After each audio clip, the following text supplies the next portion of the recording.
Good morning.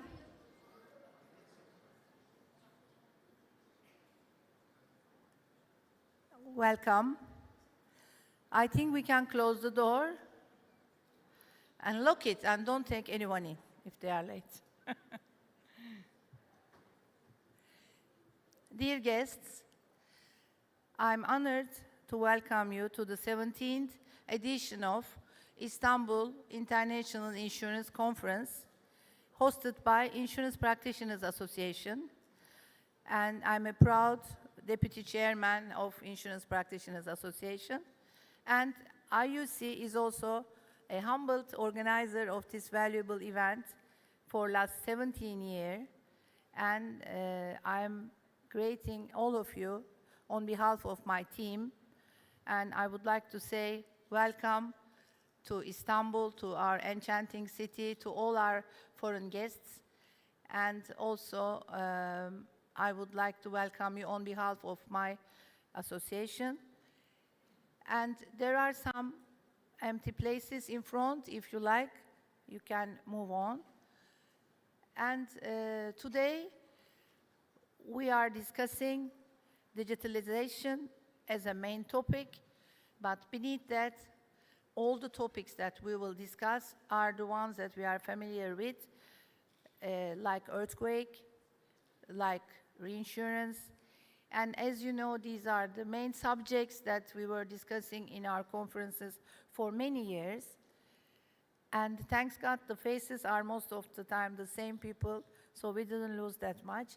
But still, on our association, as this is more than 65 years old, we have lost some of our big brothers and big sisters. So here I would like to salute them also for their efforts of establishing this non-profit organization and being the pioneers in the market for the betterment of the market, because Insurance Practitioners Association is working for the betterment of the insurance market without any income for more than 65 years. And today, I would like to start with our president, Mr. Fahri Altungöz, and I would like to invite him to make his welcome speech. Fahri Bey.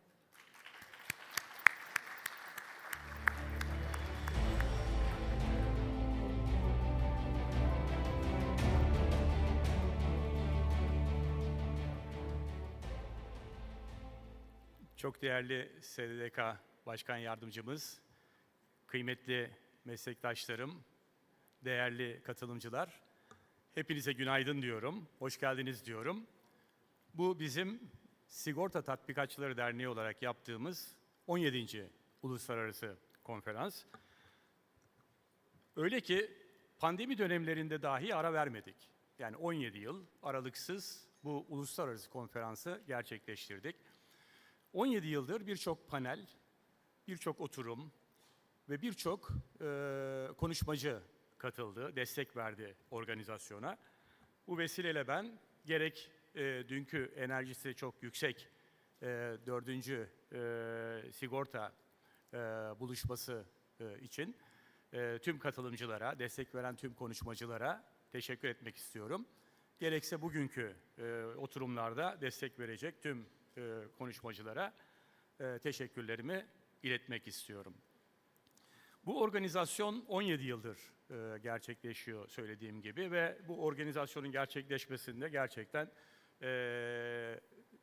Başkan Yardımcımız Menekşe Uçaroğlu ve ekibinin çok büyük katkıları ve destekleri var. Onun için ben huzurlarınızda özel bir teşekkürü hem Menekşe Hanım'a, Başkan Yardımcımıza, hem de onun tüm ekibine iletmek istiyorum, söylemek istiyorum.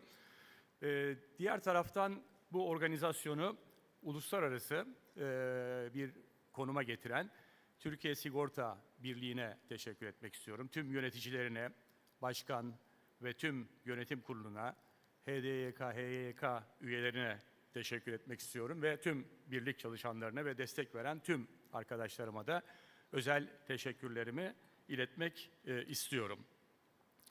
Menekşe Hanım'ın söylediği gibi Sigorta Tatbikatçılar Derneği tabii ki kar amacı gütmeyen bir organizasyon. 1958 yılında kurulan sektördeki en eski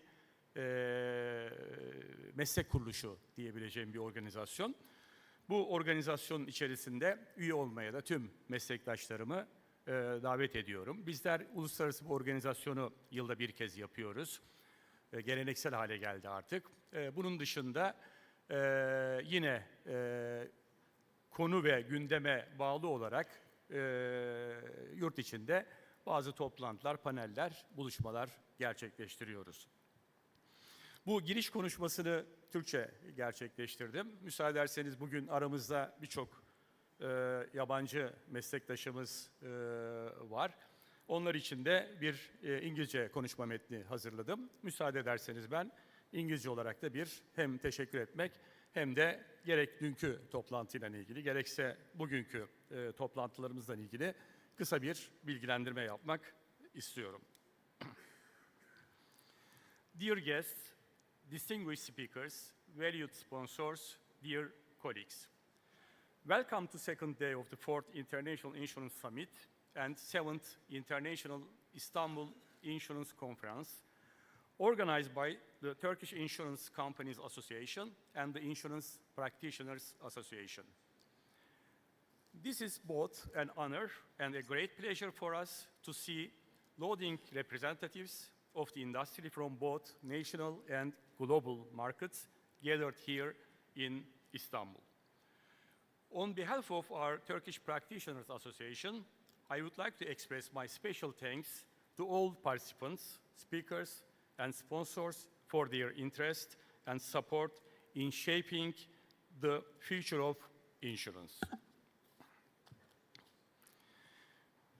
We are living in an era of extraordinary change. The theme of the summit, Digital Future. How technology is changing the insurance industry is not just a topic of discussion, but a reality we face every day. The pace of innovation requires us to come together and share our insights, challenges, and opportunities. On the first day, during the session held yesterday morning, we embarked on a comprehensive meetings. The sessions addressed the impact of new technologies and artificial intelligence on our business models, as well as the challenges we face as insurers and possible solutions. Yesterday afternoon, we focused on the digital future of insurance and reinsurance companies in global markets, Europe and Turkey. Discussed on innovation, regulation, and global collaboration. A critical question was also raised: is digital transformation reshaping the landscape for life and health insurers? Discussions took place on how to address the challenges of longevity and an aging society in the age of AI. The meeting concluded yesterday with the final session, analyzing this transformation through the lens of InsurTech and exploring the opportunities and challenges presented by those leading innovation at the forefront. Today, on the second day, we will focus on even deeper. We will explore how artificial intelligence has changed reinsurance and insurance pricing and portfolio optimization, and how digital tools have enhanced our ability to model climate risks.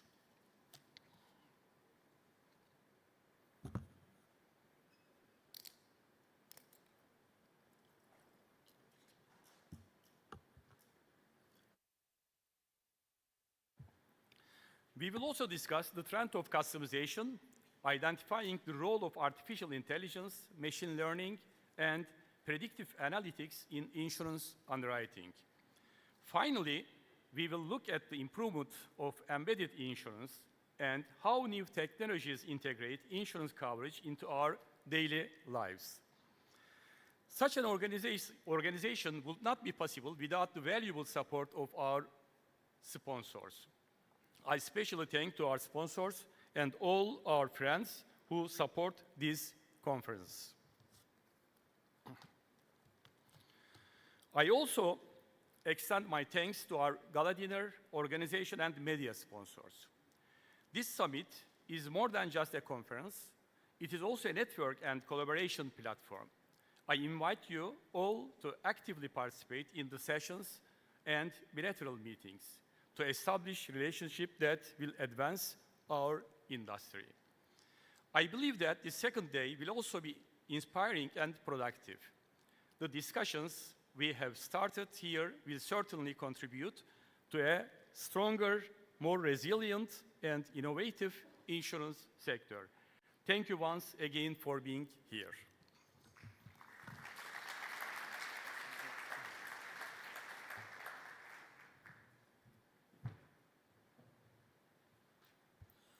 Thank you very much, Fahri Bey.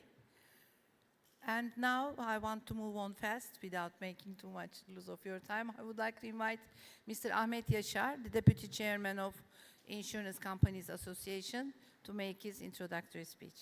Ahmet Bey.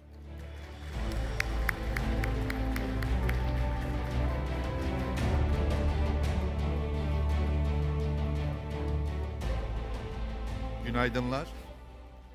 Teşekkür ediyorum. Öncelikle 14. sigortacılık haftamızı kutluyorum ve 14. sigortacılık haftamızda 4. Uluslararası Sigorta Zirvemizi dün gerçekleştirdik ve rekor bir katılımla gerçekleştirdik. Aynı zamanda bugün yine az önce Fahri Bey'in de belirttiği gibi 17 yıldır aralıksız süren ve Türkiye'nin en eski sivil toplum örgütlerinden biri olan özellikle sigortacılıkta Sigorta Tatbikatçıları Derneği'nin 17. Uluslararası İstanbul Konferansı'na katılımlarınızdan dolayı hepinize teşekkür ediyorum. Ve Sayın SDDK Başkan Yardımcımız, SDDK çalışanlarımız, sigorta şirketlerinin yöneticileri, değerli meslektaşlarımı ve bu konferansa katılan uluslararası katılımcıları saygıyla, sevgiyle hem Türkiye Sigorta Birliği adına hem de Sigorta Tatbikatçıları Derneği adına selamlıyorum. Hoş geldiniz.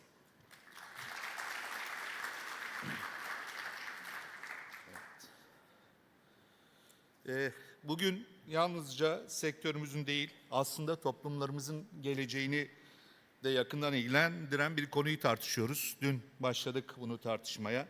Dijital gelecek, teknolojinin sigorta sektörünü nasıl dönüştürdü?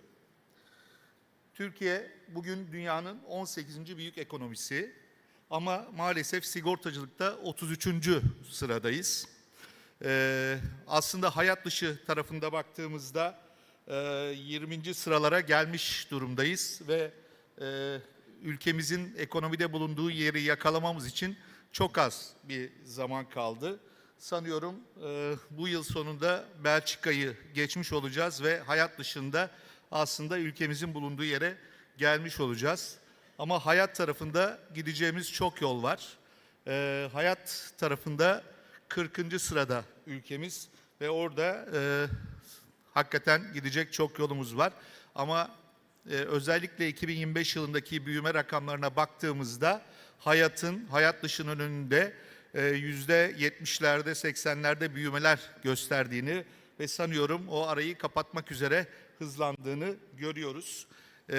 Benim tahminim, birliğimizin tahmini 2025 yılında biz Tayland'ı geçerek 27. sıralarda kalacağımız şeklinde. Bugün Türkiye'de 68 tane sigorta şirketi aktif olarak faaliyetlerini devam ediyor. Hayat dışı ve Reinsurance branşlarında. Rakamlarda da göreceğiniz üzere 2025 yılı sonunu 1,2 trilyon liralık bir prim hedefine ulaşacak şekilde sürdürüyoruz. Temmuz 2025 sonu itibariyle de 669 milyar liralık bir üretim rakamını gerçekleştirmiş durumda sektörümüz. 2024 itibariyle baktığımızda 854 trilyon liralık teminat sağlamış durumda sigorta şirketleri Türkiye'deki varlıkların korunması için ve 2025 ikinci çeyrek itibariyle de sektörün toplam aktifleri 2,9 trilyon lira seviyesine ulaşmış durumda. Bu rakamlar sigortacılığın aslında Türk ekonomisinin en güçlü oyuncularından birisi olduğunu gösteriyor. Özellikle BES ve OKS'de fon büyüklüğü 2,1 trilyon liraya ulaşmış durumda ve katılımcı sayımız da 17,4 milyona ulaşmış durumda. Bu tablo sigortacılığın aynı zamanda tasarrufların tabana yayılmasında da çok kritik bir rol oynadığını göstermekte. BES'in üzerine elementer fonlarımızla birlikte de toplamda ekonomiye sağlanan fonlarımızın 2,4 trilyon lira olduğunu söylemeliyim. Bu bizi Türkiye'nin en büyük kurumsal yatırımcısı haline getiriyor. Tahvil, bono, hisse senedi, Eurobond gibi farklı enstrümanlarla sermaye piyasalarının derinleşmesine doğrudan katkı sağlıyoruz. 2025 yılı ilk yarısında sektörümüz totalde %52'lik bir büyüme gerçekleştirdi. Daha önceki senelerde olduğu gibi trafik branşı liderliğini sürdürürken özellikle demin de söylediğim gibi hayatın önemli bir atağı var. Onun dışında sağlık, yangın ve kasko branşları da bu alanda lokomotif olmaya devam ediyorlar. Ama kasko ikincilikteki yerini 4. sıraya kadar kaybetmiş durumda. Üretimimiz acente ağırlıklı olmaya devam ediyor ama başta brokerlar olmak üzere diğer kanallarımızın da payı giderek artıyor. Bu da sektörümüzde dağıtım kanalları çeşitliliğinin arttığını bize gösteriyor. 2021'de 47 milyar lira olan tazminat ödemeleri 2024 yılı sonu itibariyle 339 milyar liraya ulaştı. 4 yılda neredeyse 7 katlık bir artış sağlandı tazminat ödemelerinde. Bu tablo sigortacılığın vatandaşlarımızın yanında olduğunu çok net bir biçimde gösteriyor. Sadece tazminat ödemeleri değil tabii ki yaptığımız, onun dışında devletimize 87 milyar liralık vergi ödemesi gerçekleştirdik. Aracılarımıza 112 milyar liralık komisyon ödemesi gerçekleştirdik. Eksperlerimize 6 milyar liralık ekspertiz işlem ücreti ödemesi gerçekleştirdik.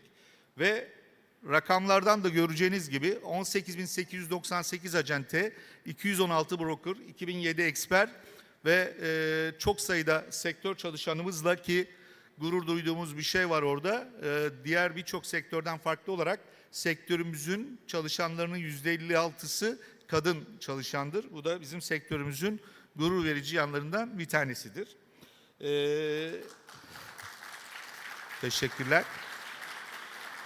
Bu rakamlar da bize gösteriyor ki sektörümüz aynı zamanda önemli bir istihdam alanında oluşturuyor.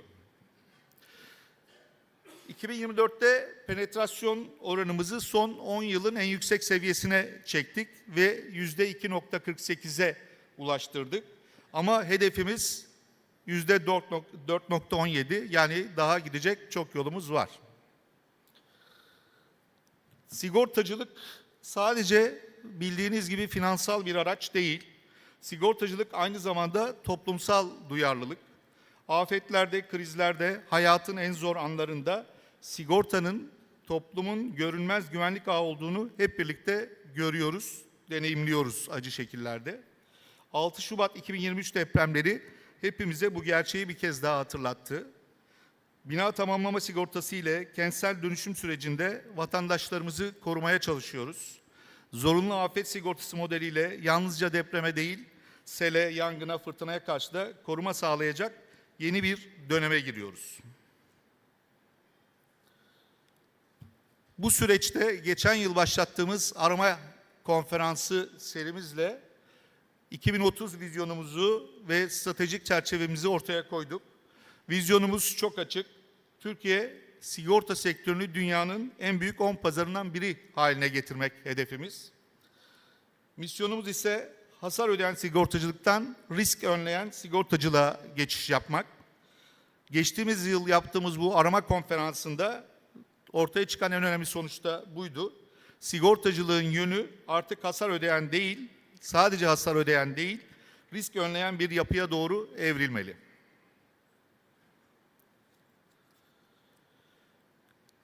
...2030 vizyonumuzu 3 kelimeyle özetlersek... dijital, dayanıklı ve küresel.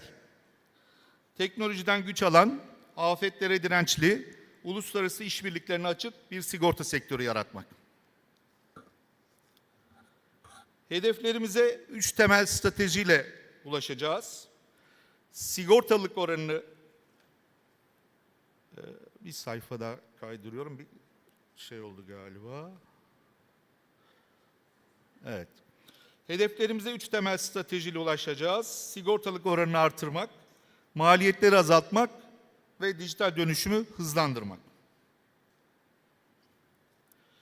Dijitalleşme artık hepimizin bildiği gibi bir tercih değil, zorunluluk halini aldı. Yapay zeka, dinamik fiyatlama ve hasar süreçlerini dönüştürüyor. Büyük veri, önleyici sigortacılık anlayışını güçlendiriyor. Blockchain, poliçelerin ve referans zincirinin şeffaflığını ortaya koyuyor. Dijital ödeme sistemleri sigortayı günlük hayatın bir parçası haline getiriyor. Yenilikçi ürünlerimiz var. Yeni ürünlerle de farklı kesimlere ulaşmaya çalışıyoruz. Parametrik sigortalar, mikro sigortalar, gömülü sigortacılık, siber sigorta çözümleri, finansal sigortalar. Bunların hepsi sigortanın kapsayıcılığını artıran ve müşteri deneyimini dönüştüren araçlar olacak. Türkiye'nin sigorta politikaları orta vadeli programda da yerini buluyor.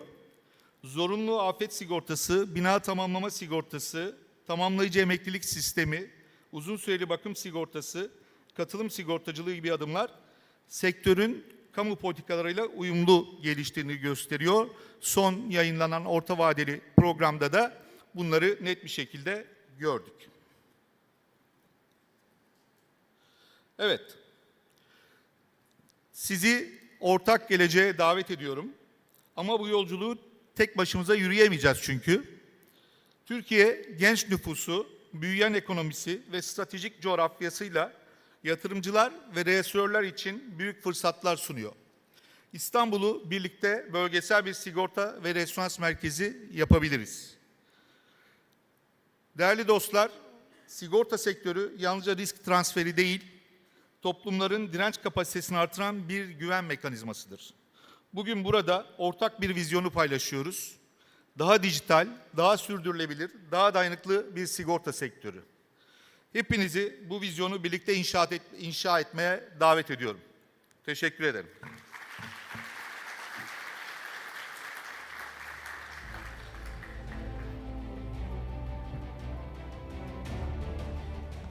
Thank you very much, Ahmet Bey, for this extensive information. And now I would like to move on to Ms. Emine Feray Sezgin. She is from the Insurance and Private Pension Regulation and Supervision Authority, and she works as the Deputy Chairman. Emine Hanım, please.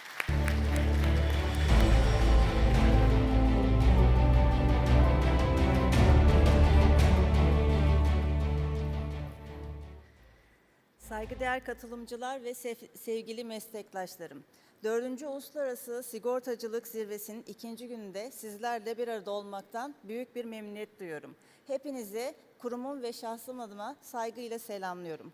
Bu değerli platformda ev sahipliğini üstlenen başta TSB olmak üzere tüm kurumlara teşekkür ederken, katılımlarıyla bu buluşmayı anlamlı kılan siz kıymetli paydaşlarıma da şükranlarımı sunarım. Bugün sizlerle sigorta ve reinsurans sektöründe dijital dönüşümün en kritik boyutlarından olan yapay zeka, makine öğrenmesi ve dijital inovasyonları sektöre etkilerini, fırsatlarını ve kamu otoritelerinin bu süreçteki rolünü değerlendirmek istiyorum. Değerli katılımcılar, dijitalleşme, sigortacılık değer zincirinin hemen her aşamasında etkilidir. İş yazımından hasar süreçlerine, müşteri ilişkilerinden sigorta sahteciliğinin önlenmesine, bu süreçlerin hepsinde sigortacılığın her aşamasında dijital dönüşüm etkilerini görüyoruz. Yapısal verilerin yanında çeşitli kaynaklardan sağlanan yapısal olmayan verilerle birlikte gelişen büyük veri, uygun fiyatlı depolama imkanı sunan bulut bilişim, gerçek ve eş zamanlı veri sağlayan nesnelerin interneti, akıllı sözleşmeleri imkan veren blok zincir uygulaması ve nihayetinde büyük dil modeli tabanlı yapay zeka uygulamaları sektörümüzü değiştiriyor ve dönüştürüyor. Sigortacılığın tarihi boyunca riskin doğru fiyatlanması, sektörün temel dayanak noktası olmuştur. Bugün geldiğimiz noktada ise bu fiyatlamayı sadece geçmiş istatistiklere dayanarak değil, gerçek zamanlı veri akışı, yapay zeka algoritmaları ve gelişmiş analitik yöntemlerle yapmak mümkündür. Özellikle reasürans fiyatlamasında yapay zekanın sunduğu imkanlar sektöre hem doğruluk hem de hız kazandırmaktadır. Algoritmalar çok daha geniş veri kümelerini analiz ederek belirsizlikleri minimize etmekte, reasürörlerin sermaye kullanımını daha etkin hale getirmektedir. Bu durum portföy optimizasyonunu da beraberinde getirmektedir. Bir diğer kritik alan ise iklim riski modellemesidir. Hepimizin bildiği gibi iklim değişikliği artık gelecek nesillerin sorunu olmaktan çıkmış, bugünün en acil risklerinden biri haline gelmiştir. Afetlerin sıklığı ve şiddeti artmakta, bu da sigorta ve reasürans sektörünün risk yönetimi kapasitesini zorlamaktadır. Burada dijital araçların rolü tartışılmazdır. Afet tahvilleri gibi yenilikçi finansal araçlar doğru şekilde yapılandırıldığında felaketlerin ekonomik etkilerini hafifletmekte ve piyasaya likidite sağlamaktadır. Bu tahvillerin modellemesinde kullanılan yapay zeka, bu tabanlı simülasyonlar risk transferini daha öngörülebilir ve yatırımcı açısından daha cazip kılmaktadır. Biz SDDK olarak gelişmeleri yakından takip ediyor, piyasa disiplinini korurken aynı zamanda inovasyonun önünde açacak düzenleme çerçevelerini oluşturmak için çabalıyoruz. Değerli konuklar, dijital dönüşüm yalnızca reasürans fiyatlaması ve risk modellemesinde değil, aynı zamanda sigorta ürünlerinin tasarımında ve müşteri deneyiminde de devrim yaratmaktadır. Yapay zeka, makine öğrenimi ve tahmine dayalı analitik artık sigortacılığın ayrılmaz bir parçası haline gelmiştir. Müşteri davranışlarını analiz eden algoritmalar, bireylerin risk profillerini daha doğru yansıtmakta, sigorta poliçelerini de tek tip olmaktan çıkartmaktadır. Böylece klasik, tek tip poliçe anlayışının ötesine geçilmekte, müşteri davranışına göre uyarlanmış poliçeler gündeme gelmektedir. Örneğin sürücü davranışlarını ölçen, telematik cihazlar ya da yaşam tarzı verilerini dikkate alan sağlık sigortaları bu kişiselleştirmenin somut örneklerindendir. Elbette burada fırsatlarla birlikte sorumluluklar da vardır. Yapay zeka kararlarının şeffaflığı, veri güvenliği, kişisel verilerin korunması ve müşteri haklarının gözetilmesi hem sektörün hem düzenleyici otorite olarak bizim üzerimizde dikkatli durmamız gereken önemli bir husustur. Sayın katılımcılar, sigorta sektörü yalnızca finansal sistemin bir parçası değil, aynı zamanda toplumsal dayanıklılığın, ekonomik sürdürülebilirliğin ve sosyal refahın da güvencesidir.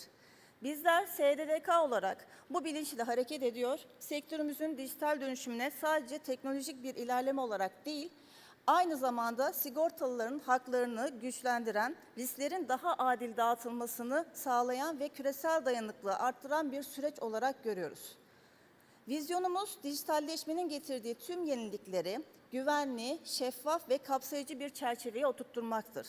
Bu doğrultuda yapay zeka ve veri analitiğinin kullanımında etik ilkelerin güçlendirilmesine, sigorta ve reasürans piyasalarının uluslararası standartlarla uyumlu hale getirilmesine ve en önemlisi inovasyonun desteklenirken piyasa disiplininin korunmasına özel önem veriyoruz. Ayrıca sektörümüzün küresel ölçekte karşılaştığı iklim riskleri, siber güvenlik tehditleri ve yeni nesil finansal araçların gelişimi gibi konularda uluslararası işbirliğinin vazgeçilmez olduğuna inanmaktayız. Çünkü riskler küresel ise çözümler de küresel bir dayanışma gerektirmektedir. SDDK olarak vatandaşlarımıza e-devlet üzerinden poliçelerini görebilme, şikayetlerini e-şikayet platformu üzerinden iletebilme ve geliştirdiğimiz trafik talep teklif platformu uygulaması ile trafik poliçelerine ulaşabilme imkanı, gerçek zamanlı ve çevrim dışı olarak geliştirilen kefalet sigortası uygulaması ile banka teminat mektubuna eşdeğer bir korumaya sigorta sahteciliğinin önüne geçerek güvenle erişmesine, yine SBM ile işbirliği halinde yürütülen ortak veri modeli reasürans geliştirmemiz ile vatandaşlarıma hizmet etmekteyiz. Günümüzde ise akıllı eksper ataması, biyometrik doğrulama, teminat online, E-Devlet özel ve sigortaların sekmesindeki faz 2 ve OVM Reinsurance modellemesindeki faz 2 projeleriyle devam etmekteyiz. Ayrıca Avrupa İmar ve Yatırım Bankası ile gözetim ve denetim alanında teknoloji kullanımı yani SAPTEK yönünde de bir teknik yardım projesine başlıyoruz. Değerli konuklar, bugün burada konuştuğumuz konular sigorta sektörünün geleceğini şekillendiren temel taşlardır. Yapay zeka destekli fiyatlama ve portföy optimizasyonu, iklim risklerinin dijital araçlarla yönetimi, poliçelerin kişiselleştirilmesi ve inovatif sigorta teknolojileri. Bunların her biri sektörümüzü daha dayanıklı, daha kapsayıcı ve daha müşteri odaklı hale getirecektir. Bizler düzenleyici olarak inovasyonu destekleyen ama aynı zamanda piyasanın güvenliğini koruyan bir yaklaşım benimsiyoruz. Amacımız sektörümüzü küresel ölçekte rekabet gücünü arttırmak, sigortalarımızın haklarını en güçlü şekilde güvence altına almak ve sigorta sektörünü dijital çağın ihtiyaçlarına uygun biçimde oluşturmaktır. Sözlerime son verirken bu zirvenin uluslararası sigorta ekosistemi için yeni işbirliklerine, ortak projelere ve kalıcı dostluklara vesile olmasını diliyorum. Hepinize katılmanız için teşekkür eder, başarılı bir zirve geçirmenizi dilerim. Sağ olun.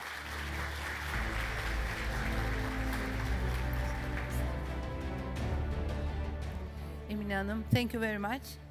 Now I would like to invite our sponsor, Mr. Charles Whitmore from Guy Carpenter. He is the head of the global clients to make his keynote speech.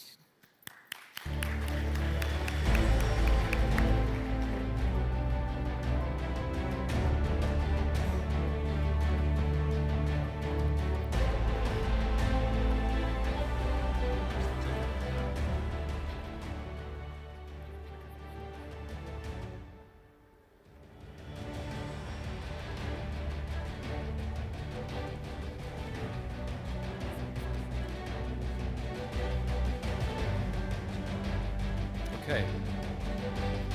Thank you very much for the very kind invitation. And let me also thank the conference organizers for inviting me to be with you here today. It's a great pleasure and a real honor. I work for Guy Carpenter, which is part of the Marsh McLellan Group. I'm based in London. We've been servicing the Turkish market for many years, and we very much look forward to servicing our Turkish clients and the Turkish insurance market and getting to that goal of taking the Turkish market to the top 10 over the next few years. So thank you for having me. Okay, next slide. I haven't got the clicker, so I'm reliant on my accomplice. The current insurance and reinsurance market is at an interesting point in its cycle. So I'm going to talk today. Thank you. I'm going to talk today about the current dynamics in the market. I'm going to make some predictions for 2026, and I'm also going to talk about how technology is shaping insurance placement from the view of the broker. Oh, wrong way. Okay. Oh, so let's start with original rates. So this is from Marsh's database of global commercial insurance placements across the world. And it looks at how original rate levels have moved by quarter since 2019. In the third quarter of 2024, rates fell for the first time since 2019, which represented an 18 consecutive quarter streak of increased rates. Since 2024, the rates have continued to reduce as a result of excess capacity in the market. But it's fair to say that original rating price adequacy is near all-time levels. Looking now at the reinsurance market, the Guy Carpenter Global Property CAT Rate Online Index reduced by approximately 6.6% in January 2025. And as we saw with the insurance rates, this is the first decrease in rates for around about 7 years. So in the same way, in the insurance market, price adequacy levels are still at very, very high positions. The US rates went down by about 6%, European rates went down by about 5%, driven by excess capacity and an absence of large, severe catastrophe events. And I think it's also interesting to see how rates move after severe loss events. And you can see that in some of these charts. In 2005, for example, after Katrina, Wilma, and Rita hurricanes in the US, you can see how the US pricing spiked. You can see the spike recently in Europe after Storm Bernd. And although the APAC market has been a little bit more constant, again, you can see how rates increased very significantly after the Japanese earthquake in 2011. I think when thinking about the reinsurance market, it's really important to start with a good look at losses, because losses drive the reinsurance market. The market is reactive to loss, and losses drive performance, and losses drive pricing. So the total insurance losses, or industry losses, for the first half 2025 was around about $80 billion. And that's 17% higher than the average for that period. But in contrast, the third quarter of 2025 has been very notable for the lack of large, severe cat events. I'll give you some context about how losses are developing. You can see that losses have continued to increase over time.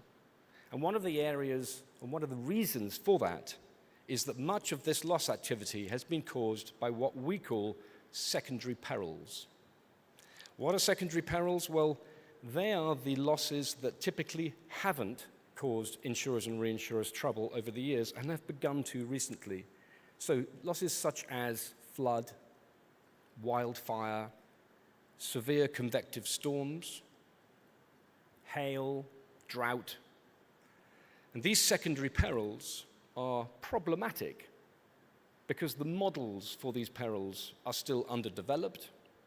And as a result, the insurance industry and the reinsurance industry finds it very hard to quantify the peril, finds it hard to price those perils, and therefore finds it hard to underwrite them.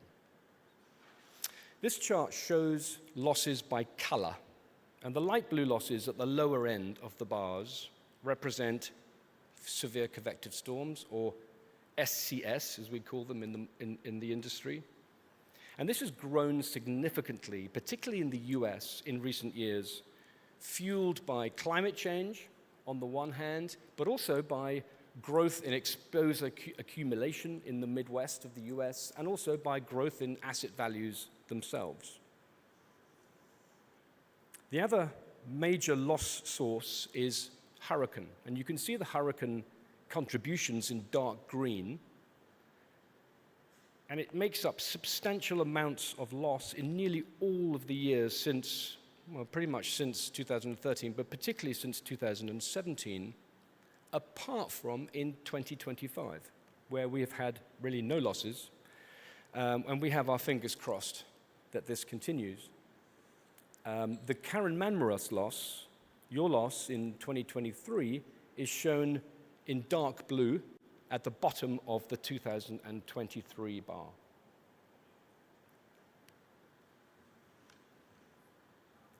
One of the reasons for reinsurer strong results in recent years, and we'll go on and have a look at that in more detail, has been the change to reinsurer attachment points.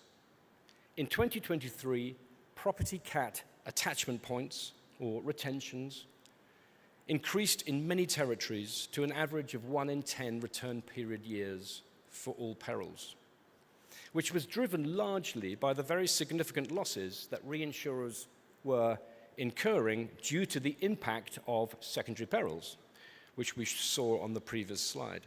And because of this change in retention levels, reinsurers' shares of global cat losses has reduced from an average of 20% from 2017 to 2022 to closer to 13% since that date.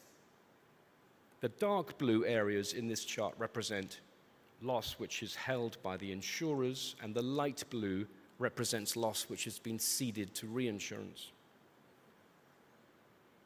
So this reset of attachment points has meant that much of the secondary peril cat activity is being held by the insurers within their retentions.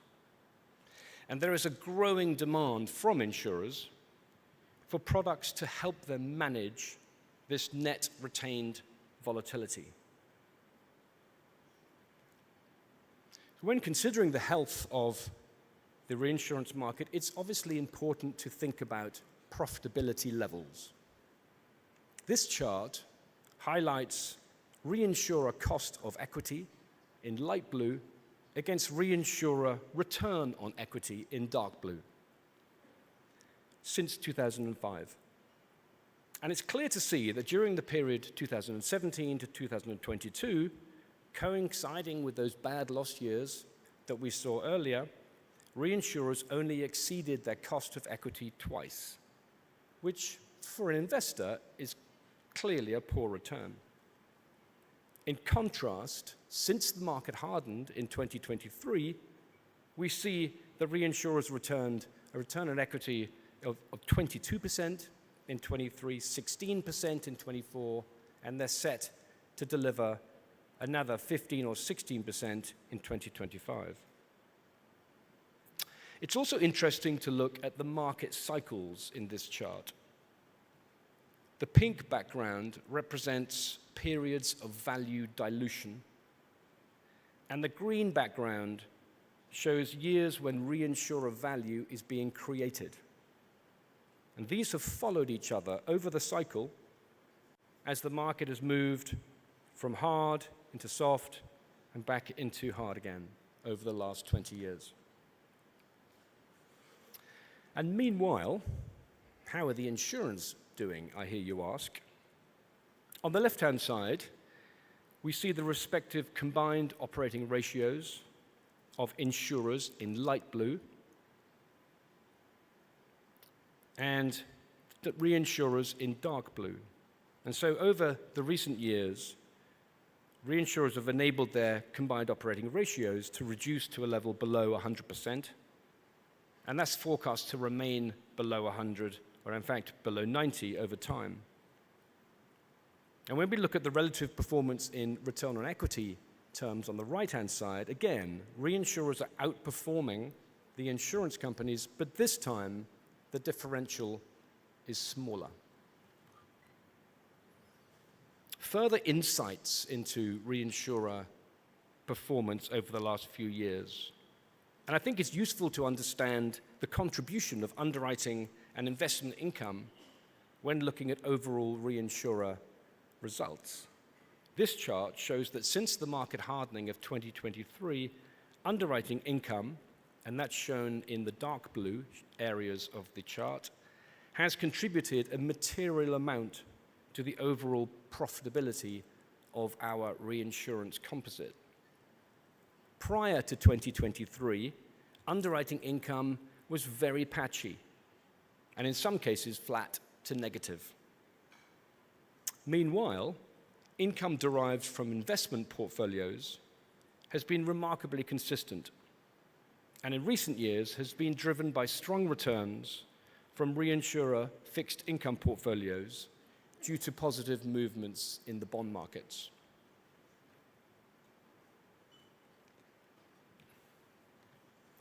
I always think that market risk capital levels can be considered as a barometer of the health of the reinsurance market. And if that is true, then the reinsurance market is in an extremely healthy position. Risk capital levels are at all-time highs.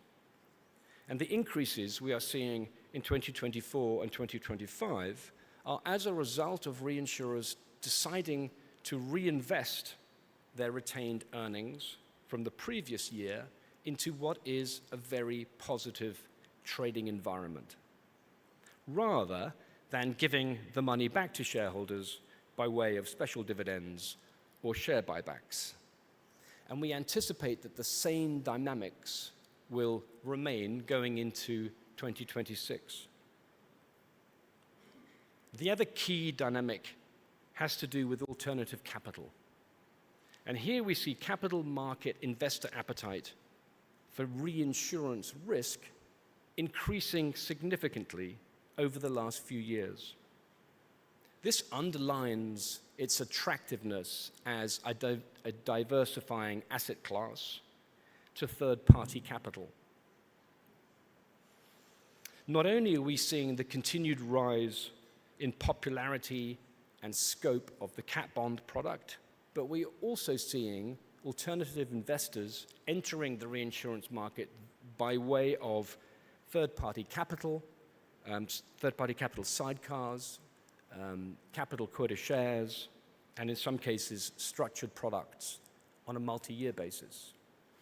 And I think it's fair to say that the demand for reinsurance risk is high as we go into 2026.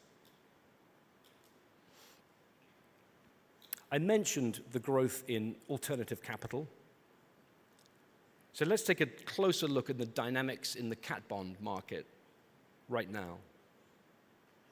Catastrophe bonds experienced record issuance in 2024. There were 67 different bonds issued, totaling more than $17 billion in limit placed. And the sponsor demand continued through the first half of 2025. So why is it that cat bonds are so attractive to buyers of catastrophe reinsurance? Well, there's three main reasons. Firstly, the pricing of the cat bond product has become more competitive. And there are certain modeled perils in the US where cat bond product is actually now cheaper than traditional reinsurance. Secondly, the investor appetite for perils has broadened, with capacity available for more perils as long as they can be modeled. For example, we recently placed the first ever cat bond for UK flood earlier this year.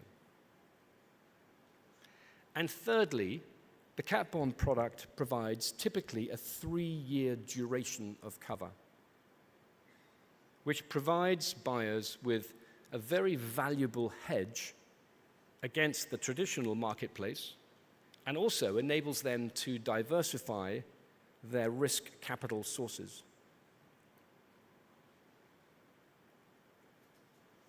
When considering market capital, it's also interesting to review capital inflows in recent hard market periods to better understand the composition and therefore potential appetite of that capital. In the direct aftermath of Hurricanes Katrina, Rita, and Wilma in 2005 in the US, over $20 billion of fresh capital was raised and put to work in new balance sheet rated reinsurance vehicles such as Ariel Re, Flagstone, Validus, and Lancashire. And after the great financial crisis and the resulting period of very low interest rates and clearly very low yield, $45 billion was pumped into the alternative reinsurance market by money managers seeking better yield than the 2% they were getting on US 10-year Treasury bonds. And in the most recent hard market, which we saw started in 2023, investors are in large part ignoring traditional new reinsurance startups because of the fact that investors can gain more direct access to reinsurance risk than ever before via the medium of cat bonds, of capital quota shares, and of sidecars. Retained earnings represent by far the largest source of new reinsurance risk capital in today's market. So, what do I think will happen in 2026? Well, we anticipate excess reinsurance capacity when set against a smaller increase in demand, largely driven by this effect of deploying 25 retained earnings into the 26 trading environment. And as we've seen earlier in this presentation, in addition, we anticipate increased capital market investor appetite, which will make alternative capital in all its different forms more hungry for risk.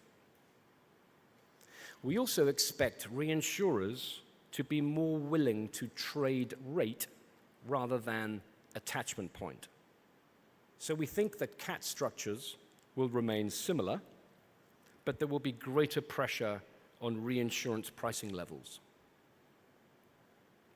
This gives our clients, the insurance companies and reinsurance companies, a wonderful opportunity to maximize their protections in 2026 and to purchase cover to optimize performance, to protect against peril volatility, to manage capital more efficiently, and to de-risk their growth strategies. And we also anticipate reinsurers demonstrating broad appetite for specialty lines of business, and this includes not only US casualty, international casualty, but also retrocession.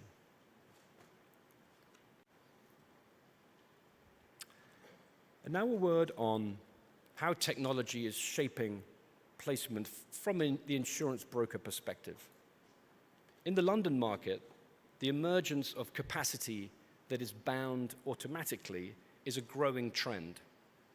And the syndicated nature of the London market presents a particular opportunity for this type of automated underwriting.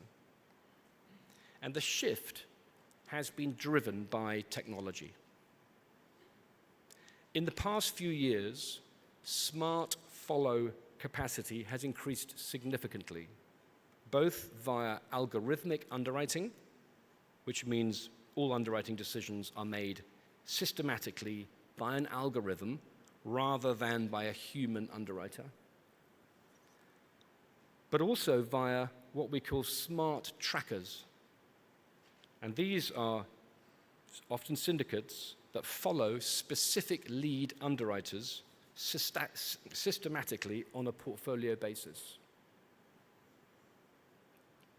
It's estimated that currently $5 billion of gross written premium is traded on this basis today in Lloyd's.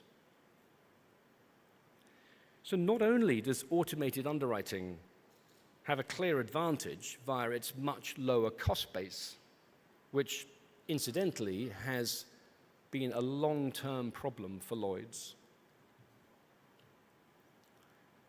but it also has the flexibility to enter and exit markets quickly, which, if executed well, can lead to significant outperformance. Other advantages to this strategy include a greater certainty around allocated capacity, access to portfolio data, greater market relevance, and a broader and a better diversified portfolio. So what does this mean for the insurance placement? Well, the left-hand chart shows how the market used to work. The broker would establish a lead panel, typically between 10 and 30% of the placement, and then approach following markets on a risk-by-risk basis to generate 100% placement. But this approach is changing rapidly, and the chart on the right shows how. Lead markets are still very important, but the broker facilities and the smart follow syndicates are now taking up significant amounts of the follow capacity on an automatic basis, which is squeezing the open market placement.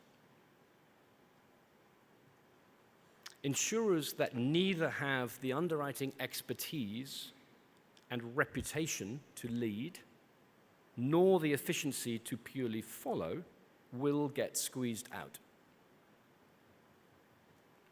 Insurers will need to decide if they are a leader or a follower in each line that they underwrite and allocate resources accordingly. Those insurers who want to lead must continue to invest heavily in product development, distribution, and claims operations. And where they want to follow, the focus must be more on efficiency, data, and how to get the best out of smart follow facilities. About 5 minutes ago, I received a note saying I had the last 5 minutes, and so I think hopefully I've timed that well. Thank you for having me here today on behalf of myself and all the Guy Carpenter team here today, and I hope you enjoyed the presentation.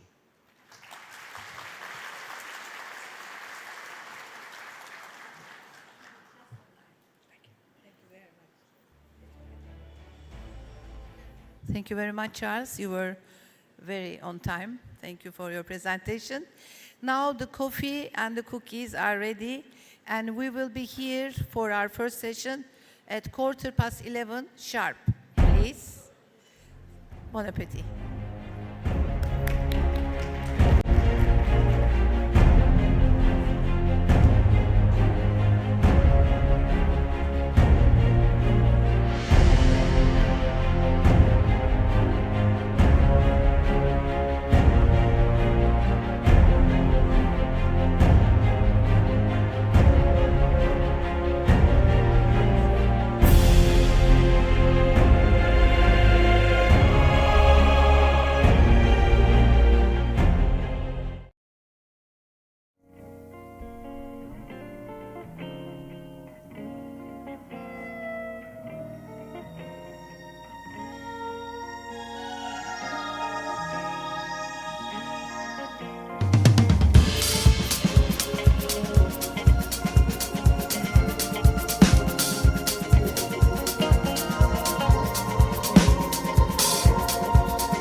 risks and climate risks. The most important thing is to understand the underlying risk.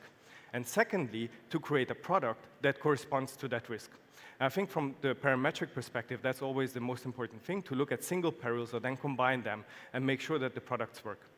What we have here is something that we have at Munich Re, and it's available to our insurance clients. It's a risk mapper tool where you can give in the lat long of each location, either of a full portfolio, of single elements of a portfolio, and you can see the risk exposure. I think this is very interesting to see. So here, if you would zoom in on those small pictures, that's Hagia Sophia that I chose, and I tried to see what is actually the earthquake exposure of that location. And it will give you very precisely the peak ground acceleration of that specific location. And after that, finding an insurance cover on a parametric basis that corresponds to that location is not that hard anymore. And what is interesting here, so we don't have a lot of flood around Hagia Sophia, but if you choose another location and you ask the tool, what is the current flood risk, it will give you a flood map around that specific location. After that, you can ask it, what will be the flood risk in 10 years?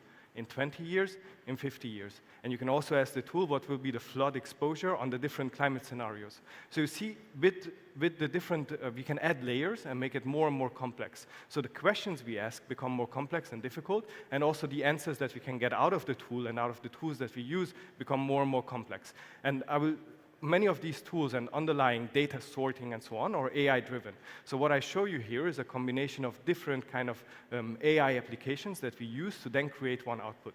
And at the very end, I will show you one image. I don't have the full demo, but an image of a Gen AI product where we use the input, so I told you the lat long of a location, and then we give the tool the full opportunity to assess the location and give us the appropriate cover. So I will just show you an image of that.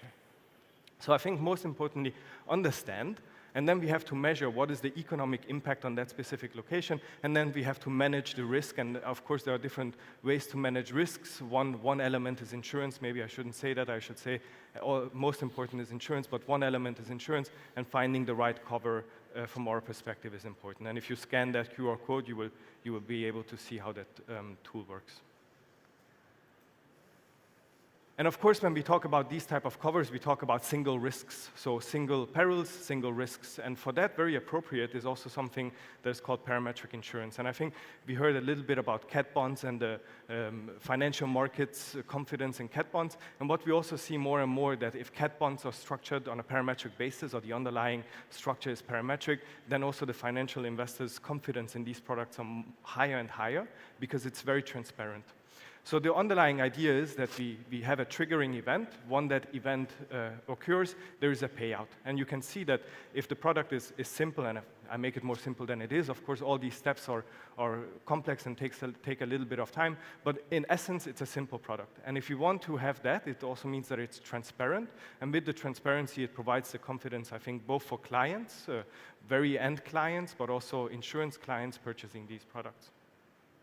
And ultimately, you agree on a trigger, and I think most common knowledge is magnitude, that we heard about it in school, and that's what you see in the news on a day-to-day basis. So if there's a magnitude X, for example, 7, along the Marmara Fault, then there is a payout. And I think this underlying principle and concept is sort of the simplicity of these parametric products.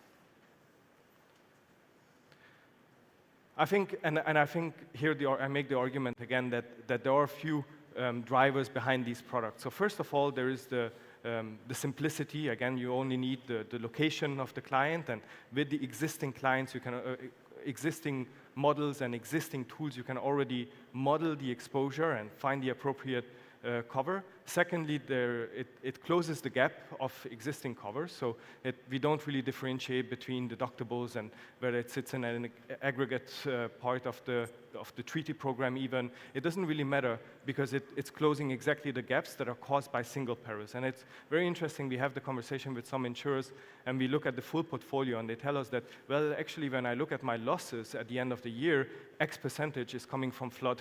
So I want to get rid of my flood exposure in my overall portfolio. And I think that's where we try to see if it's possible to, first of all, understand that risk, model it, and then take it out of the cover on a parametric basis. And whether you then place it as an insurance cover, an ILS or cat bond, I think is the second question to that. But I think the underlying structure is still parametric. Transparency, and I think that's really the one of the main drivers. So the data input that we're using and the tool, if you scan the QR code and if you look through that, most of that data is coming from publicly available sources. And I think that's really one of the beauties of these products, that there is no big discussions on what the data source for that data is. So it's USGS often for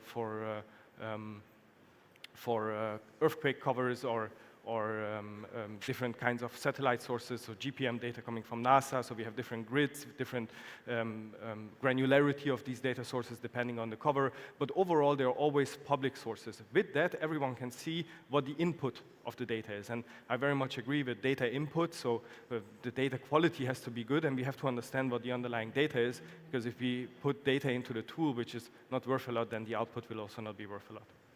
And then obviously, if you have all that, then you can settle very quickly. So there are not many discussions. There's no claims assessment. Also here, I think one of the interesting discussions I always have in Turkey is inflation doesn't play a role in these kind of covers, because you agree on the certain amount at the inception of the policy, and you get exactly that amount if there is an event occurring.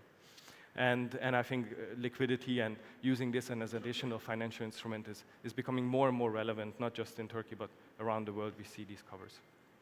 Just to give you a glimpse of what kind of perils are currently covered on a parametric basis, so it's becoming more and more, and I would say if you look from the left to the right side, then it's increasing the complexity and also the difficulty of modeling these covers, but earthquake, and if you look at one of the charts we saw earlier today on the specific perils that are causing large losses around the world, I think obviously the insurance industry has also adapted to that, and we are trying to cover the main perils or the main driver of losses on a standardized basis. And I would say until the middle of the screen, so earthquake and TC, hurricane or typhoon, is very standardized by now. Those products have been around for at least 10, 15 years, and as we move to other flood events and extreme weather events, that becomes a little bit more difficult, because there we have trends, and that's also the climate change effect that we have on some of these perils, that there's not always clear consensus about how that will influence these perils, but we see some trends that we have to take into consideration, especially when we are planning these programs. But just to give you a picture that this is already available today, and obviously some of these are more and less relevant in different regions around the world. So this is a glimpse of how it then looks, and exactly the kind of data extraction. So normally, I would take an email or a submission, an Excel sheet, and I would extract the data I need to insert into my tool to then get an output. And the output I would create would probably be something that you see on the left side. This is a so-called cat-in-a-box, catastrophe in a box structure, and which has been around in the parametric and also in the cat bond market for a few decades. And there are a few flaws to this product. There is some basis risk. What if? So the idea is that if there is an earthquake within that circle above a certain magnitude, there is an automatic payout. Now, the problem could be that if the earthquake occurs just a little bit outside that circle, the product wouldn't pay. So we have a big, big problem there, that we have an event which causes losses, but there's no payment registered according to the agreement or the policy. And I think what you see on the right side is then the output of one of these Gen AI tools that we have. And here you do nothing else than you tell it, read this email, and it will think about 20 minutes currently. It will probably get quicker, and it will give you a much more sophisticated structure with a much more sophisticated and precise output. And what we see on the right side is I think, based on PGA, so peak ground acceleration, which takes each lat long of the portfolio and assigns a certain value to it, so it's a total sum insured or TIV for each location, and then designs a product which is in equilibrium with the pricing of Munich Re, so the expected loss, the price, and the risk at the location. So you have the optimal output, and the Gen AI in this case can very precisely tell you this is a better structure. Now, and just to make a last comment, so I think the idea is to create products that work. And I agree, someone has to look at it at the end. So I don't think we would be confident to sign anything that comes out of of this tool, but I think what today I would like to do is to give you a glimpse of showing you that, first of all, there is AI used in specific parts of the underwriting process, used in different modeling parts, also to extract simple data from emails, just put it in a certain format, and then all the way to more and more complex structures, from extracting the data and creating an optimal solution, which also takes into consideration the stochastic model of Munich Re for earthquake. So that's pretty much in a sense. I hope I could give you a picture of where we stand today, and of course we are very excited, and I think one of the discussion points also touched upon is where will it go? Will it be agentic AI with a central agent controlling all the other agents, telling it what to do, or what is the path that will end up with? I don't know, but I think it's quite exciting, and especially when we see that there is a real-life application to it. It's not a theoretical exercise, it's something that we use on a day-to-day basis and that supports us in our work. Thank you. Thank you very much, Christian. Thank you. I will ask my questions that I have to you later, so we'll move to Stavros Dimopoulos, who's the Vice President for the Federation of European Damage Adjusters. Thank you. He's the former president of FEDI and now serves as the vice president. He graduated as a topographer in 1997 from the Athens University, where he completed also his first master's in GPS. In 2000, he became one of the first Greek loss adjusters to have been certified. He completed his MBA following that, and a few years later, he got his third master in cyber and information security. He has 20 years experience of actively involved in over 10,000 claims. So with that as an introduction, Stavros, I would like you to give us the view of a loss adjuster. Thank you.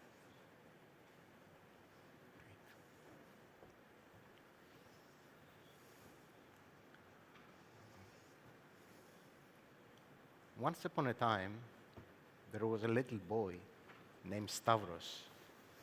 At the sensitive age of 6 years old, Stavros found himself in a situation that most children of his age would like to bury deep in the edges of their mind. Indeed, he found himself in a burned-down factory. The roof had collapsed. Sharp pieces of broken glasses were scattered all over the floor. There was a nasty smell of burned steel and plastic. It was a really disaster. However, little Stavros was not alone there. He was accompanied by his father. His father was a loss adjuster and a claims expert. He has been appointed by the insurance company to investigate the loss and assess the damages.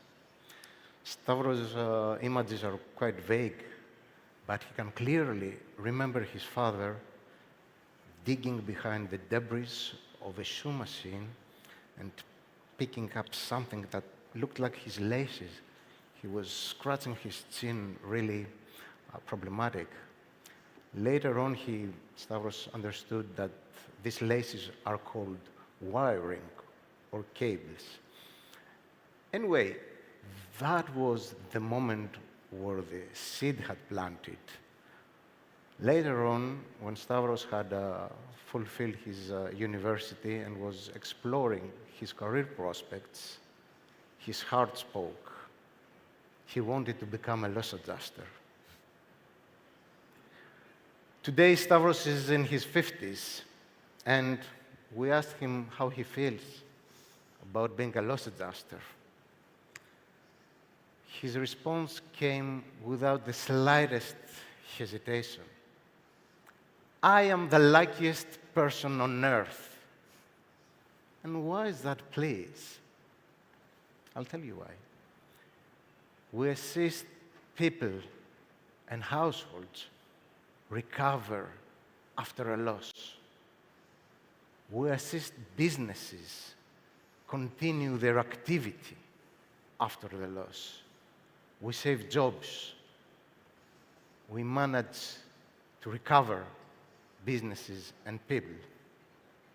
Isn't this the most moral reward anyone would like to have in their job? This is actually what a loss adjuster does. Does a loss adjuster provide claims experience? I don't know, I thought loss adjusters were cruel people with no empathy, that were following strict rules of the insurers, just giving numbers and providing some figures for indemnity. That's true. I'm not stupid. I can be sentimental many times. I can tell you this. The insurance training and experience is perhaps the core competence for claims resolution. However, empathy is the soft skill that creates a customer experience. What I've said has reflected on the past. What do you think will happen in the future? Is loss adjusting going to exist in 10 years' time? 20 years' time, perhaps? Is artificial intelligence going to replace all of us, the claim departments? Has anyone heard about lemonade insurance? Anyone? Lemonade insurance? No, feel free if somebody has raised your hand. Never mind. Lemonade Insurance is a fintech insurance company. And you know what world record does Lemonade hold? The fastest claims settlement. And you know what this record is? 3 seconds. 3 seconds, ladies and gentlemen. The fastest world record in claims resolution. When the claim was submitted by an artificial intelligence agent through the mobile app, 3 seconds later, a remittance to the bank account of the policyholder was executed and the money was paid. Now, this is mind-blowing, but what if I could tell you we can beat this record? We can be even faster. How? I will tell you how. We have geoinformatics that provide us very good data with some insured type of risks in a certain area on the map. In parallel, we have forecast models that tell us about the weather, and with very good accuracy, we can predict when a storm or a flood or a wildfire will hit a certain area. Combining these two models, we were able to predict not only which area will be affected, but what the cost will be. We have the sum insured, we have the prediction, the forecast, and we know in advance that if a flood happens 2 days later, that would be the cost. So when it starts raining, what could be simpler? 10 minutes just before the rainwater penetrates the facility, we know it's going to be damaged. So the customer experience would say, okay, 10 minutes before the damage, let's remittance the money to the insured and pay the indemnity in advance. And if, hopefully, the last minute the wind blows in the other direction, the bank will give us the advantage to recall the remittance if hopefully there is no damage. So the moral of the story is that there is technology, there are a lot of potentials, but we need to be conscious how we use it and how we manage to deploy it in everyday life. But loss adjusters are not only about customer experience. We are also a shield for reserving and insurance purposes. Insurers are required by the supervising authorities to keep reserves. These reserves are not a figure of an artificial intelligence tool. I refer to the non-life business. These figures are created by loss adjusters who have visited the ground and made a prediction on the amount of loss and what they expect about the loss to be paid. So there is an added value in the industry of the presence of the loss adjusters, of the human beings. And apart from that, there are other values that we offer to the industry as human beings and not as technologies. Sometimes claims go south, and the institutions of customer protection step in to identify what has happened. We provide to the insurance industry the shield that they can tell we have appointed the best certified professionals that are available to resolve your claim. We took care of the customer rights. We didn't do something outside the manual. Apart from that, nowadays, most commercial claims are handled by risk managers. Risk managers are certified professionals as well. So when they deal with a claim, they would like that certified loss adjusters are appointed as well. I don't want to chatter anymore and provide you other examples. I'm a fan of technology. We see that technology is changing our lives. Nonetheless, we need to be conscious that what will drive the future is the combination of common sense and technology.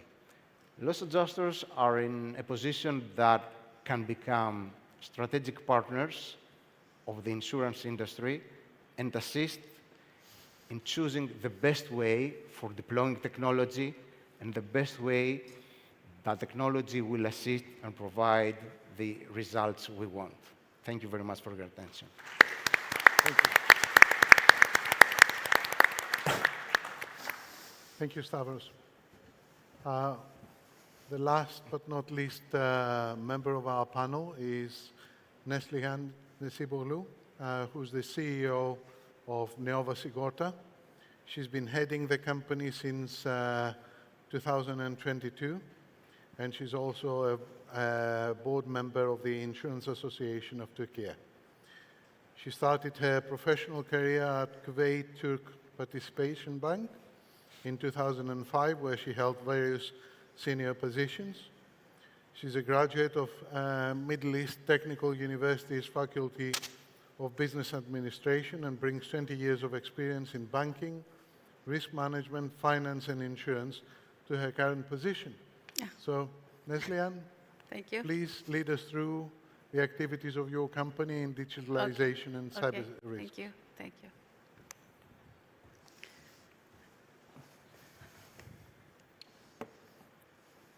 Good afternoon. It's my pleasure to be here because in this panel, I am with very experienced and professional guys in the sector. As Vasilis said, I joined the insurance sector 3 years ago. I was a banker, and I love it. Why? The first reason is that I mentioned in my presentation The insurance sector is very comprehensive, and you can touch every detail for human beings and all the investments and economies. For example, for cyber, my friends talk about AI. The technology evolves very fast, we know that. And, for example, cyber, and yesterday we have seen that in the world, the cyber security, the cyber is a kind of risk. It is in the first rank. Unfortunately, it is the last in Turkey, but I believe that it started to, get awareness. So I mean that, for example, cyber security is a very special technical issue. I'm not an engineer. I have graduated from business administration. My background is coming from the bank, finance, risk, etc. But however, how can I describe? The insurance is something like that. You can combine every detail together and you can create the insurance product. It's very, very dynamic. For that reason, I loved it. So, for example, my engineers in Neova Insurance is here. It's a very technical issue, but we have created the cyber. This is very exciting. So before my presentation, I want to highlight some issues about cyber, because we have two hats. One of them is, actually, I am trying to manage my company, and so for that reason, also, as an insurance companies or reinsurance companies or the banks, whatever it is, of course, we have some issues about cyber. So we have to build our defense. On the other side, we are an insurance company, so we can solve problems for insurance, for the cyber attacks, because my friends said that, and also yesterday there were good panels. We are talking about AI, so we will have some results of those kind of actually developments. Cyber attacks is not rare anymore, unfortunately. For example, each and every 39 seconds, there are cyber attacks actually. For example, most probably now, before I finish my speech, there will be many cyber attacks in the world.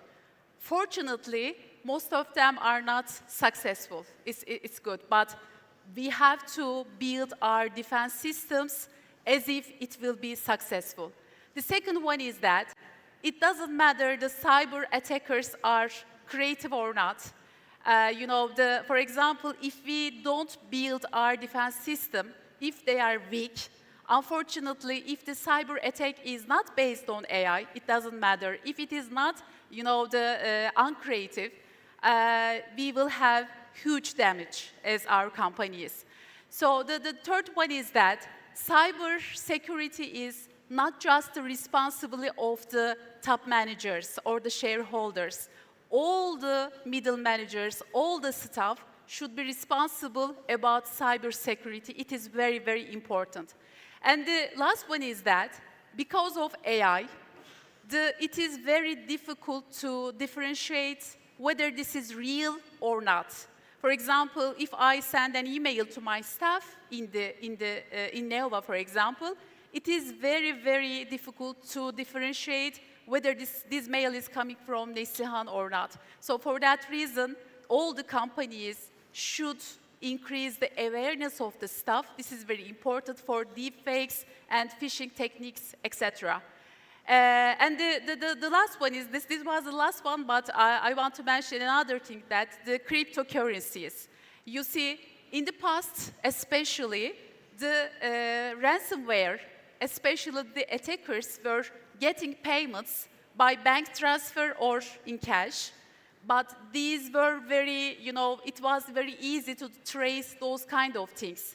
However, unfortunately, now, there is a parallel way between those two things. They can get their payments by cryptocurrencies, especially Bitcoin, etc. For that reason, it has been very difficult to trace those kind of attackers. So as a result, whether it doesn't mean that, like an earthquake actually, all our companies have not any, for example, cyber attack today, up to today, but it doesn't mean that tomorrow we will not have. So for that reason, we have to build our defenses. So as a result, when I look at those kind of analysis, I think that as a person, insurance is very important, and because the companies should continue to invest technology, and they will, get insurance products in those to mitigate the risk, especially in cyber. So I will try to explain what is cybersecurity, especially for products.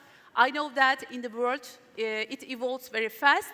As Neo Insurance, we have started a new product. For that reason, I will try to explain what is the competitive advantage of that product. So cybersecurity, firstly, global risk and statistics I want to mention. As I said, AI-based cyber attacks, ransomware, it is one of the things that we have to deal with those kind of risks. Third-party risks, it is very important because of the globalization, the integration, we are working with third parties, especially in insurance sector and most of the sectors. For that reason, this is another risk. Advanced social engineering and, of course, the quantum.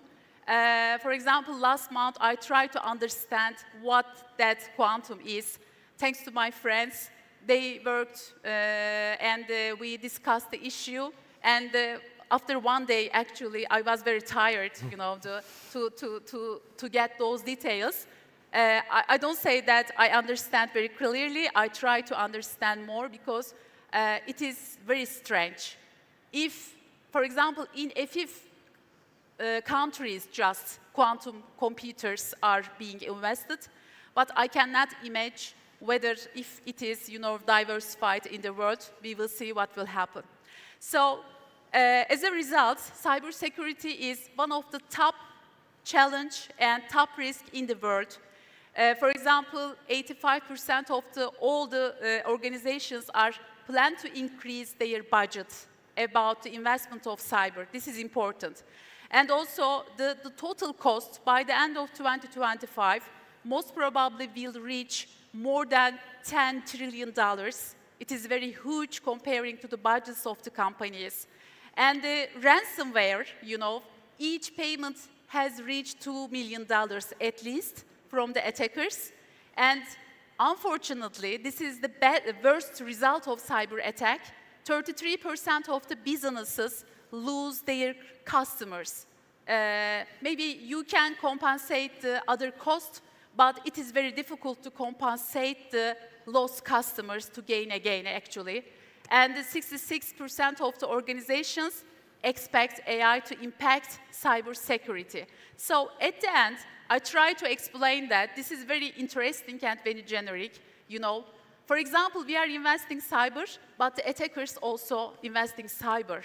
We are capable of cybersecurity defense. Also, they are very capable of AI-based attackers. So for that reason, it means that AI are being used by ourselves, the defenders, to detect the phishing, fraud, and automated. And actually, on the other side, the cyber attackers are creating. They are creating, we are detecting. Actually, all of them the same. They are creating and we are detecting each second, actually. We cannot, and for example, some risk or AI and others have some duration, starting point and end point. However, cybersecurity don't have any, the duration.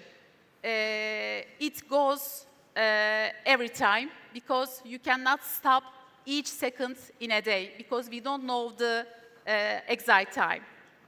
So the cybersecurity insurance, yesterday also, most of the panelists said the same thing. Insurance is, as you know, risk transfer, but the paradigm is being actually changing. The risk transfer is going to the risk management, risk partnership with the customers, because we have to reduce the risk together. And for that reason, if we have any chance, we have to support our customers. Cyber insurance, in general, what provides that cyber insurance? To cover the cost of the cyber attack. And sometimes 2 or 3 days, sometimes 1 week, the companies have to stop their business. For that reason, the interruption and incident response support. Reputation is very important. You have to declare all the, for example, the televisions or the, other things. You have to declare something, and for that reason, you have to increase your reputation again. And the compliance and legal issues and penalties, for that reason, motivationally, you will lose. And on the other side, you will lose money. On the other side, you will lose your customers altogether. For that reason, the insurance is coming to help people in that case. The global market size, the premiums, gross premiums, as you see, it is increasing, and yearly at least 15 to 20%, the total gross premium is increasing, especially in US. We know that the market is there. And at the end of 2032, it is being expected to close to $100 billion gross premiums in that sense. What's happening in cybersecurity in Turkey? Of course, we are doing, and we have started to do something. Firstly, this is important. In March 2025, there is a cybersecurity law. It is very important. We know that in many countries there are regulations about cyber, but in Turkey, this regulation, this law is very comprehensive, very, very comprehensive. For example, it determines all the politics and the requirements of the customers. I mean SMEs, corporates, commercials, banks, everyone actually in the market. And also covers all the companies, as I said, public institutions, their tasks, their politics, regulations, sub-regulations, and also cybersecurity presidency established by this law. So we will see their task and their duties in the near future. This is an important point for cybersecurity.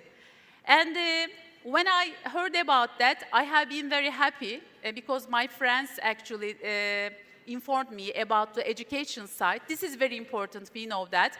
For example, when I was a student in ODTÜ, there was not any field, but I have heard that, for example, in Kıbrıs campus, there is cyber engineering faculty. It is very important. And also we know that there are many master programs in Turkey anymore, and also engineering programs, technician program. And I'm very happy to say that there are 8 high schools, cyber high schools in Turkey. It is very important.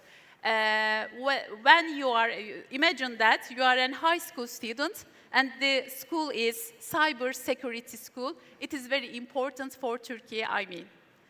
So I want to mention about technology at Neo Insurance Company. We see that we are trying to invest the technology side, and also we have been the first insurance company who have been accepted in Technopark. So we have 5 AI-based R&D projects nowadays.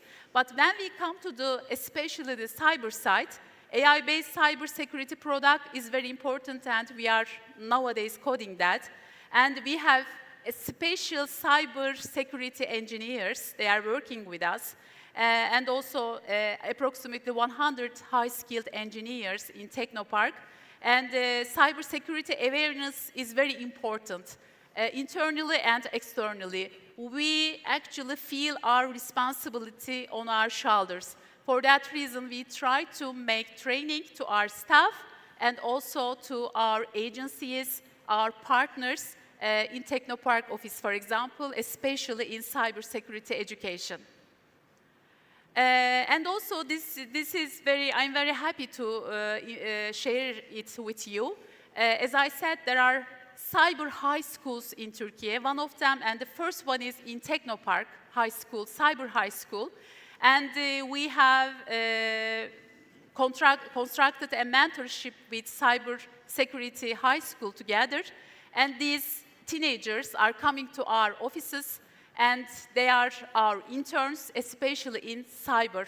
They are trying to learn how to detect those kind of actual attacks. As a result, technology is going fast, and we are trying to running behind that technology. And also there are very, very important, the results of those kind of cyber attacks because of those technology. We, as Neo Insurance, we have been the reinsurance, of the Lloyd's syndicates at the beginning of this year. And providing the capacity from Lloyd's syndicates, we have launched our Neo Cyber product. But this is a general product. You can find this kind of product in everywhere. But the competitive advantage and the differentiation of that product is that because of our Technopark cybersecurity engineers, we are managing the cyber claims internally. This is very important because we know how to solve those kind of attacks. For that reason, we are making our claims management internally. And the second and important thing is that in my banking career, I had a chance to see many customers and SMEs in Turkey. They are exporters, importers, they know everything. They are very successful, by the way. But especially in cyber, they don't have enough knowledge. For that reason, we have decided to give consultancy. If an SME or corporate company buys cyber policy from Neo Insurance, then immediately we will have a consultancy by our cyber engineers to those kind of customers to, inform them their, actually, for example, they don't have enough capacities, they don't have enough firewalls, etc., etc., and we are giving a report to them, sometimes face-to-face meetings. This is that, actually, of course, this is a cost for us because we don't get any payments because of that consultancy. This is a responsibility, social responsibility. We are seeing like that. Just a policy premiums, we are trying to giving that consultancy and increasing the awareness of the customers and, of course, reducing the risk together. By the way, we don't want to get so much claims by this way, actually. So my last thought is that, of course, we will not stop because of cyber attacks. We will not be afraid. And we will focus on rapidly evolving technology. And cyber insurance is there. And cyber insurance in the world will focus on these risks. Thank you.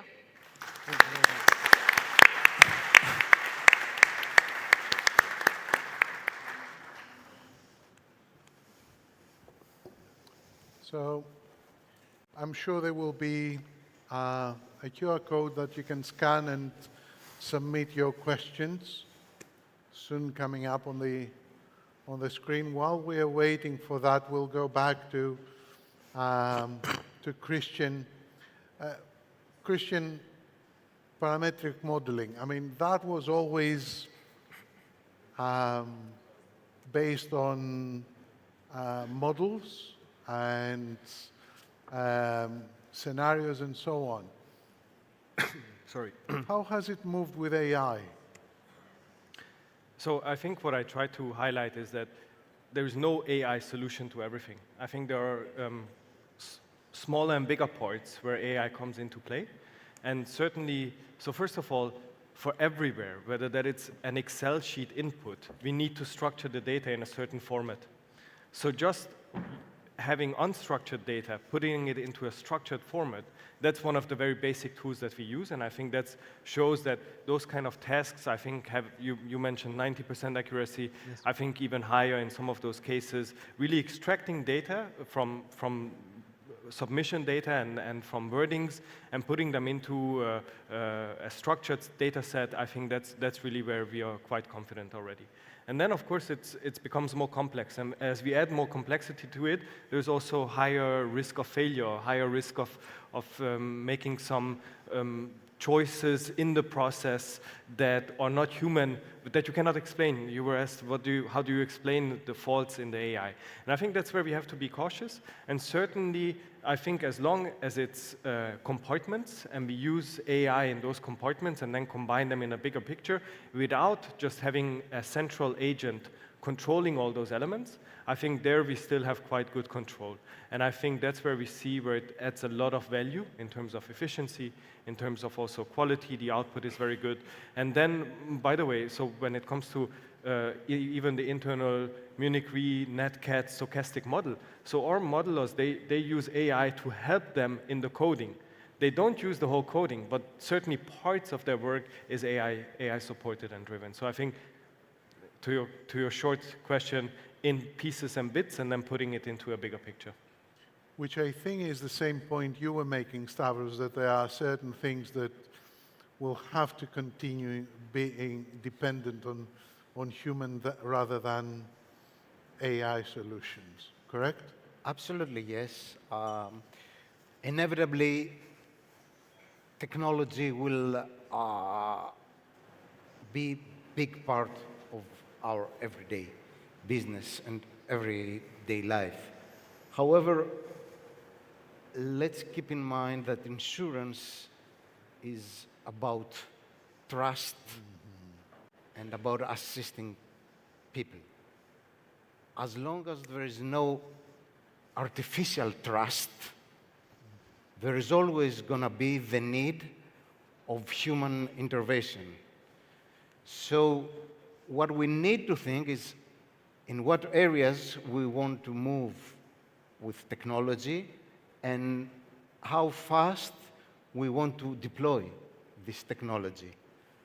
These are the critical questions, in my humble opinion, that everybody, insurer and broker, and everybody in the insurance industry should ask themselves. Again, how fast and in what areas we want to deploy technology, but let's keep in mind that it's always about human interaction, so at least a very small percentage will be of everyday life would be about a human reaction. Okay. Neslihan, I was quite interested at the corporate social responsibility linking to cyber risk and also what you do with the schools. How does that play with your workforce? How do they view it? Do they think that it is something different or another corporate activity?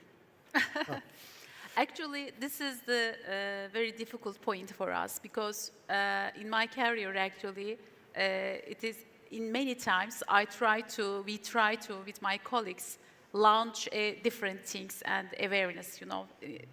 And it is taking a bit time for SMEs and the corporate companies to understand, you know, this is very valuable because you see,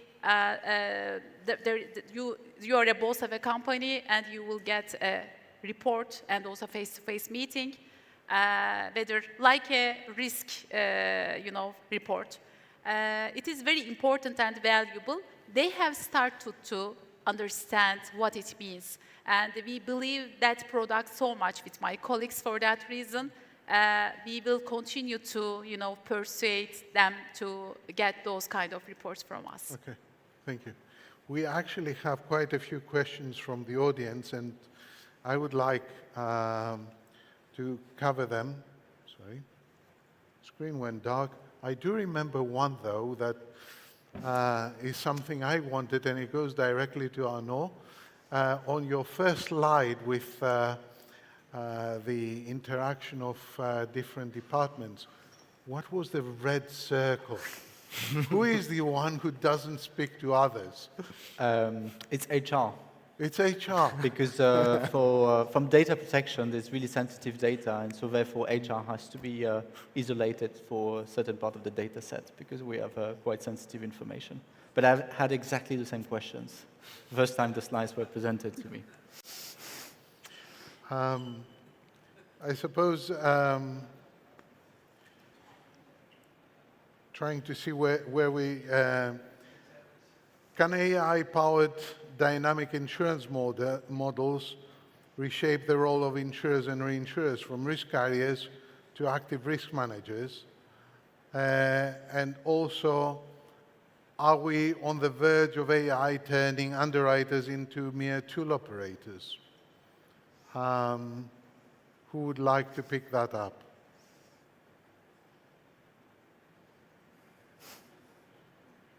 Don't all rush to it. I can start. I can give you some thoughts. I would say I think we all mentioned the importance of the human interactions in our industry. I think whether it's insurance or whether it's reinsurance industry, as well, if you think as well the brokers, how the human interactions are the cornerstone of it.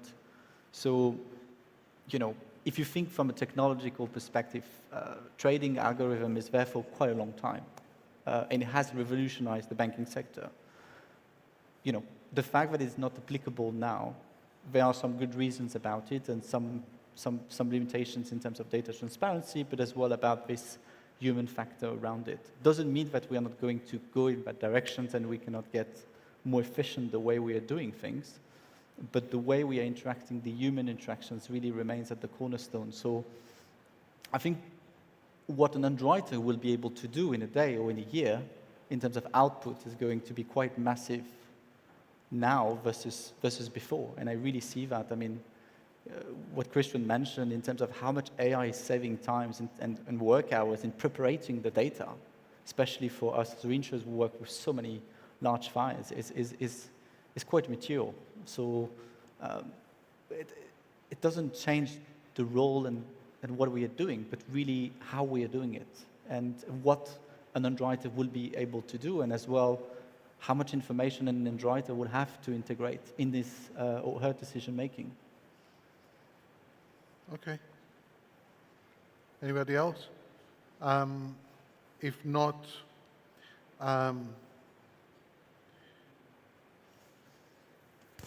you all mentioned that insurance is still a people's job.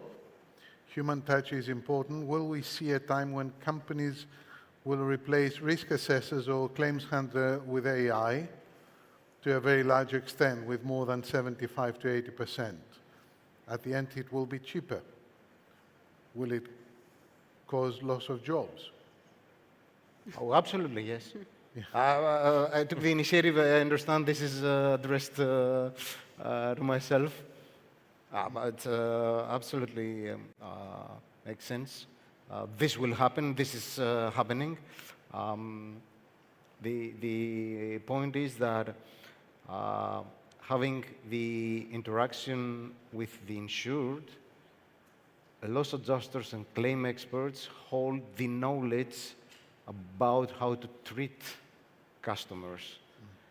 And this is the added value and the powerful tool that makes us the strategic partners of deciding along with insurance company which way we want to go and how fast and which areas we want to deploy technology. Okay. An observation that comes from the floor is that there was an extensive discussion on artificial intelligence for underwriting and claims, but you see opportunities in the distribution for intermediaries, and how do you think this is playing out?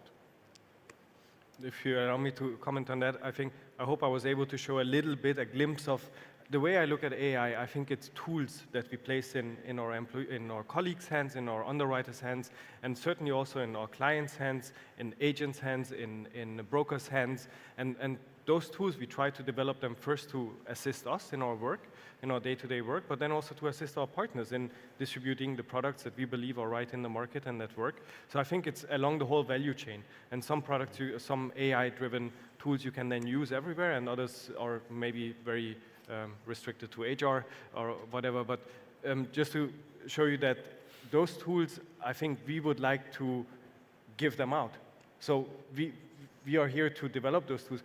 I mean, Munich Re is really at the core is P&C underwriting. It's also my colleagues it's a very strong culture. That's where we find our expertise. That's where we see, that's what we understand. We understand the risks. That's what we talk about every day, not just AI.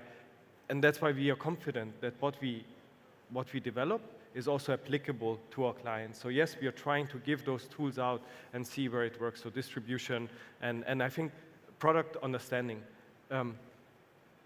There is always, I mean, insurance is difficult. So I think it is our task to design products that work and that are transparent and easy to understand.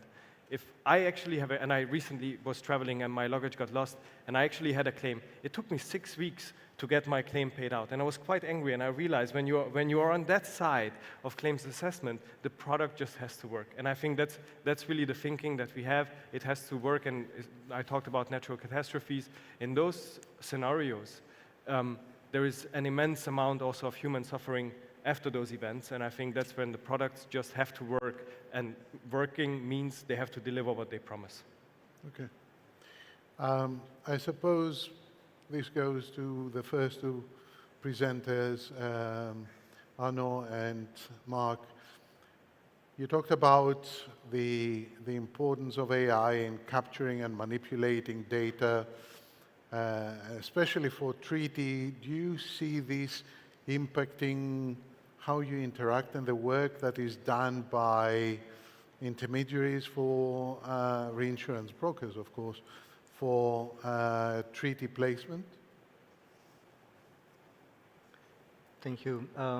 It's a difficult question because it all relates first on the data that we are receiving, right? So be it direct or be it via our friends brokers. So I don't see the main challenge here is the data quality. And Charles talked about the placement at the Lloyd's market. I believe it will have an effect. All what is automatic. I mean, by treaty we should probably look at the different categories. There are facilities, there are facultative placements. So most probably on these structures, the AI or let's say the digital, that's always the trap, right? From which stage you are calling digitalizing AI-assisted underwriting, right? But I mean, maybe on facultative underwriting, I believe as it is costing some time, costing money as well. The premium is much less than on a treaty on the facultative reinsurance, so that may assist much more on facultative underwriting, I believe. Okay. I will. One more question has to do with, I suppose, with the output of the model, of AI models. And the question is, which concrete measures do you have in place to manage AI model risk? So false model outputs. And I assume, that's linked with another question, which is talking about, do we need to set up AI risk reserves? AI what? Risk reserves for AI. Okay, I will start. So to bring back how we are using it right now. So as I said, it's a lot about data preparations right now. And so that's one thing where there is a lot of scalability and efficiency that can be done in terms of the modeling. And as well, the power of calculations, especially with stochastics and in terms of the number of scenarios. Christian was mentoring the PGA in, parametric deal. You do a cat in the box. The information that you need are extremely limited. You move to a PGA, you are going to model maybe, between 2,000 to 5,000 risks or 10,000 risks if you take for one insurance company, if it's to cover the portfolio. So just that, having an AI would help you to process that. It's already quite mature. When it comes to using AI in terms of challenging, coming with in an autonomous way at the modeling phase, per se with stochastic, that's already in place to a certain extent. It's just an accelerator. It's not like we are reinventing the wheel. And then it's going to be, reinsurers and I think insurers are quite conservative by nature. So it's going to be, trying to see step by step about how, running in parallel with traditional way, with it more a new way, how the difference of results are, to really understand what the machine is doing. And then it's breaking down the phase of the modeling about where it really adds value, and can be fully automated because the risk of error is extremely small, versus where modeling is just a model. So there are a lot of assumptions, and you could get many results. And by nature, as I mentioned, a model is wrong, and some models are more wrong than others. But it's important as well to think that and I think that's what as well will differentiate some reinsurers to others, and as well the added value of the brokers is to bring this critical thinking into the modeling. If I may add, the AI is not replacing the tools we are having currently. I mean, we are having a wrong debate if we ask the wrong question.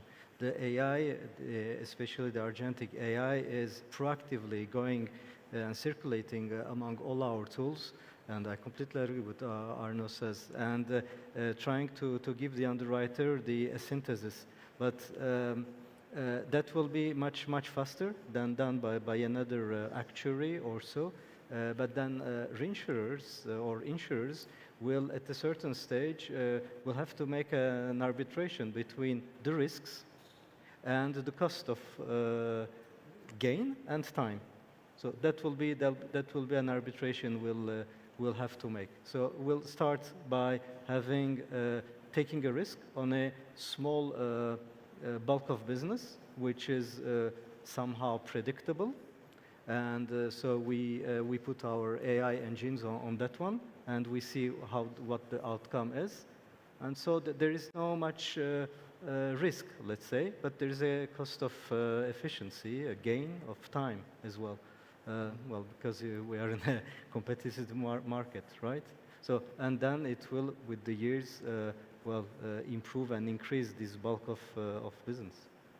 So if I take that point of improved efficiency, I think it links to another question that's coming up. Is this going to lead into increased unemployment, or to put it in a different way, less people employed by the same organizations?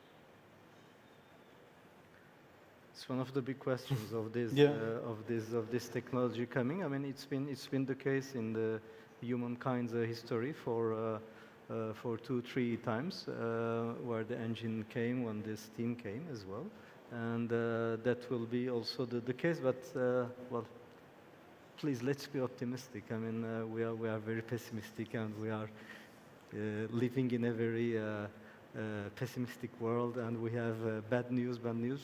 This is let's take it as an opportunity. New roles will rise, new position will appear, and I believe we'll at the end we'll find the right balance of where to put AI in our lives. And if I may just comment on that, so there are different dynamics in each country, but it's in Germany, for example, a large part of the currently working population will retire in the next 5 to 10 years. So there's also a huge amount of history or experienced people who will retire, who will disappear from the market. So the ones coming after that generation actually have to have a whole different tool set with them, also being able to use these kind of AI-driven tools. And in addition to that, I'm also optimistic, not just within the company, we have new roles and different roles, but outside. I mean, I think in 5 years, there will be companies that we have never heard about that have a higher valuation than the combined value of the companies we are sitting. So just to say, I think there are many opportunities. We work with many outside companies that are able to scale, deliver, and use these kind of tools in a much more efficient and quicker way. So I'm also optimistic. I think there's good things to come. Okay.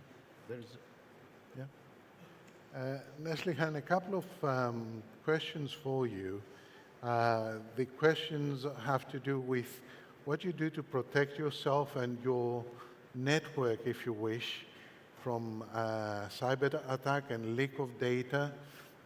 Someone says, well, obviously the agents are the weak spot in this system, and how do you protect the company and the client's data? Okay.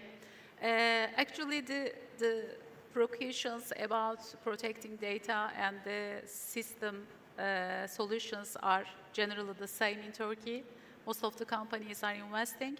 And the Neo Insurance is a bit, the more conservative about it, coming especially, it's a subsidiary of a bank. For that reason, we have, the synergy with the bank, especially in that side. For that reason, maybe we are trying to make something as more double and more conservative. We have to do that, actually, and we are happy to do that, by the way. So, for example, in our cyber security and data security, especially department, more than 20 people are working there. And so we are investing there in terms of technology and human resources as well. And so, for example, especially in the insurance sector, it is very surprising for me, after banking side, there are many different tools in insurance sector, and we have to integrate with each of them, agencies, digital apps, etc. So for that reason, we have to our awareness should be double than the bank, actually, for that reason. There are some technical solutions about building our defense system. Of course, they have some cost for the company, but it doesn't matter for us, and we are investing and we are getting those kind of tools to build our defense system, first of all. The second one is the agency side and customer data. Of course, this is the first thing, the customer data protection. It is related with that, and I explain. The second one is that, especially nowadays, most of my colleagues will know that I will explain. There are many agencies overall Turkey, and some agencies are using, some tools to gathering all the information from different insurance companies. So, especially the insurance authority wants to get some precautions about them. And we are supporting that decision so much because sometimes we cannot directly deal with those kind of tools that the agencies use. However, sometimes maybe some of them cannot be as safe as the insurance companies use. For that reason, we have heard that, and we know that the insurance authority wants to get some precautions about those kind of tools. And at the end, I think it will be better for our sector. Okay. I think we came to the end of our slot. I would like to thank you all and to our audience who was very attentive. I think what we get out of it is AI gives a lot of opportunities for improving decision making, for improving efficiency. But it also poses challenges. Efficiency is a good thing when you improve it, but then when we link it with the return of reinsurers, as we've seen it earlier, the question is, shall we not use it to improve that return? Having been a reinsurer in the past, I can tell you 60% of the cost of a reinsurer is linked with headcount. So it's quite human resource intensive business, not just capital intensive, with good reason. I will leave you at that, and I would thank you for very useful contributions. Thank you very much. Thank you. Thank you. Thank you.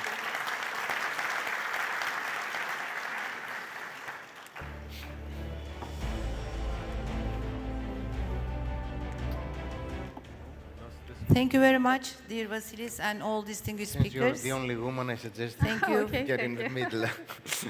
Thank you very much. And also, we would like to remind you that we will start at 2 o'clock after lunch. Lunch is served outside.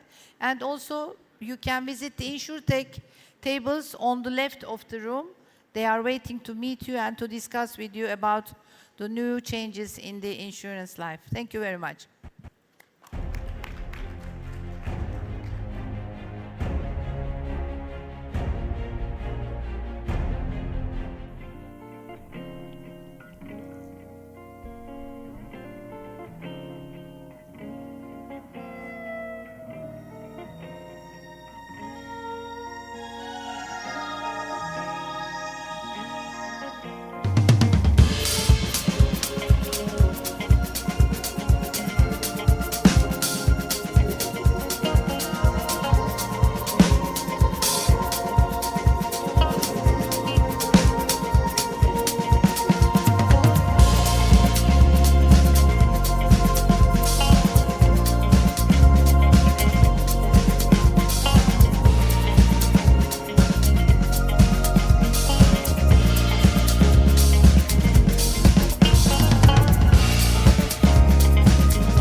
Hello.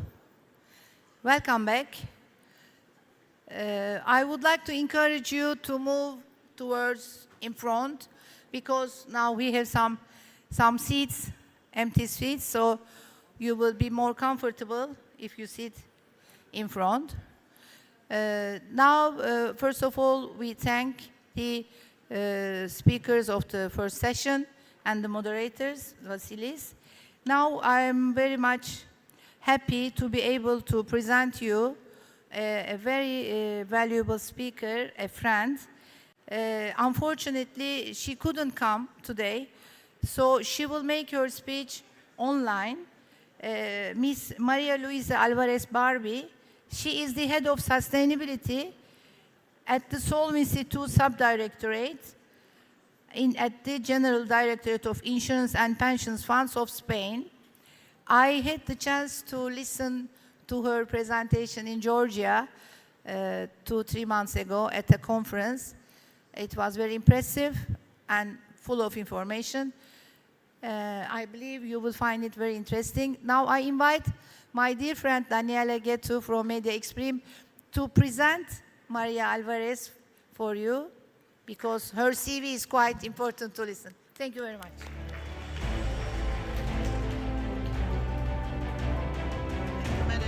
First of all, thank you for inviting us here and giving us the opportunity to contribute to this beautiful event. It's not for the first time we are in Istanbul, and each and every time was a real pleasure and also a huge benefit in knowledge terms. Maria Luisa Alvarez, as Menekşe said, is head of sustainability and in the Spain Directorate.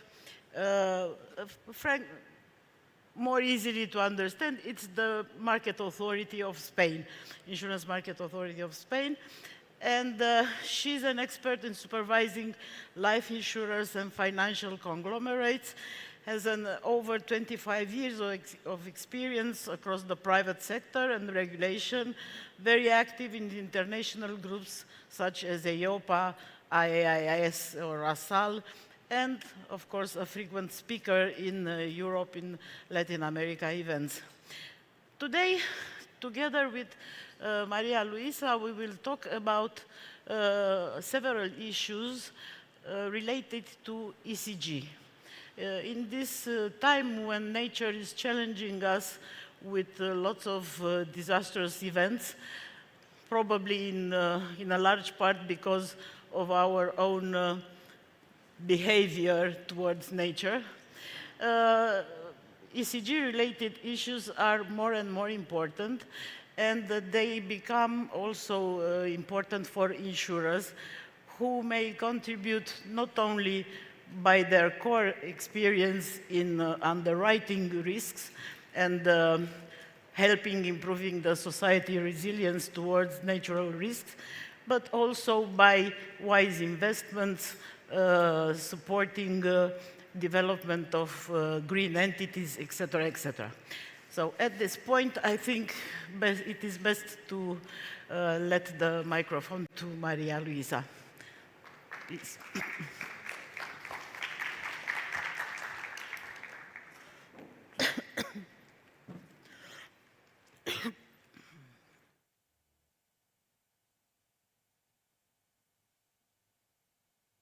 Hello, thank you and good morning to everyone.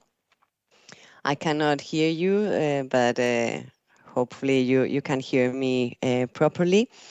First of all, thank you very much for the invitation to this meeting. I'm very sorry because I can't be in Istanbul, but I had a prior commitment that I couldn't move. So it's a pity, but thank you very much for the invitation. I'm going to share my screen to share with you my presentation. First of all, I'm Maria Luisa Alvarez. I'm head of sustainability department in the Insurance and Pension Funds Supervisor in Spain, called the DGSFP. And well, first of all, I want to give you a general update of our opinion. Our opinion is that sustainability is nothing new for the insurance sector. at least for us, it's difficult to understand how an undertaking can assess the risks it's face without taking into account wind or rain or hail. So the insurance sector has always included NatCat risks as one of the risks they are facing. So the insurance sector is one step ahead of other sectors. So very good news regarding that. And as most of you already know, our legal framework, Solvency II framework, already includes NatCat risks in the standard formula, and undertakings must have enough own funds to cover, among others, NatCat risks. They are already assessed in the standard formula for the calculation of solvency capital requirements. So that's why we think that the insurance sector is one step ahead of other sectors. As you know, in Spain, we have a special system and special organism. It's called the CCS, Consorcio de Compensación de Seguros. It's the organism that is going to pay claims for insured policyholders in case of extraordinary events. So in case of extraordinary events occur, like floods, for example, if people have an insurance policy, the insurance undertaking is not going to pay, but the CCS is going to pay. But of course, first it's important that an insurance policy must exist before telling them who is going to pay, the insurance undertaking or the CCS. And also it's important to tell you that NatCat risks are under review under the Solvency II framework.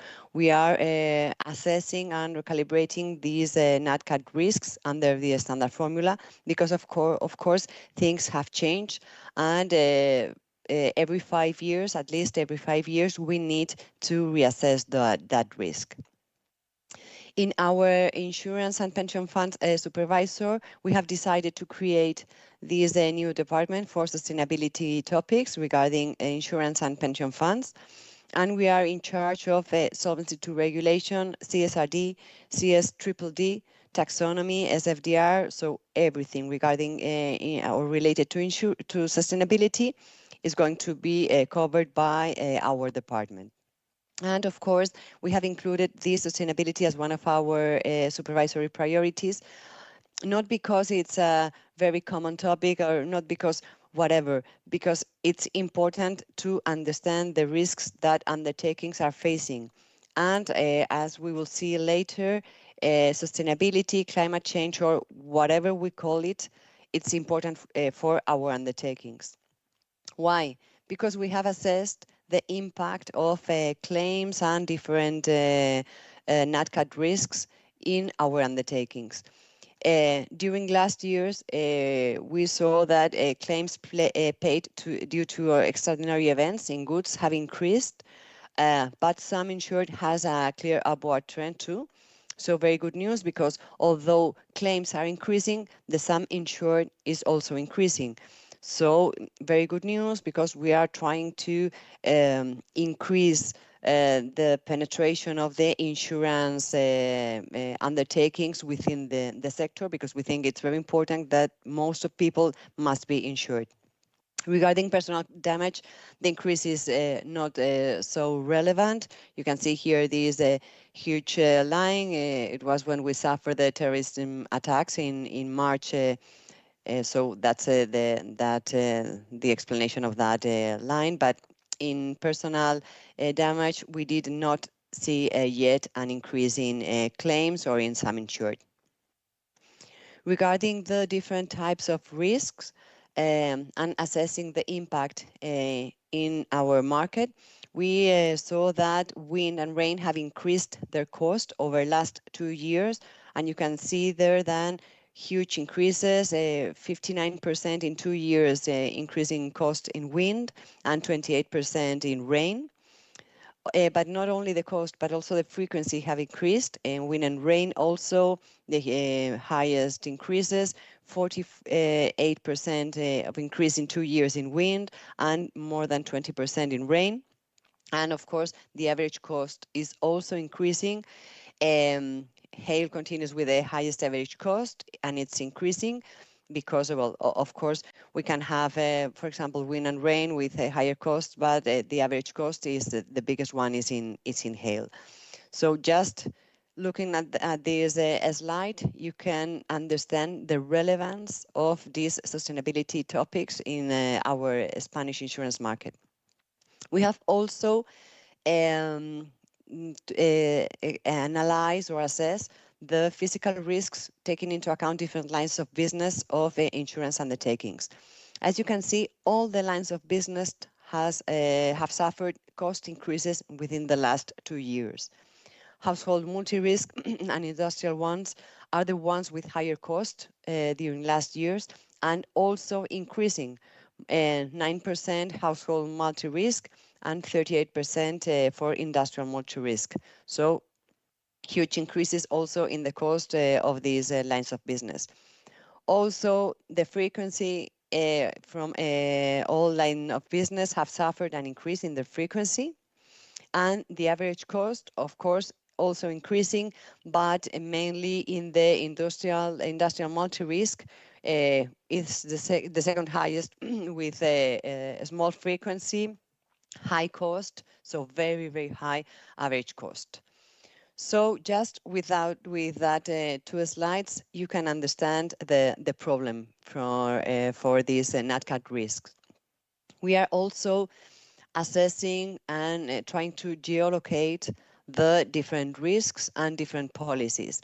Why? Because it's important to know which part of the country is suffering which kind of risk. For example, in rain, we have here the special situation of Valencia in the coast. We suffered last year Dana with terrible floods. More than 200 people have died. So that's why we can see here the huge impact of rain in Valencia. But also, for example, it's good to know some things that at a first glance are not so obvious, like the relevance of wind in Madrid, in the center of Spain. Maybe when we assess at a first moment these Nat Cat risks, we didn't realize how important could be wind for these for Madrid. As I told you, this is a very important matter in our opinion, and that's why we have carried out several supervisory procedures regarding sustainability within this sustainability area. We have focused on the supervision of the specific requirements as regards to the integration of the sustainability risks in the governance in reinsurance and insurance undertakings. We have focused on the areas of underwriting, reserving, investments, tasks of risk management, actuarial function, remuneration policy, and prudent person principle. So as you can see, we have assessed the whole insurance undertakings because, in fact, sustainability is going to affect the whole insurance undertaking. The delegated regulation has been modified in order to include these sustainability risks in the legal framework. We have also used these supervisory procedures to assess the degree of compliance from undertakings with the opinion on the supervision of the use of climate change risk scenarios in ORSA and the application guidance on climate change materiality assessments and climate change scenarios in ORSA that were published by EIOPA. And as for sure you know, we have introduced these changes related to ORSA in the Solvency II review, the Directive 2025-2 includes this opinion and this application guidance within Articles 45 and 44 related to changes in sustainability and in ORSA. Related to system of governance, what it said in the delegated regulation is the following, that the system of governance of insurance undertakings must include these sustainability risks within their system of governance. But in fact, these articles, they're not give us enough information of how to include these sustainability risks, for example, here in the system of governance. So I have prepared one slide for each area that we have assessed in order to tell you what our main good practices in each area of the undertaking. Related to governance, as you saw, the article is not giving us a lot of information, but we think that the undertaking must have a sustainability governance structure. Maybe it could be a committee, a commission, or department, but with representation from all departments affected by sustainability and forums that involve the rest of the staff.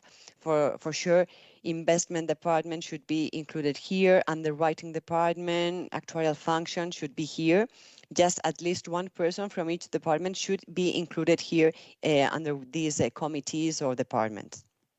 Also, we will need to create some channels to guarantee communication between the different bodies, both upwards to the governing bodies and downwards to all employees, because the idea is that we will need to share, to convey sustainability as part of the company's culture. And that is not going to happen if we just create one department and alone department. We need to transmit and to share that kind of information. We will need to be sure that all the undertakings have sustainability training for all employees of the undertaking. And sometimes we will need some specific courses for the different areas, because of course, for example, investment area will need specific courses, so we will need them to have a specific trainee. It's also needed a good practice to clearly identify the responsible for analyzing and communicating regulatory changes, because there are several regulatory changes within sustainability framework. So we will need to have clearly identified the department that is going to share those regulatory changes with the rest of the staff. It's needed to keep all the staff informed of any relevant changes of regulation. And of course, the sustainability area must be regularly considered within the internal audit plan. It's just another area and it must be reviewed under this internal audit plan. Regarding the underwriting and reserving areas, the same idea. Here you have the article, and what is said in the delegated regulation is that the insurance and reinsurance undertaking must take into account all the actions to be taken to assess and manage the risk of loss or of adverse change in the values of insurance and reinsurance liabilities that could result from some factors and among others, sustainability risks. What does that article mean in our opinion? That the underwriting and reserving areas must include geographical zones. They must geolocate each policy so they can assess at a macro level and micro level which risks they are facing. The undertakings will need to take into account these micro measures that could policyholders take into account. For example, if they live in an area with a high risk flood, they will need to maybe include some special doors that are going to prevent floods. So they will need to include these in their policies. And of course, at a macro level, if some governments take some special measures avoiding some floods or some another NatCat risks, they must be taken into account. Another important topic is that the undertakings must clearly define the requirements that they consider when they are going to classify a product as a sustainable. Why? Because just having a product, a health product, for example, for people with more than 65 years old, it cannot be included as sustainable just for that reason. They need to develop a little more why they think that that product is sustainable, no just because they are selling it, okay? They will need to include a clearly definition of vulnerable groups because, of course, sustainability is ESG. Climate change is important, environmental change is important, but also social is very important for undertakings and for sustainability.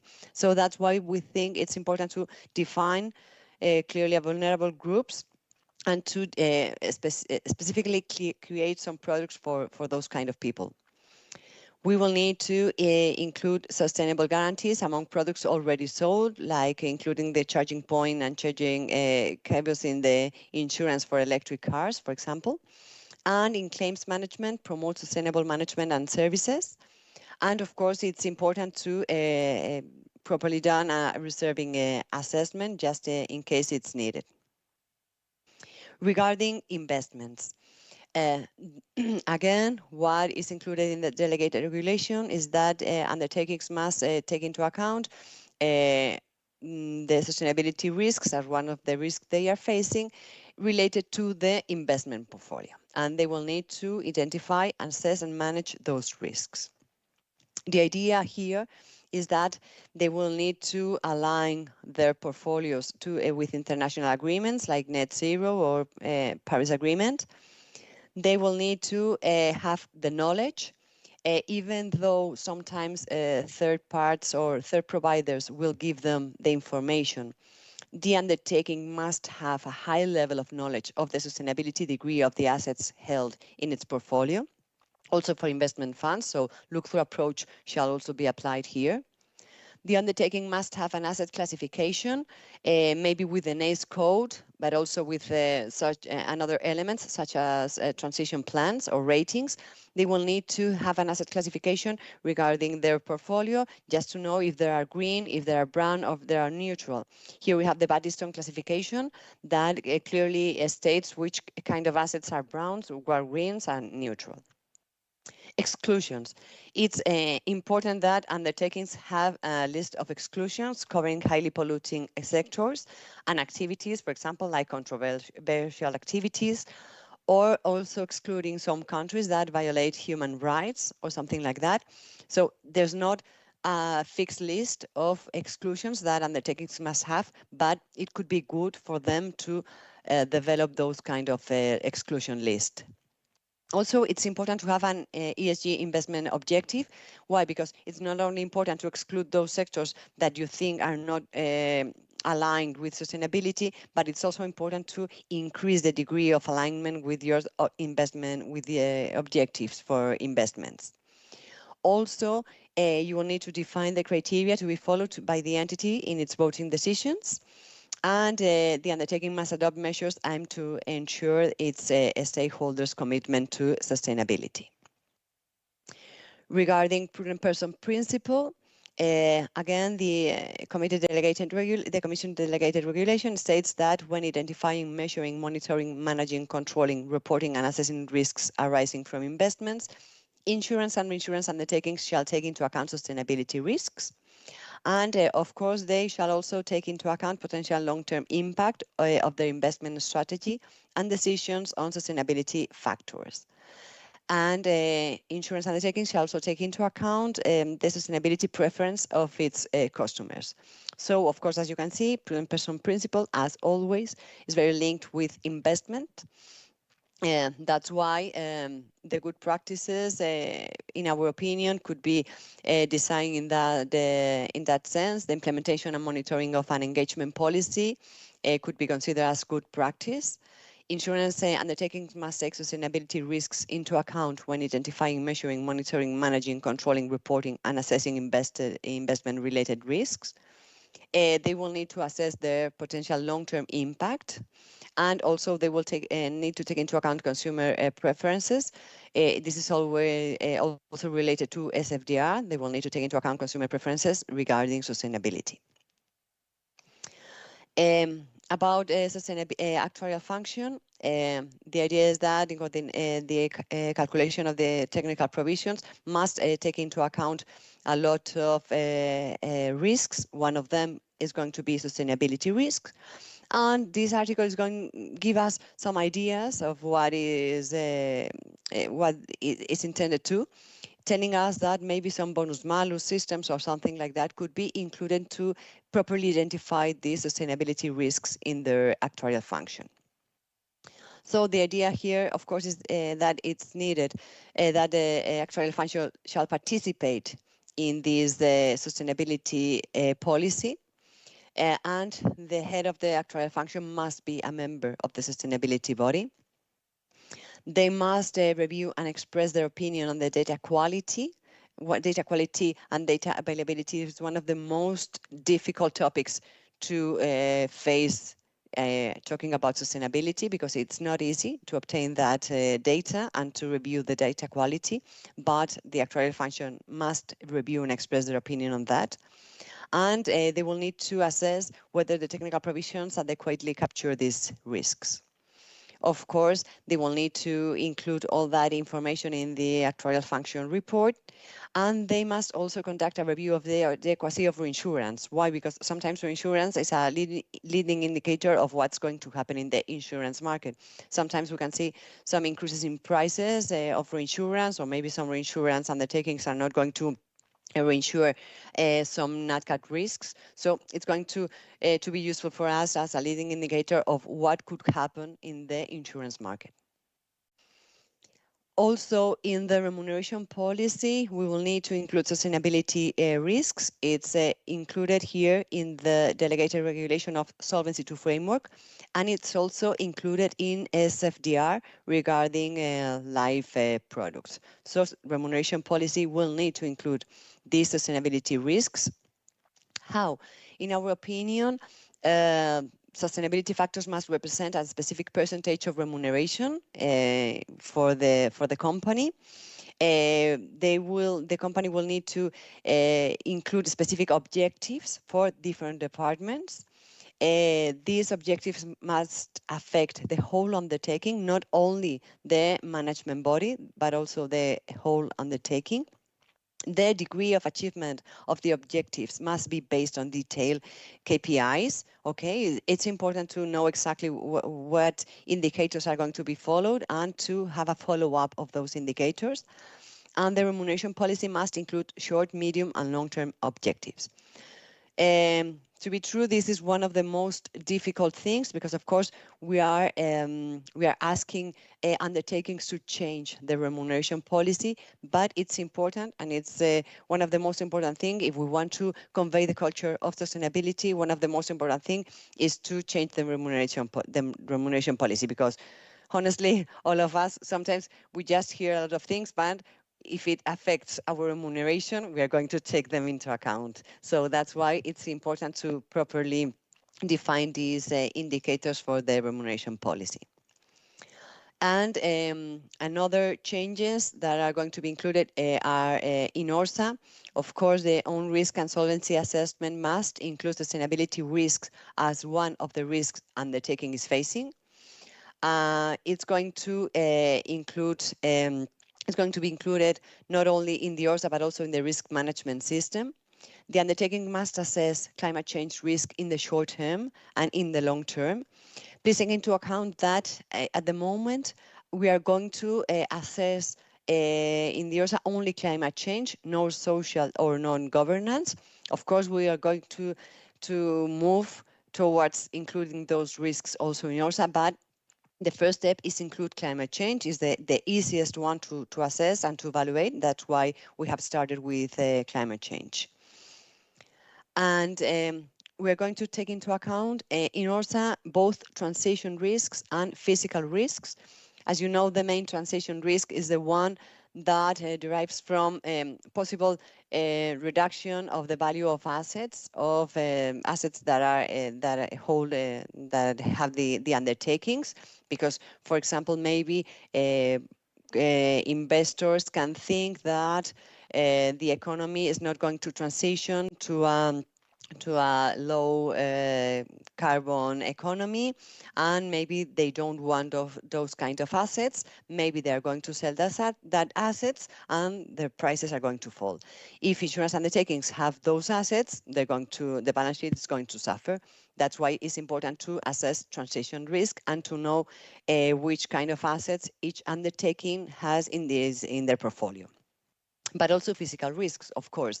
There are the physical effects of climate change. We will have acute physical risks that arise from particular events, weather events, such as storms, floods, or fire, and chronic physical risks that are the long-term risks, like, for example, increasing temperatures or rising sea levels or something like that.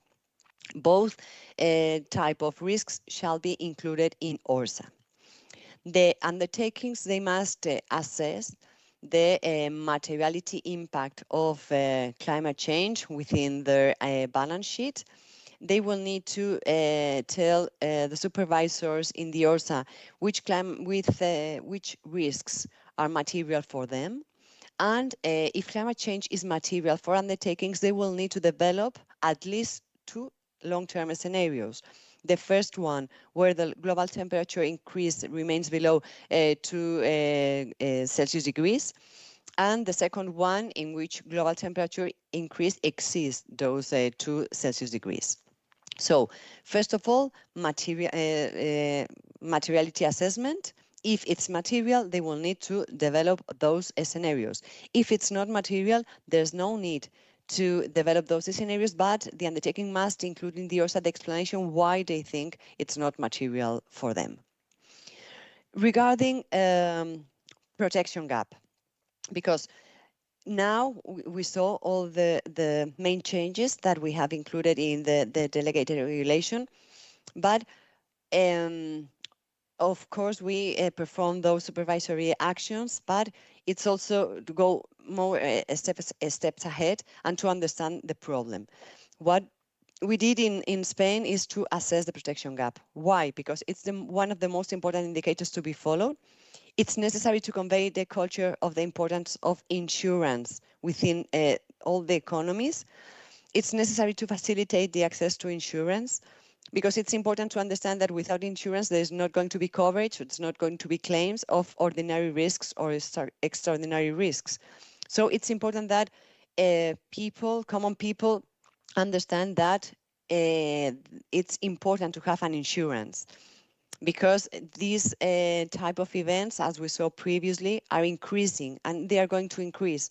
Even though we don't want them to call them sustainability, they're going to increase. So it's important to have an insurance, and it's important also to facilitate the access to insurance, giving them clear policies, telling them everything. So it's very important.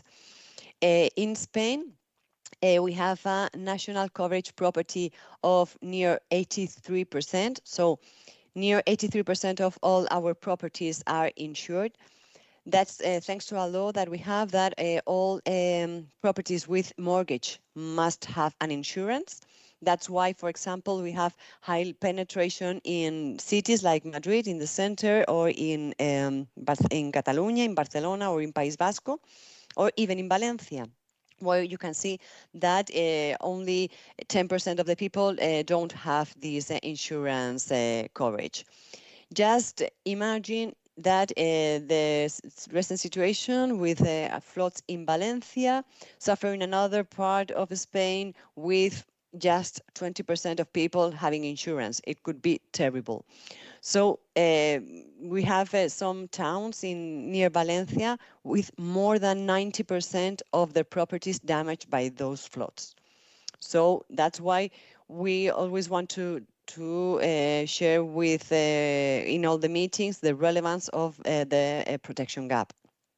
And it's very useful also to overlap those protection gap maps with with NatCat risk maps. For example, with wildfire.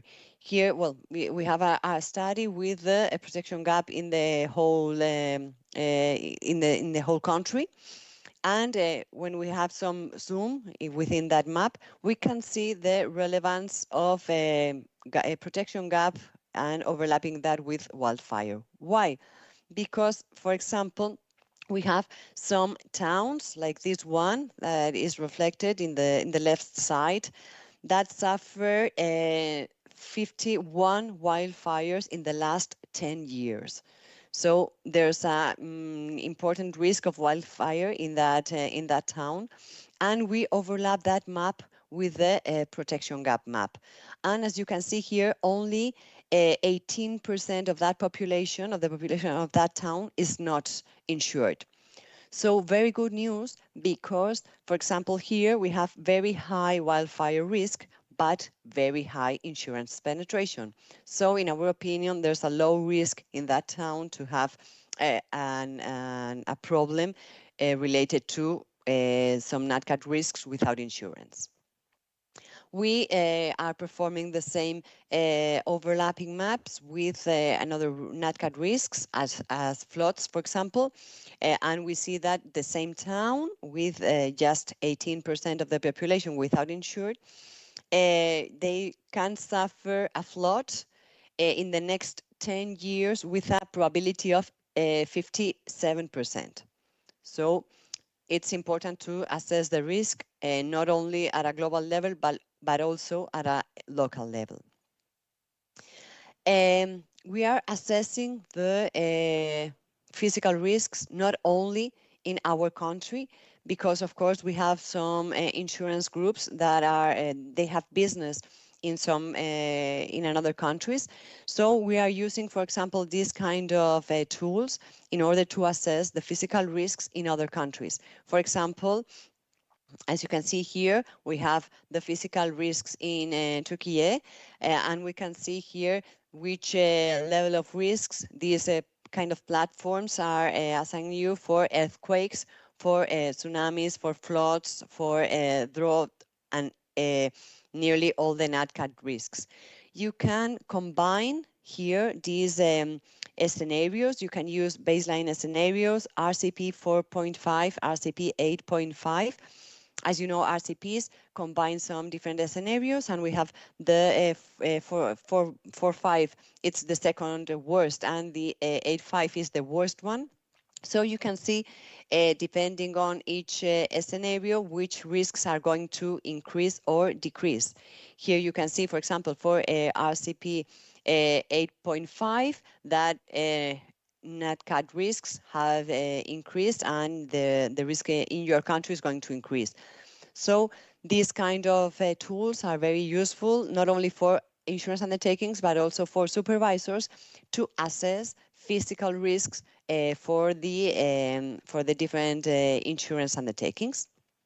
We have developed some IT tools in order to include these NatCat risks, taking into account this informed climate change tool, and also taking into account these RCPs and SSPs scenarios in order to assess not only the current situation that we have on the left side, where we can see, for example, this is the case for Brazil risks, and we can see here that for Brazil we have very high flood risk or extreme heat risk, but we can also project the situation and know what's going to be the situation if the economy does not go further for a transition economy.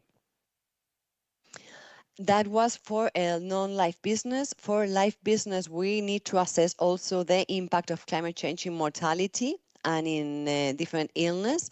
That's not easy. We have this IT tool where we can see here the mortality that has been observed during last year. Sorry, it's in Spanish because it's provided by a public Spanish organism.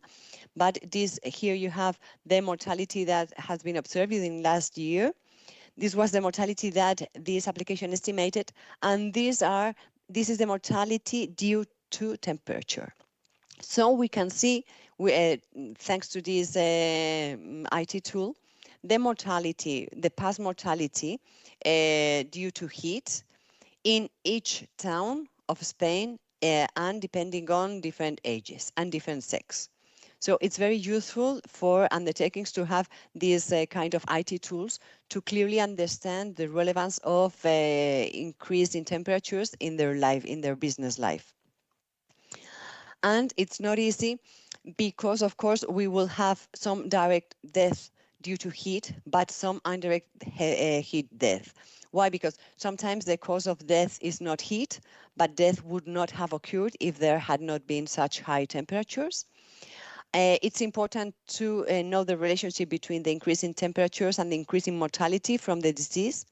Mortality from diseases that proliferate due to rising temperatures could be, for example, for hypertension, heart attacks, heart diseases, or something like that. And it depends on the granularity of the data that we have. And of course, it requires more complex statistical methodologies. But of course, it's necessary to make a geographical distribution of the policies at a geographical level and to analyze the increase in temperatures in these areas. And once we saw the physical risks, just a couple of slides about transition risks. It's important to have a classification of assets, green, neutral, pollutant, taking into account their NACE codes and also the Battison assessment, but not only the NACE codes, because it could be useful for including also some kind of information related to transition plan or transition or sustainability risks plans or something like that. But the relevance is to know and to have a general picture of the percentage of assets, pollutants, neutral or green, that each undertaking has, or the whole sector, of course. Thanks to that, we will have the general picture of the whole sector, which undertakings have more pollutant assets and which undertakings have less pollutant assets. We can also analyze by NACE code which ones are most important, and you can assess by issuer if it's considered green, neutral or pollutant. So the main challenges, we have to transmit the relevance of insurance within the economy. It's important also to geolocate insurance policies and risks, transition risks and physical risks. It's important to have the materiality assessment of the different risks. But of course, it's important not only to have this materiality assessment, but also to have the quantification of losses. And it's necessary to assess the data availability and data quality. Of course, we will need to develop several IT tools. And of course, there are a lot of challenges, but please remember the protection gap 1. It's essential to increase the relevance of insurance in our economies. So thank you very much. With this, I have I have finished my presentation. Hope you find it useful. Sorry, because maybe I think that I extend a little bit, but thank you very much. Well, I'm sorry Maria Luisa cannot see or hear us, but she certainly deserves a round of applause. Unfortunately, at this moment, we are a little bit late, so I will immediately invite on stage the 4 knowledgeable and very pleasant companions of the panel. So, Professor Dr. Sinan Akar, Director of Catastrophe Modeling and Data Analytics Department from TROPT, Mr. Laurent Maresco, Senior Director for Moody's Insurance, Dario Schiller, Business Development Manager, Ultimate Risk Solutions and Si Consulting SPA, and Mehsen Nehmeh, Divisional Director for Gallagher Re. All these very nice and knowledgeable gentlemen will walk us through different issues related to the impact of technology, in particular AI and the latest development in this area, starting from modeling, going through underwriting to portfolio management, very interesting solutions, hopefully of real use for you all. So, at this point, please welcome again Dr. Sinan Akar. He is a professional with a distinguished and very rich academic background at Bogazici and Stanford universities, an extensive work on seismic hazard and risk projects worldwide, leading now an expert in ground motion models and probabilistic risk modeling for TROPT. I may say that I have followed their activity since the earthquake in Kahramanmaraş, and it's quite impressive the level of precision they have reached and in their prediction, as far as I can tell. Professor Akar, please, the floor is yours. One last remark, because of time restraints, I would kindly ask you if you can shorten a little bit your presentation to 15 minutes, if possible. Daniela, thank you very much. Thank you very much for inviting me here. As Daniela indicated, I am actually coming from the university, from academia. So, I mean, relatively still, I feel like I am new in insurance, reinsurance industry here. This is the second time I'm attending this conference. Last year, it was my first time. I showed some theoretical aspects of loss modeling. Now, I'm going to show not only the theoretical aspects because of my academic background, but also some implementations that we have been working together with my colleagues in TRAPT. The title of my talk is Earthquake Loss Modeling, from single scenario to multiple scenarios, from single location to multiple locations. I'm going to walk you through all of these, components one by one. Today in the morning, I listened to a very interesting session. Most of the speakers mentioned about the importance of AI technologies, implementation of AI technologies. What I'm going to present you is nothing related to AI. I hope it's not a disappointment for you. I know that AI is quite important. The technical background or theoretical background of AI is quite complicated. And still, it is sort of being developed.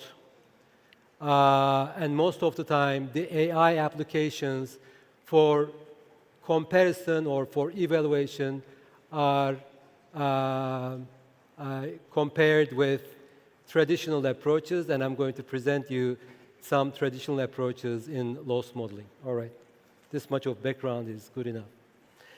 So the outline of my presentation is, firstly, I'm going to talk about loss prediction via single or multiple earthquake scenarios at single or multiple locations. And then, as I indicated, I'm going to show you some applications through the tools that we developed in TRAPT. Now, what do I mean by single or multiple scenarios? Or what do I mean by single or multiple locations? Well, firstly, the single scenario, or you can call it as scenario-based loss analysis. When you implement this kind of approach, the losses are computed from a single earthquake, and generally, this earthquake represents the most critical rupture scenario that is likely to trigger critical loss levels. Why do we pick the most critical earthquake scenario? Well, because the insured wants to decide on the minimum level of insurance coverage from ground-up conditions. The insured, say, the owner of an industrial facility, he or she wants to know the minimum level of insurance coverage from ground-up loss conditions, and for this case, he or she would need the most critical scenario. The underwriting teams, they want to shape the policy statements for earthquake limits and risk transfer conditions, and again, for such cases, you need to consider the most critical scenario. And then the reinsurance retrocession teams, they would like to assess the suitability of earthquake limits in proportional agreements and or limits layering structure considered in CAT excess of loss agreements. Again, for such cases, we need the most critical rupture scenario or the most critical earthquake scenario. And in this sense, our country, Turkey, is a sort of good laboratory, or the implementation of single rupture scenarios or scenario-based loss analysis is critical because our faults are what we call as mature faults. In other words, the occurrence of characteristic earthquakes are quite periodic along the North Anatolian Fault Zone or along the East Anatolian Fault Zone. By the way, in 2023, the first earthquake, the magnitude 7.8 earthquake, it was, it was told that it was a shocking surprise. Actually, among the earth scientists, it was not a shocking surprise because those ruptures, the ruptured segments in the first earthquake, they haven't been ruptured for about, I would say, 600 or 700 years. And people were expecting, the earth scientists, in their conferences, in their closed-door conferences, they were expecting a big one along those ruptured segments, and it essentially happened. Again, the Marmara Sea earthquakes, the characteristic, the return periods of characteristic earthquakes and the location of the characteristic earthquakes in the Marmara Sea, it's well known. So any insurance or reinsurance, say, company, they do want to know about the likely losses for such cases, and in that sense, Turkey, as I told you, is a natural laboratory. That's why we emphasize the importance of scenario-based earthquakes in our loss analyses. The second one is more traditional, the conventional one. You use multiple earthquakes, and they are represented by the so-called stochastic earthquake catalogs. Essentially, stochastic earthquake catalogs represent the yearly seismic activity of a region, all right, or of a country, or, say, of a continent. Essentially, what you are doing is you just study the seismic activity of the region of interest, the country of interest, and then you simulate earthquake catalogs, and then you implement each one of those with the likelihood of occurrence, yearly likelihood of occurrence, and then you compute the losses, and you represent them by the so-called return periods or annual exceedance probabilities. Again, I'm not going to go over each one of these items because more or less I'm going to indicate the same things. For the insured, they want to decide on, again, the minimum level of insurance coverage, but this time not by using a single event, but by using, say, a target return period or annual exceedance probability.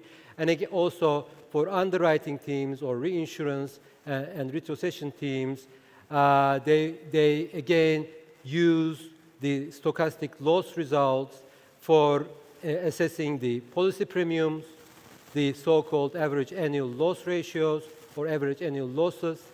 And then, again, the reinsurance and retrocession teams, they evaluate the earthquake limits or layering structure of excess of loss agreements for predetermined target return periods.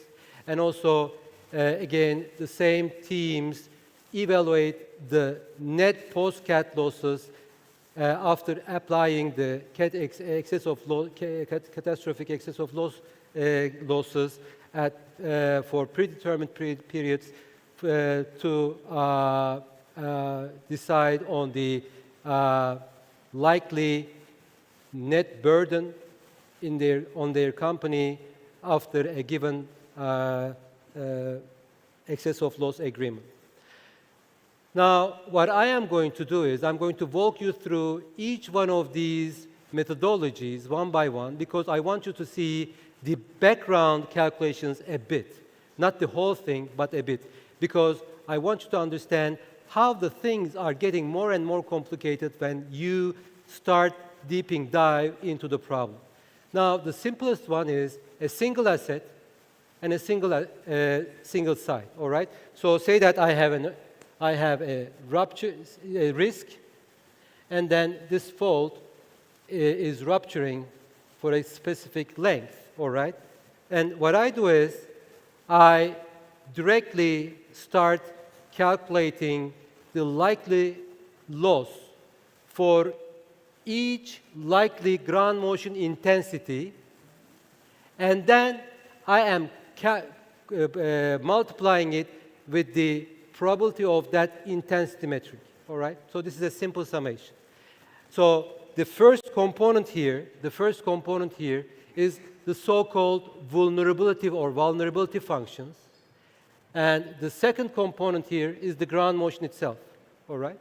So in a way, this is the most simple and way of finding a loss for a scenario. Now, the second one is the single event and multiple, say, 2 assets. We have a single event, but now we have multiple assets, and I'm going to give you the case study for 2 assets. Now, in this case, this is my first asset, and this is the second asset, again, the ruptured fault segment.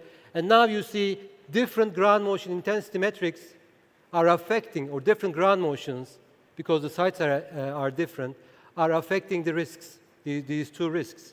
And essentially now the summation becomes a bit more complicated.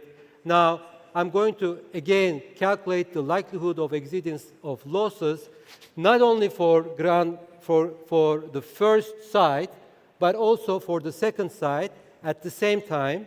And then, this is the case. Now, I need to consider the loss correlation of the risks, and also I need to consider the ground motion correlation, because these 2 sites, they are not different. I mean, they are being affected by the same earthquake, so you have to consider the correlation of ground motion of these 2 sites. Also, depending on the closeness, proximity of these 2 sites, to these 2 risks, you have to consider the correlation of losses to have a good estimate of loss. Now, things are getting a bit more complicated, and you obtain what we call as loss exceedance probability curve. Now, I'm going to move one step further. Now, I have multiple events, so N-year earthquake catalog, and then a single asset, only a single asset. Now, I'm going to, as I indicated, apply each one of these events from the synthetic earthquake catalog, and I'm going to consider the occurrence probability, the yearly occurrence probability of each one of those earthquakes, all right? Now, again, with this, I'm going to have, because it's a single site, I don't need to consider the correlation problem. Again, the vulnerability, the earthquake frequency, and then I get the loss distribution. I'm not going to walk you through the most complicated one, multiple sites, and by making use of an earthquake catalog, a synthetic earthquake catalog, because it's going to be quite boring. But what I'm going to say is that the same type of, now I'm going to have another summation sign over there, and then I need to consider for each case the correlation between, the loss correlation between the 2 risks, between the risks, as well as the ground motion correlation between the sites. So as you see, the problem is getting more and more complicated when you go into the details of the problem, or when you when you want to know more about different, say, results for a given problem. That's why we have the tools. That's why we have the tools for insurance or reinsurance experts, all right? And as I indicated, all of those, that technical background, theoretical background, is being properly implemented by those tools. This morning, I was just listening to the audience, again, one of the speakers. There is no good model, he said, but there is this realistic model. Some of them are realistic, some of them are not. Essentially, the tools run the mathematics. The model itself is different. The model itself is the ground motion model you are implementing. The model itself is the vulnerability model you are implementing, all right? So I'm going to show you our tools which implements the mathematics as well as our models for Turkey. The first one is the scenario-based loss model for portfolio and for a given portfolio, and the second application is going to be stochastic loss model for a single risk. All right. So this is the first application. I hope I will be able to do it. So Hulki Bey, could you please just start this? I mean, there should be. Okay, now here we go. Okay, can you please just stop?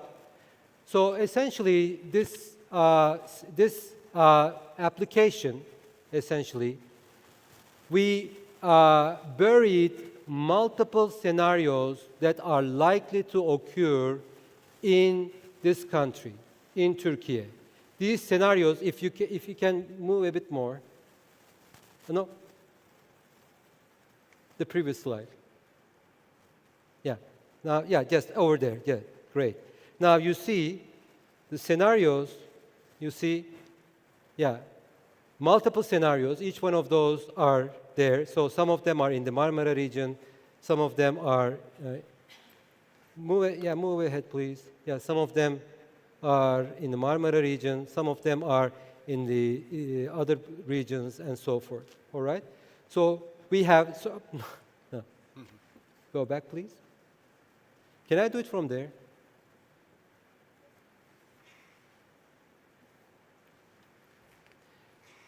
Anyway, so can I do it here? No, I cannot.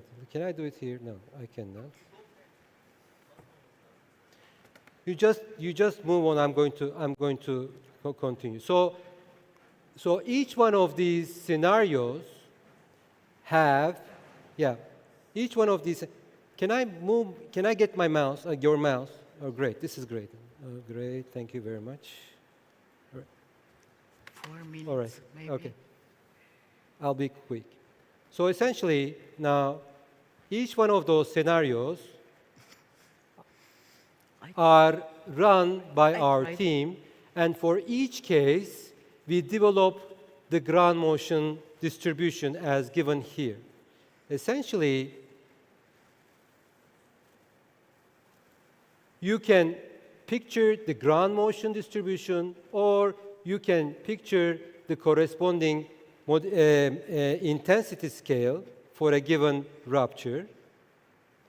And then, if you want to enter a portfolio, you pick the portfolio.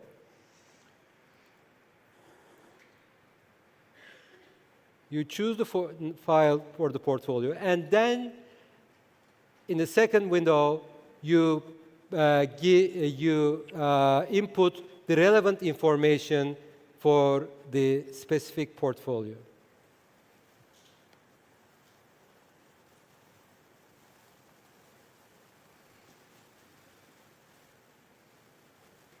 Now, the code runs, has already completed the calculations. Now you want to see the results. The first thing that you may wonder is the exposure information in hand.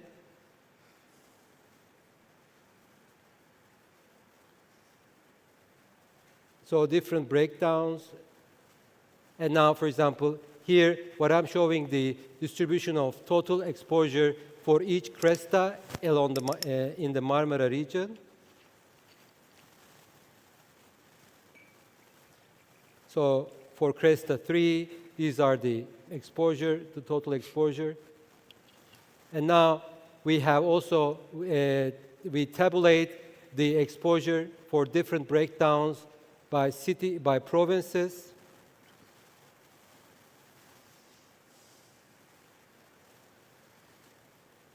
Either in a tabulated format or in a pie chart format for, say, fire or engineering portfolios.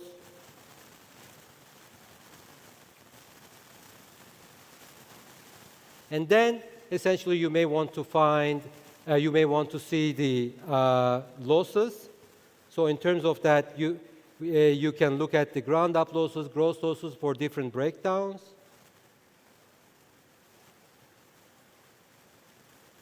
So again, you can see, for example, the ground-up mean losses for each cresta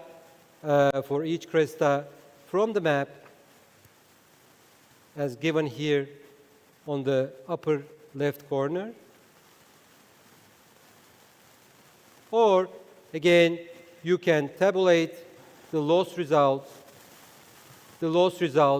for each province, the loss statistics actually, median, mean, or the tail portion losses for each province, yes. You can compute the you can see the ground up losses, you can see the gross losses for different breakdowns. And also, you can make a comparison of these loss statistics for the provinces considered in the loss analysis.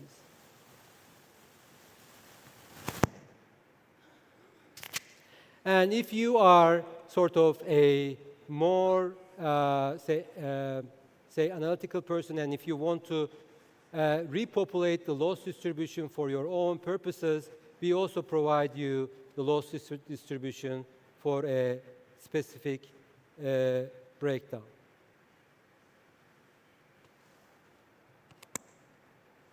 So essentially, this is essentially one of the tools that we have worked on to provide you the loss analysis for scenario-based loss modeling.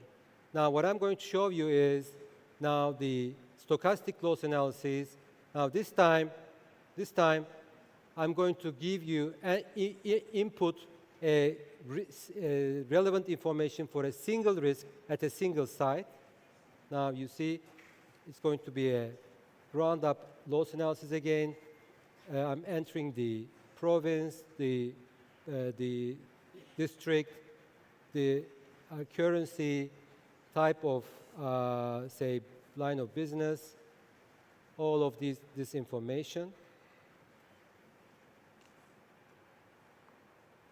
I'll move a bit faster.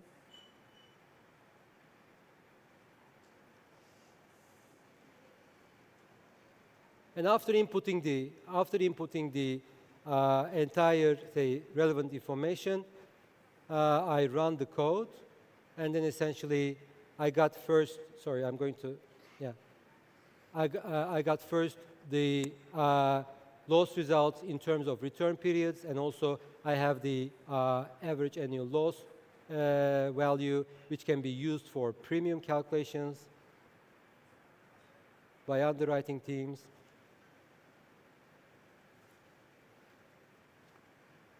And I can see the location of the risk. I can see the faults affecting the seismicity in the vicinity of the risk and so forth. And I can also see the site conditions in at the location of the risk as well. Now, then on a tabulated format, I can see, or graphics, I can see the losses for the computed ground up and gross financial structures. And again, I can obtain the tabulated results from another screen as well. And this is the financial structure for that specific risk for ground up losses. Now, if you have a layered structure, insurance structure, then you input the relevant layer information. Say this is a two-layer policy structure.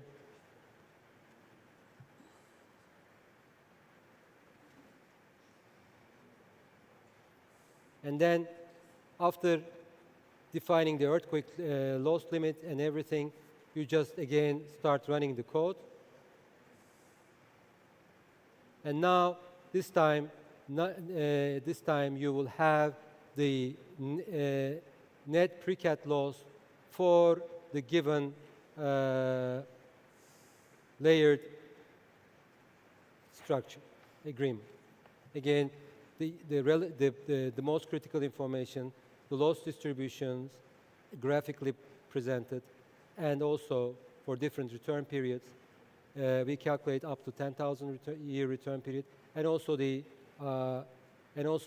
tabulated loss results. Now, note that there is lots of zeros here for different return periods or annual exceedance probabilities because of the deductible or attachment point, high attachment point in the given policy conditions. And with that, we also present you the relevant, the layering structure of the agreement.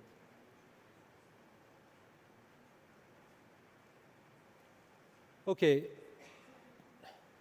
Actually, this is the end of my talk. Yeah. Thank you very much for your patience. I tried to summarize the overall applications that we worked on recently to help the insurance, reinsurance teams and for different perspectives, essentially. As I try to emphasize, the background theory is not that much simple. The most important thing is to have a good calculator engine and also a realistic model to guide the relevant expert to take decisions on the different aspects of insurance and reinsurance, say, issuance. Thank you very much. Thank you also very much. It's, well, frankly speaking, I don't understand very much in the end because it's a very technical presentation, but what I can, without any doubt, understand is that the progress is huge. And I remember, Laurent, how many years are since we were speaking in Bucharest about modeling cat risk in Romania? About 20? 2017. And something like the actual models and the modeling activity at that time, maybe it was science fiction considered. So, remaining with the modeling topic, we will now explore how the latest catastrophe models, enhanced by machine learning, cloud technology, and now generative AI, are transforming accuracy and insight in risk management. And to share his expertise, Laurent Maresco here with us.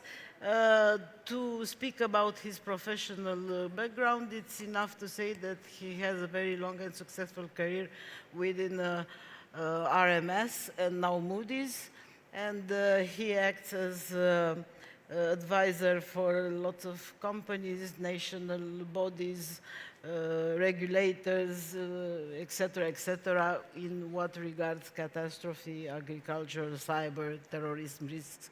So, Laurent, thank you. From a global perspective.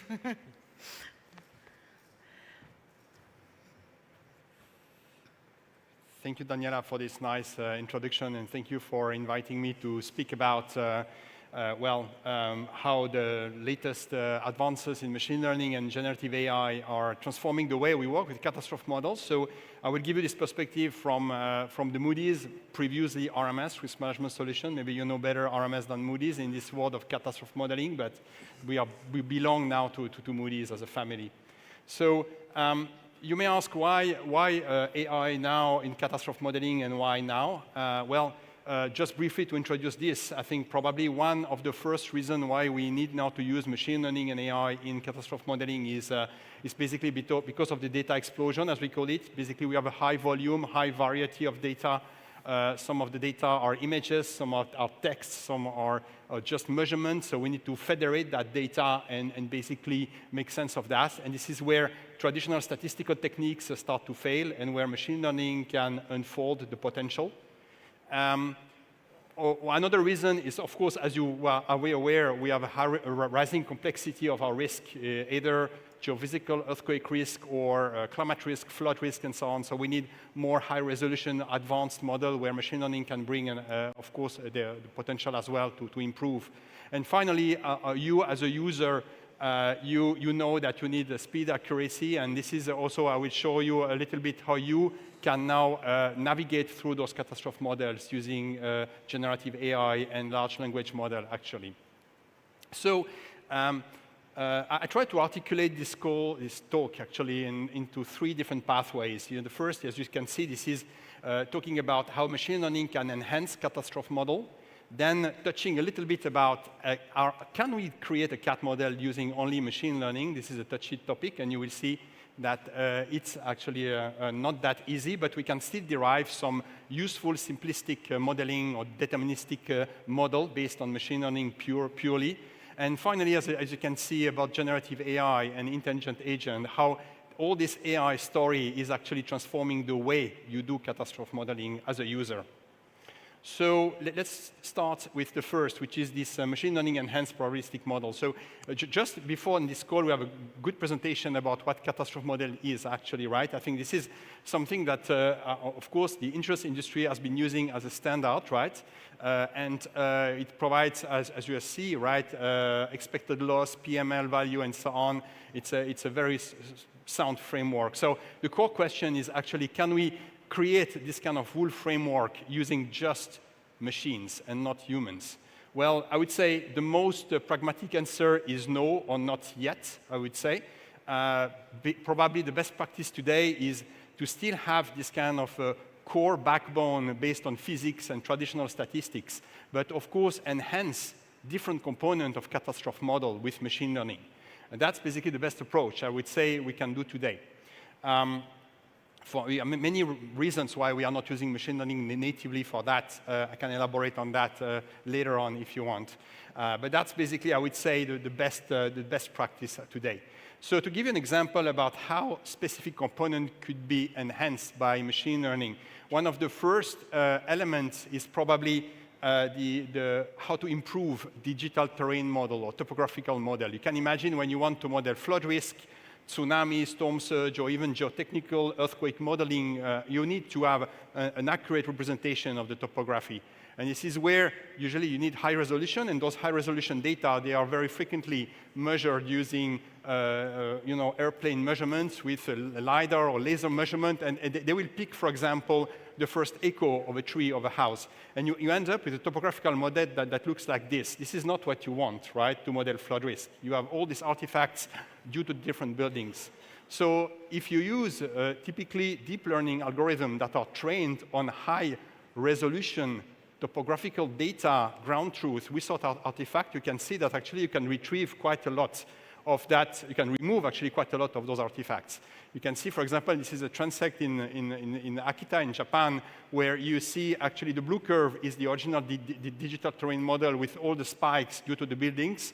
And actually, you can see here in the black curve is the machine learning output that has been trained and that can be compared with the red curve, which is the ground truth measurement, if you want, right? So that's typically the kind of approach where machine learning can bring a lot in enhancing this kind of critical component for probabilistic modeling. To give you another example, probably where machine learning can help a lot, I would say, is not only just by using one specific data, but it's merging different type of very different type of data. For example, when you need to create, I would say, a soil map, right, for earthquake modeling, you know that the first tenth meter of the soil is highly influencing the ground shaking during an earthquake. And now you want to capture that in a very precise way. So you want, of course, to use traditional geophysical data, but also remote sensing data, maybe microzonation studies that are only available in a PDF document, maybe geological map. Those are different type of data that you need to marry together, to bring together, right? And for example, machine learning here is super useful to do that. They can, for example, you see on the right, sorry, analyze automatically a geological map. It can categorize the geology, right, in terms of different shapes, and even relate that with the text document you can find in the geological legend. And if you mix all that information, of course, you can imagine this is enhancing a lot the way you will model soil characteristics for earthquake modeling. This is where I would say machine learning is the most powerful. It's going beyond traditional statistics in being able to combine different data sets that are nothing to do together, right? An image and a text and a data set, and the database of measurement, for example. Of course, maybe another example on this pathway number one about enhancing probabilistic model is not only just providing the data to build better model, but that's also, I would say, using machine learning to improve your exposure. we, as a modeler, we need exposure to calibrate the model. So we need to know exactly what is the risk at building level, if possible. But you, as a user, you need also exposure to manage your risk.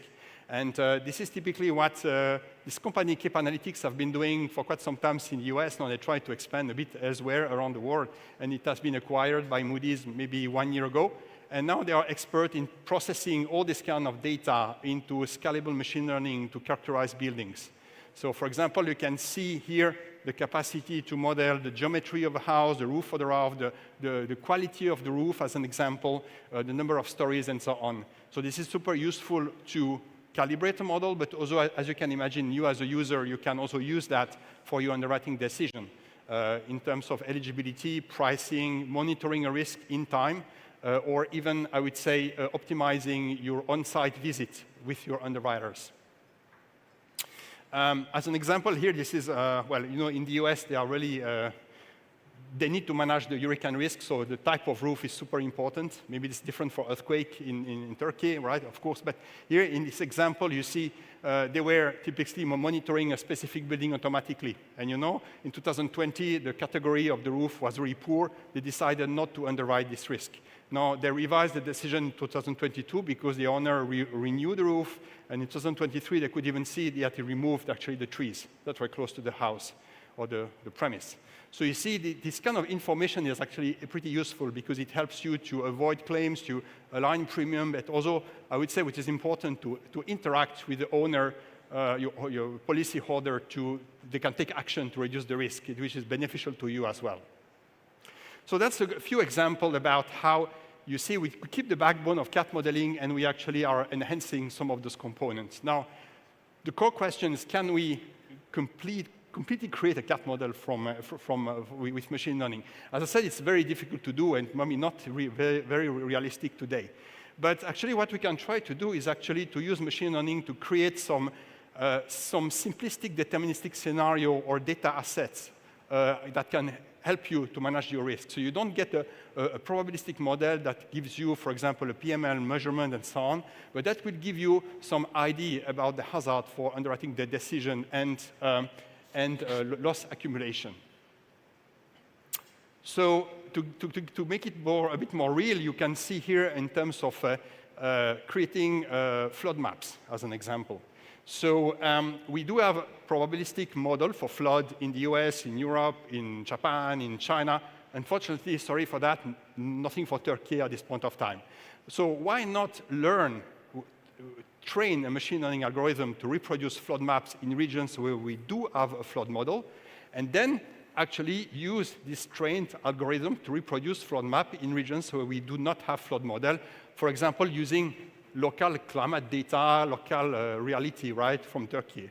And this is exactly what you can get here as an example of those flood maps. They can give you, if you want, you can pick a point, and they will give you, okay, every 100 years, I can expect to have 1 meter of flooding at this place in Ankara, as an example. So that's really very useful. It's not a full model. It doesn't give you this PML, but the machine learning model is informing you about underwriting the decision.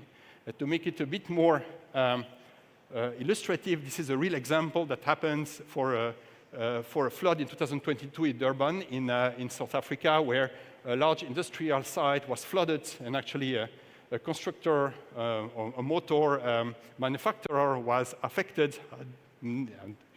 I hidden the name, but they have a massive drop of shares there, or basically because of that. Of course, on this side, they don't have a lot of flood data. But if you look at the machine learning generated flood maps, you can see that every 200 years, you can expect to have a good 2 meters of water, which is pretty big. So as an underwriter, you can take a decision based on that, right? That's good use. So it's not a fully fleshed catastrophe model, but that's actually providing you some insight to inform your underwriting. So we saw a little bit those two approaches about using machine learning to enhance the probabilistic catastrophe modeling framework, try to use machine learning to drive the creation of data assets for you to manage your risk. Now, the question is, how can we now better work with those data or talk to those data and models, right? Usually, you have to go to an interface to do some coding, sometimes to extract information. Now, we have the booming emergence, I would say, over the past 3-4 years of large language model. ChatGPT is an example. So we could imagine now we can actually use generative AI to work with CAT models as well.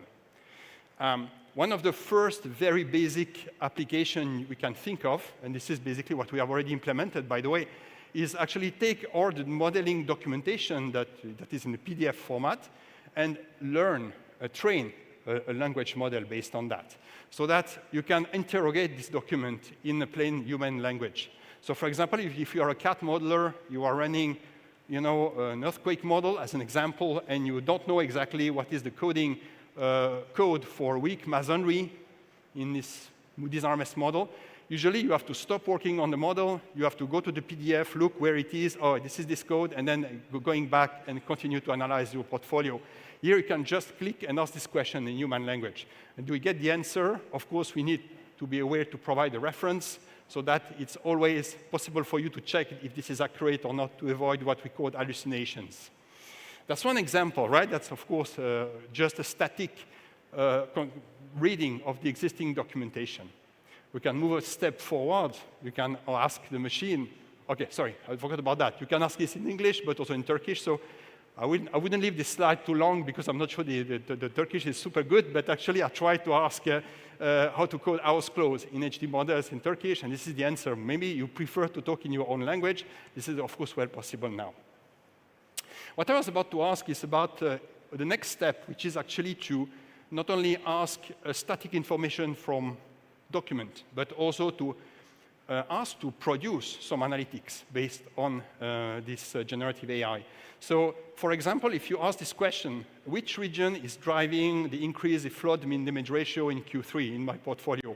What you would do as a CAT analyst, you would have to maybe create a script to extract this information from the model you run, maybe combine with another data sets with your claims, maybe have a script to produce a picture, or maybe export that data, copy-paste in Excel, create a graph, copy that graph in PowerPoint, or no, maybe a Word, what you want. It's very tedious, right? So with this tool, actually, what you can do is just ask this question and ask the tool to produce the graph for you.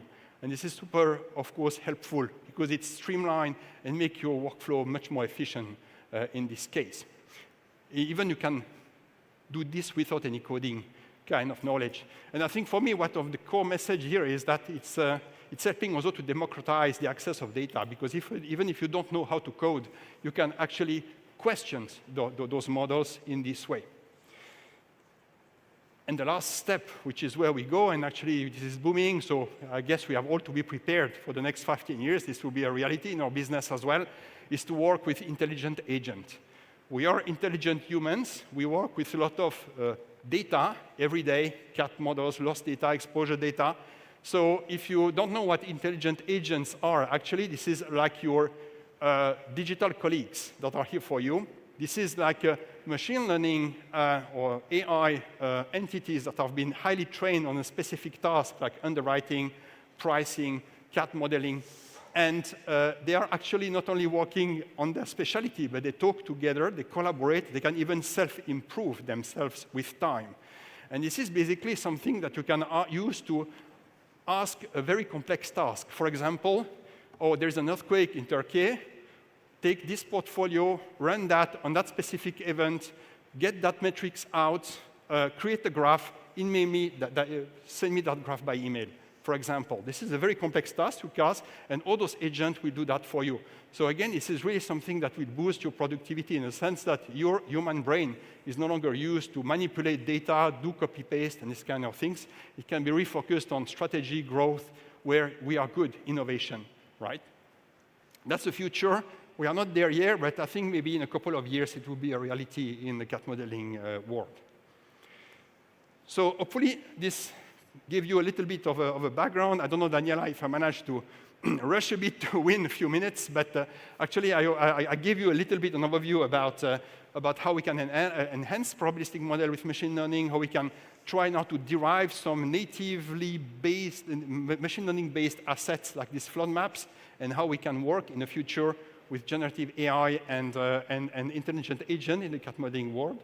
I'm sure we have some questions after that, but I'm, of course, very happy to engage with you after that session. Thank you very much. Thank you. Thank you very much, Laurent. Also for the speed, I think very helpful. Fast. Sorry for that, but sorry. No, it was very helpful. So from modeling, the next step remains in the reinsurance realm, but it's closer to the portfolio management and the specialized platform to help reinsurance in their daily operations. And we will hear about all these things from an experienced insurance and reinsurance executive with a career spanning Allianz Group, reinsurance brokerage in London, and senior leadership roles in Europe and Mexico, namely Mr. Dario Schiller, Business Development Manager for Ultimate Risk Solution and Si Consulting SPA. So, Prego. Si, prego. Thank you. Meanwhile, for our participants here, should you want to ask some questions, here is the QR code who leads you to the Slido application where you can write them and they will reach our speakers in the short time. Please, Dario. Yep. Thank you. Thank you. I will very quickly thank the organization to give me the opportunity to be here and then jump to what I have to say, just to cut times, I hope. What I want to do is to present two products of two different firms. One is Si Consulting, an Italian firm with its X layers. The other one is Ultimate Risk Solutions, an American firm with its daughter company in Italy, with its Risk Explorer. Two platforms that, being totally different between them, have the characteristics to serve one of the most important functions in insurance, that is reinsurance. This function has two faces, like a coin, and that is study and model the most efficient reinsurance structure and cheap in terms of cost. But these last words, however, opens a discussion about the administration of the reinsurance. If I'm not able to administer what I think is the most efficient and cheap reinsurance structure, I could not do the best thing for my company. This could generate a problem. Imagine not a perfect accountability and reporting for a claim because it's not captured correctly, or not at all. Let's think for a moment the insurance company like a life body. Can you imagine what is the company appetite to eat as much as possible risks and businesses to grow healthy and robust as any living body? Now, if we define this function and the stomach of the company, reinsurance software is the stomach of the insurance company, and X layers is the stomach. What does X layers? Let's see if okay, good. X layers does continuously processing and digesting premiums, claim recoveries, commissions, reserves, detecting indigestions before crises come up like misalignments, gaps, delays, supporting complex reinsurance diets like proportional treaties, non-proportional, layers, facultatives, excess of loss with all the imaginable mixtures. The risk not or wrongly processed make to sit heavily in the balance sheet and are potentially toxic. As this variety of reasons, manual processes, variety of information sources, lack of reconciliation of accounts, legacy spreadsheet, Excel basically, fragmented tools. This can result in operational inefficiency, retention surprises. Yes, I can find some retention that I didn't want to have no surprises in the compliance, deterioration of relationship with my insurance partners, maybe loss of credibility. The risk of a seeding company is around the compliance, the local laws, the solvency, I mentioned Solvency II here. This is not the case for Turkey, but you have, in any case, some solvency rules. The IFRS 17, the GDPR, it's also an issue. Some audits, like to check and process the correct data, to avoid mistakes, re-execute what we executed already, to have the traceability of the same data, to make good reports, to have leakages because of manual management, the complexity of the structures, the know-how that sometimes leave the company because of turnover, and the speed.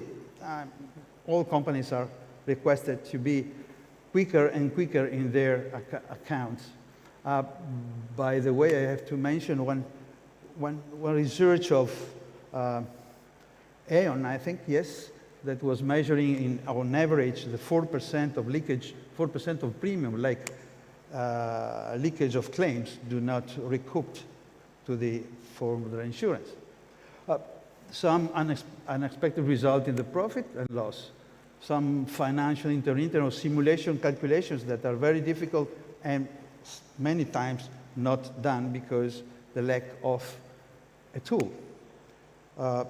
Of course, the solvency, having a good report in rating of the insurers, of aging of debts on credits, and so forth. Parent company, sometime, or the business partner, they want consistency. And timeline is very, very quick, very tight. So from an opportunistic tool came to an essential driver in capitalization and balance sheet policy. And the insurance calculation use unaudited data, so that the tool for the traceability and of the process of calculation is essential.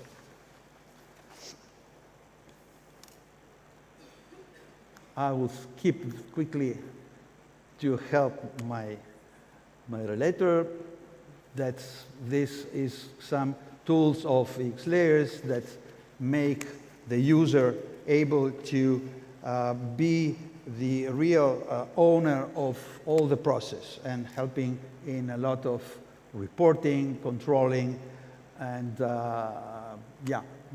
making all the manage their own reports anytime as they prefer. So no matter how much food going back to the stomach and variety of kind of you eat, but it's important how you process it. And I think I avoid the gastroenterologist. This seems to be a good decision. Glad to meet you in person today or anytime in a call to continue this conversation. Let's go now test our insurance structure with several options that reinsurance technology and the market offer, stressing the expected results without being scared by the long recalculation efforts that each one will stress our organization, and without mentioning the human factor and the possible error, just because we have a tool that very quickly and efficiently return the indicators, the KPI that we need to decide this Risk Explorer. Now, the Risk Explorer can, with one run normally minutes in a simple, normal laptop, compare some alternative reinsurance solutions, and for each one of them, show us several factors that should influence our decision. But why this is something wrong? Okay. Why this risk analysis of reinsurance evaluation is central for the good corporate management? Well, board of directors and executives need comprehensive understanding of risks in order to select the best strategy. To decide the insurance strategy, line of business selection, pricing strategy, companies, management should have access to an internal, independent view of their insurance expenditure. The evaluation of cost of their insurance is crucial because it's the most important item of expenses after probably the payroll and the claims. And is such large expenditure always efficient? This is a question. The best protection is not necessarily the most expensive. And insurers need internal insurance analysis and capabilities. Here you can see in a very simple graph how, considering the dots, claims of the past, but you have to consider the possibility, the theoretical possibility of having biggest claims, and without a modeling, without a stochastic model, you cannot evaluate how much is the possible loss and the possible reinsurance cost. Once again, here the growth of capital is always an issue, and reinsurance is always a factor that taking in account and under control the capital of the company. If you see here, there is Risk Explorer also split into the various, automatically into the various line of business, the capital that is necessary, required by the business, by the portfolio, before and after the insurance, and having evaluated also the result, the profit or the loss that each line of business generate is expected from this generation. You can also easily calculate also the return at risk of each insurance product. So that is the insurance optimization is the ultimate objective, to find the best insurance program, and which for a selected level of capital of risk, net of insurance, would maximize the return of such capital.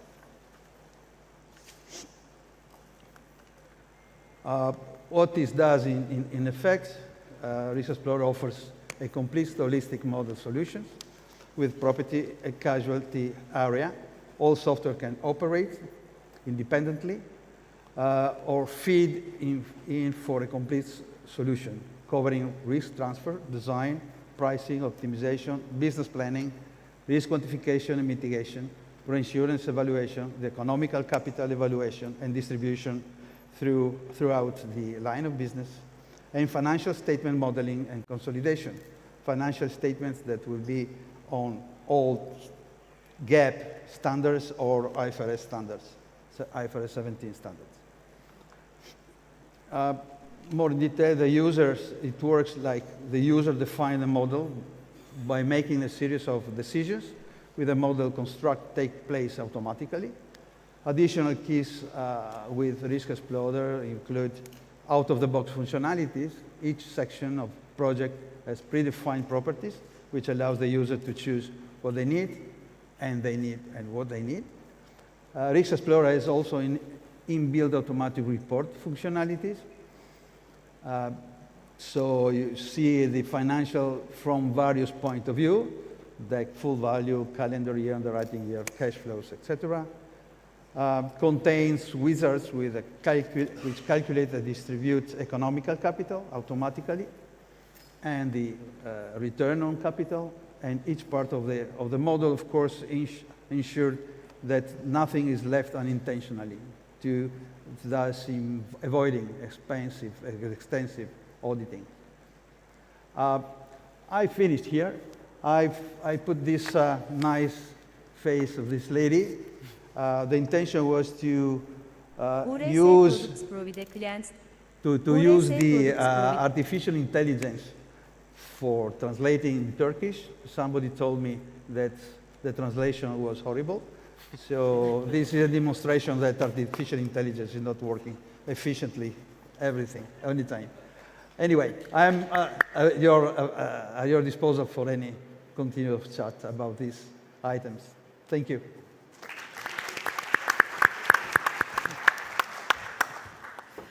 Well, thank you very much, Dario. And now we have reached the last stop of this journey. We will find out about Gallagher Re's optimizer structuring dashboard, described as a groundbreaking platform that brings speed, visualization, and real-time interactivity to reinsurance pricing. And to provide us with information on this topic will be Mehsen Nehmet, Divisional Director at Gallagher Re in London. He leads the actuarial analytics for the Turkish team and has an expanded experience in many areas of the reinsurance business as well in many geographies. Mehsen, please, the floor is yours. Hello, everyone. I'll make it quick, promise. So let me start by saying that at Gallagher, we always invest in AI and digital innovation in reinsurance, internally and externally. Internally, for example, we have our own Gallagher AI. So instead of using ChatGPT or any public platform, we use our own Gallagher AI. So we make sure that the data is secure and there's no any data breaches. And externally, it will lead me to my presentation today. This is where the idea of Insight started. So Insight is a modern digital platform that would combine all the client's information into one single platform. It's like a dashboard. We can say that it can contain the advanced analytics that we perform for our clients, event responses, anything related to renewal. We can have as well the servicing. Everything will be like in one single platform and provided by, of course, digital tools that I'm gonna talk about one of them today. And the most important part about it that it's very visually appealing and it's like it makes the user comfortable to use it because you can make any platform as fancy as possible, especially with all the technology that we have now, all the AI that we achieved, but in the end, we need something very simple, something that will make the client confident and precise when using it. And the good thing about this dashboard is that it's a year-round partnership, so it's from the pre-placement to the post-placement. Whenever you start planning your strategy, and then when we start performing the DFA analysis, the CAT modeling, any event responses, up to when executing the strategy, the renewal process, and then, of course, when we monitor after the renewal. This dashboard will give you all the need in one single platform. And because I'm an actuary, I'm going to talk about one digital tool in this platform, which is called the Optimizer Structuring Dashboard. What is Optimizer Structuring Dashboard? It's a new modern tool as well. It's a pricing tool that will facilitate the reinsurance pricing and structuring. So the user can have everything in one single platform. Just by clicking, by choosing a structure, you can add any layer you want, you can adjust the pricing, and then you can export it to PowerPoint or Excel. So everything is easy. It's keeping, of course, the client in mind. So we wanted something very simple. And the way it works is that once we receive, let's say, the data from the client, we have something called Optimizer Online, which is our internal developed risk modeling and pricing, mainly used by actuaries. So based on this data, we perform our gross modeling. Once we have our gross modeling, it will directly integrate to this Optimizer Structuring Dashboard. So once it's integrated there, the user can access this platform, and they can, let's say, edit the structure, edit the pricing, come up with new alternative structure, export everything to PowerPoint or Excel, and by this, there's no more like time consuming. By this time, you can use it to maybe plan a strategy or maybe test other deductibles. So you can do multiple stuff instead of just cloning a structure, pricing it again, asking the actuaries. And the most important bit of it is it doesn't require a lot of technical knowledge. So the technical knowledge is very minimal. So we kept the broker, we kept the client in mind. And the most benefits of it, as I'm showing here, is that it will improve the user experience by being very visually appealing, being very fast. You can export directly to PowerPoint and then send it over. And then at the same time, internally, it will increase the capacity of our workforce. So there's no more time consuming. We can focus on other services for the client as well. And now I'm going to run a very quick demo to show you how this dashboard works and what makes it different than the other stuff. So if we can we please play the video?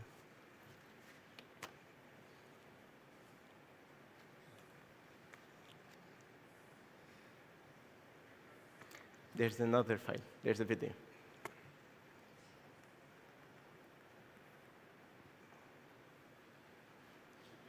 No, there's another video. That's the presentation, and then there's a video.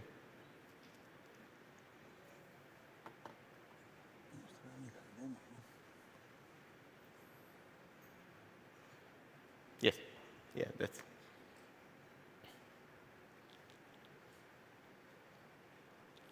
So as you can see here, it's a blank widget because we're not uploading anything. So either you can create a new one or you open a saved one if you're already worked on it. And then you have the question mark, which is a take product tour. So in case you missed any bit or you want to know any additional knowledge, you can find everything here in this product tool.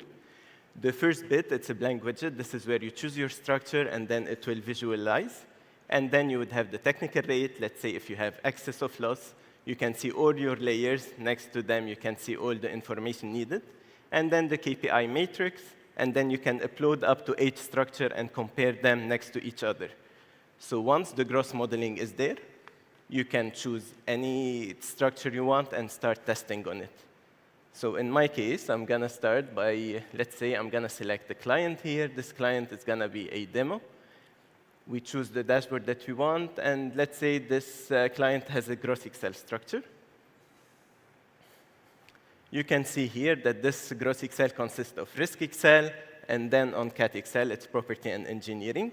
And you can see the 2 layers for risk Excel. On the left, you would have the deductible and capacity of each layer, and on the right, you would have the entry period, how often we are entering this layer. So all the information are here. But let's say you need to see more information about this layer. You can, let's take an example on the Cat. You can just try to click View Details, and everything will show here from limit, deductible, reinstatement, even the price of it. In this case, it's 28%, and the currency, which is euro. So everything is here. It's visually available. And then on the bottom, you would have the layering that I just showed with the details, let's say limit and excess of the deductible. And then you would have the technical rate online, which is the modeled loss that we performed, the market, which is the price. And those comes by default. Those are the table features. And then you can add as many as you want. In this case, I'm going to add a layer currency and the placement. So you can see that it's euro, and it's placed at 100%. And one last feature of this dashboard is the KPI metrics. So you can compare your structure or your portfolio on a gross basis, and when you're applying a, let's say in this example, gross Excel structure. So for example, the ceded premium is 0 on a gross basis, and then when you're applying, it's 16 million. Now it's time to start testing. Let's say we talk to the client or we talk to the broker. We can just save a new structure. In this case, I'm going to name it gross Excel alternative. Once you save it, it will be pinned to the doc, so you would have both of them to compare them. And you can press here on Edit. Once you press on Edit, you can play with the dashboard. In my case, I want to add a layer, so you can add on the top, on the bottom, or let's say you want to do a risk and Cat Excel combined at the same time, you can add an extra layer there.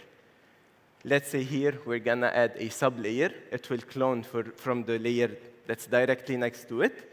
So instead of risk Excel 1 copy, I'm going to name it risk sub-layer. I'm going to keep the same one. Of course, the limit and deductible should be changed. The entry of the second one is 5 million, so I'm going to do 3 in excess of 2. The market rate online, I'm going to keep it the same for now, because later on we're going to see the technical rate online, and based on this, we can price. And it will show you, of course, many other features if you want to add any. So that's it. The entry is not showing yet because we're not saving. Once we save, everything will be calculated. I'm going to make another quick change, which is the Cat Excel. You can see that the entry is 1 in 13, and the deductible is 3 million. Let's say the broker wants to change it to 5 million. They want to test another entry period. Let's say the market is starting at 1 in 20. So we do 5 million and we adjust the limit.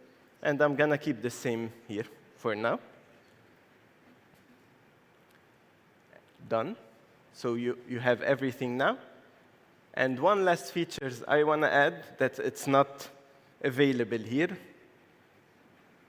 which is I'm going to add a new feature, which is the placement. I don't want to place the top layer at 100%. Instead, I'm going to place it at 50%. So you can see here that it's placed at 50% directly. If I'm happy with all the changes, I just did exit edit mode, and you can see everything now is updated. And in like seconds, you will see the new. So now we're entering the layer at 1 and 2, and then the new layer for the cat is in 1 and 18. As well as on the bottom, all the layering that we have, they are now updated based on the new one with the new market price, the layer currency, even the placement for the top layer is now 50% instead of 100. Last feature I want to show here as well, you can edit. As we mentioned before, the sub-layer, we kept the same price, but now it's showing me like the technical is 23. So let's say I want to test another price, and I'm going to increase it to 30. Everything, risk factor, market price, everything as well will be changed directly. I'm happy to keep the top cat layer at 4%, exit edit mode, everything is calculated. The new price is here, as well as the impact on profitability now. It has the new alternative structure, so you can compare each one next to each other. You would have the heat map as well. Whenever it's green, it means it's better. Whenever it's red, it's not the best structure. And let's say if I'm happy with one of the structure, I can press on the paint mode here, so I can change anything. And let's say in this case, the box, I want to highlight that this is the structure that I want.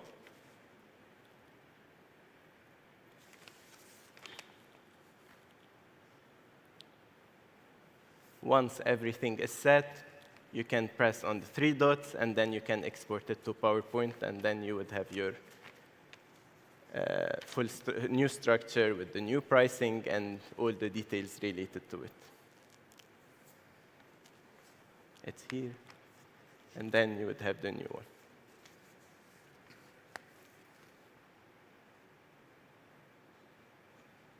That's it. Thank you.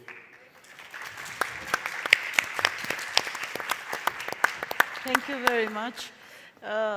So now that we have heard from all our panelists, are there any questions I feel obligated to ask you? If not, I will start with one of my own. Okay, now it's very trendy to speak about all these new digital technologies, and we are faring on quite a wave of enthusiasm and high expectations for what artificial intelligence can bring and the other new technologies, digital technologies we did. But are there any challenging aspects? Where is the downside? I don't think that everything is going quite perfect, and the benefits are unlimited while there is no negative aspect. What is the most challenging aspect in your opinion? Starting from Laura. Oh, okay. So I may comment on the modeling side. I think one of the limitation, as you saw, right, I think is create, let's say, catastrophe model with machine learning approach. I mean,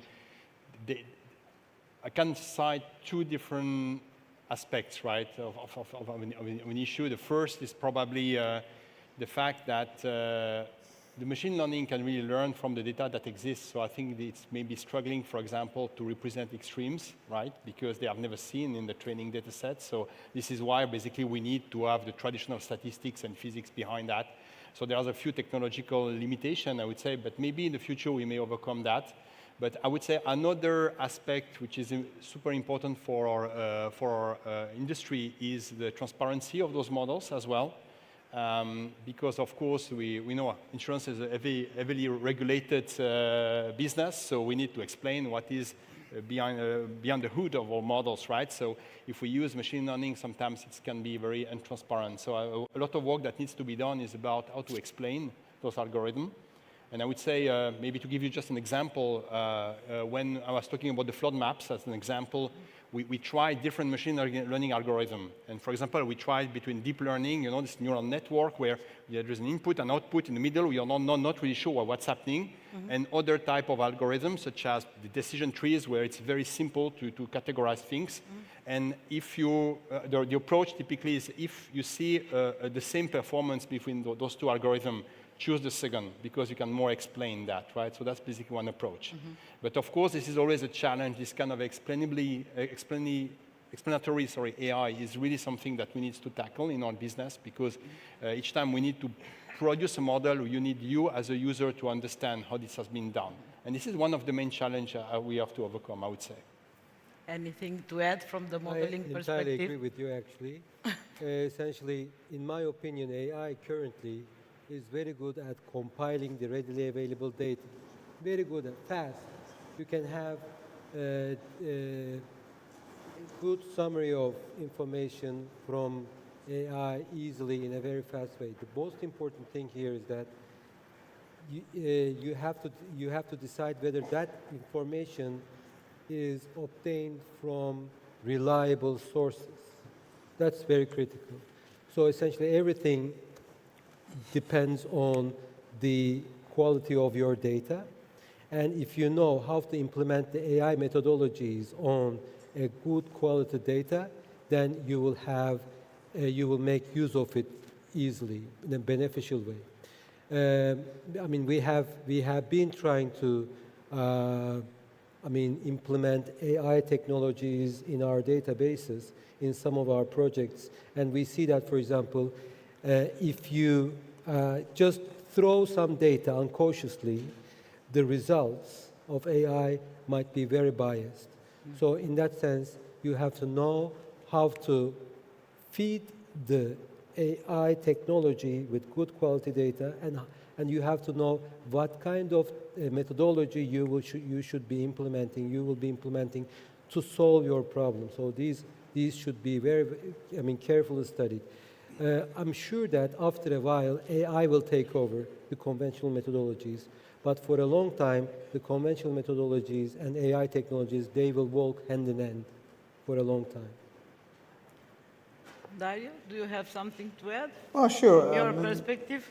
I just show a silly example how the artificial intelligence didn't help a lot, but a lot, and at all. But I can say that definitely there are a lot of applications. One example is, for example, in the this platform for insurance, administration of the insurance, we are adopting the artificial intelligence to evaluate, increase the plausibility of the gathering of the claims coming from this one event, one cat event. So the management is not easy at all, and many times companies are leaving or adding things, claims that are not involved directly. So the artificial intelligence increase the plausibility, but do not avoid the human intervention, because I can have in a hail event at the same moment, at the same time, one fire that doesn't have anything to do. So just the human being can pick it up and explode it. But this helps a lot, helps and speed up the process. As the professor mentioned, that the AI is as good as the data you feed in. So sometimes, as we know from technical perspective, that we receive historical data that lacks a lot of missing bit. So AI would make some assumptions that they are not clear. And whenever you are justifying your assumption to the client, Sorry. I tried to no problem. cover it. Yeah. So whenever you are justifying your assumption, it has to be clear. And it will look at stuff from one aspect. So for example, this is a topic that we're discussing a lot, is the risk-adjusted flat pricing. If you, let's say you bring 3 actuaries, each one will give you a different methodology. And all of them would be correct.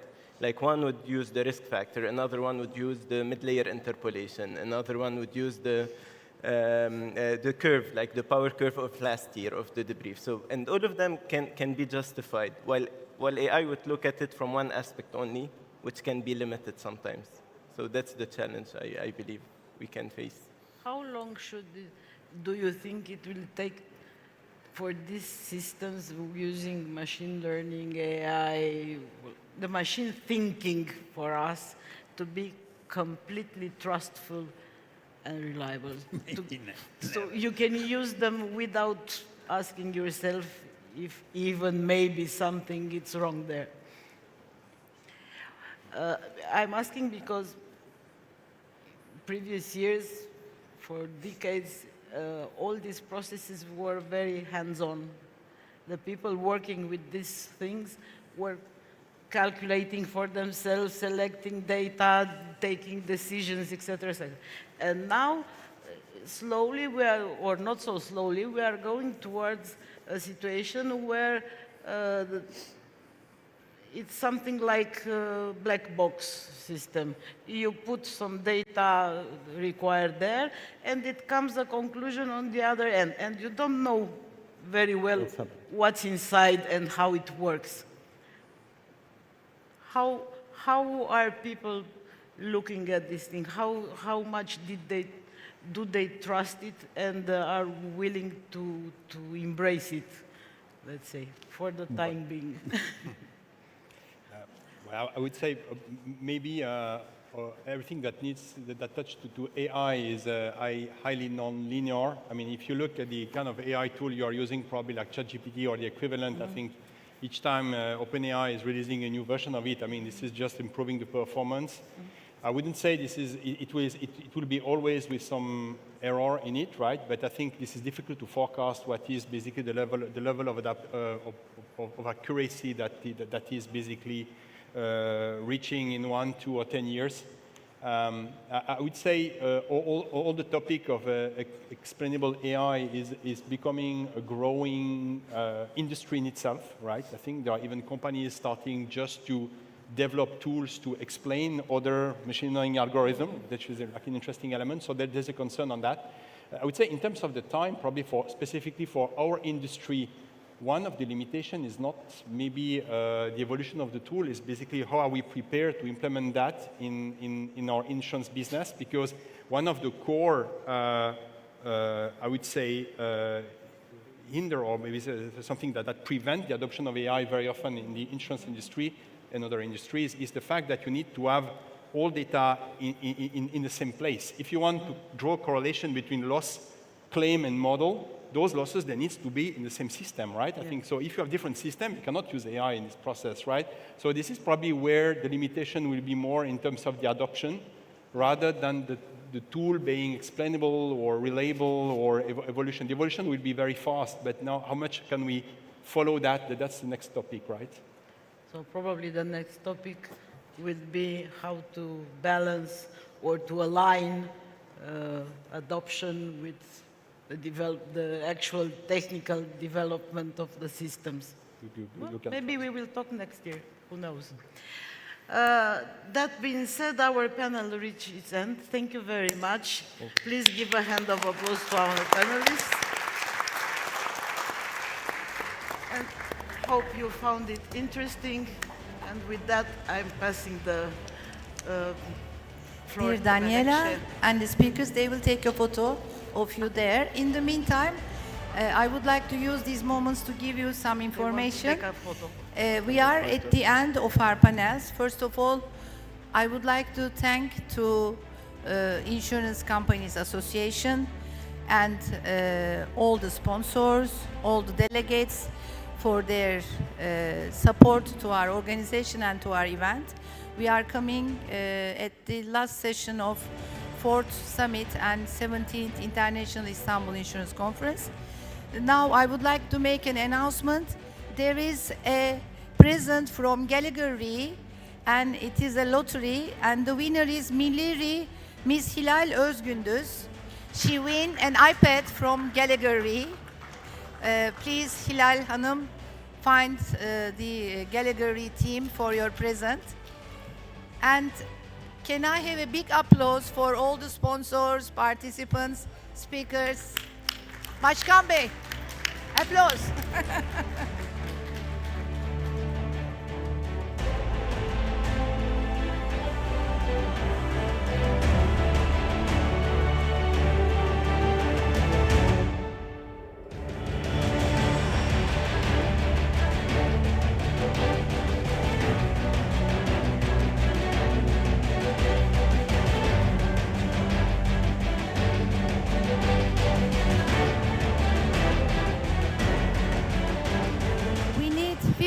minutes for the next session while the microphones will be changed, and we will meet you here in 15 minutes time. Thank you very much.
Başlıyor muyuz?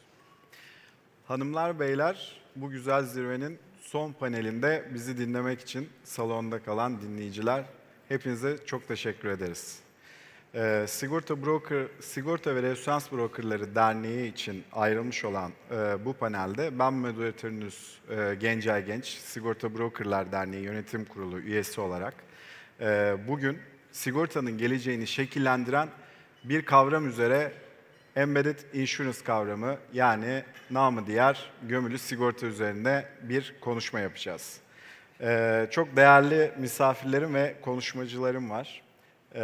Sunumu da ekranda yapabiliriz. Zerrin Sonışık, Sigortam.net İcra Kurulu Başkanı. Aynı zamanda bizim Sigorta Brokerlar Derneği'ndeki mesai arkadaşım ve çok saygıdeğer meslektaşım. Hoş geldiniz. Ersin Al, Kolondi Sigorta. Biliyorsunuz Türkiye'de 4 tane dijital banka var. Onlardan bir tanesi Kolondi Bank ve onun sigorta tarafı, özellikle Embedded Insurance konuştuğumuz zaman bir dijital bankanın sigorta tarafının burada olması çok heyecan verici. Ersin Bey, hoş geldiniz. Buket Erşan, efendim bu FIBA Sigorta'nın Embedded Insurance odağı ve algısı artık böyle sektörde herkes tarafından çok iyi biliniyor. FIBA Sigorta Genel Müdür Yardımcısı Buket Hanım, hoş geldiniz. Ve tabii ki Embedded Insurance konuşacağımız zaman bir marka, bir partner, bir affinity olmadan olmaz dedik ve FIBA Sigorta'nın beraber çok güzel bir projesi var. EasyCep kurucusu ve genel müdürü Mehmet Akif Bey, hoş geldiniz efendim. Hızlıca ben sunumdan devam etmek istiyorum. Şimdi biraz gömülü sigorta kavramı üzerine konuşalım. Gömülü sigorta en yalın haliyle sigortanın bir ürün veya hizmetin parçası haline gelmesi olarak tanımlayabiliriz. Bu modelde sigorta artık ayrı bir işlem veya ek bir uğraş değildir. Müşterinin satın alma yolculuğunun doğal bir adımıdır. Başka bir deyişle gömülü sigorta ihtiyacın en yüksek olduğu anda ürün veya hizmetin satın alım esnasında kişiselleştirilmiş sigorta ürünlerinin sunulmasıdır. Artık müşteri sigorta aramak zorunda kalmaz. İhtiyacı olduğu anda, anında ve zahmetsizce sigortaya ulaşır. Gömülü sigorta, sigortayı bir külfetten çıkarır, müşteri deneyiminin doğal bir parçası haline getirir. Biraz gömülü sigortanın tarihçesine bakacak olursak, aslında bu bize çok da yabancı bir kavram değil. Sigortacıların birçoğu bu modeli çok net biliyor. Temel fikri bir ürün ya da hizmet alırken sigortanın da aynı noktada sunulmasına dayanıyor. Örneğin havaalanında uçak biletine ek seyahat sigortası veya otobayinde araç alırken kasko önerilmesi gibi. Bu tip örnekler 1950'lerden bu yana hala daha günümüzde geçerliliğini sürdürmekte ve çok sıklıkla kullanılmaktadır. 1980'lere geldiğimiz zaman banka sigortacılığıyla beraber bankalar ve sigorta şirketleri arasındaki teknik entegrasyon, bankacılık işlemleri sırasında ilgili sigorta ürününde önerilmesini mümkünatlı kılıyor. Ve bu sayede sigorta artık günlük finansal işlemlerin doğal bir parçası haline gelebiliyor. 2000'li yıllara geldiğimizde ise add-on modeliyle beraber ürün alımı sırasında eklenen sigorta çözümleri yaygınlaşmaya başlıyor. Örnek vermek gerekirse elektronik cihaz satıcıları ve mobil operatörlerin sattığı cep telefonları yanında cep telefonu sigortası, ekran kırılma sigortası, cihaz hırsızlığı teminatı gibi teminatları önermesi bunun en güzel örneği.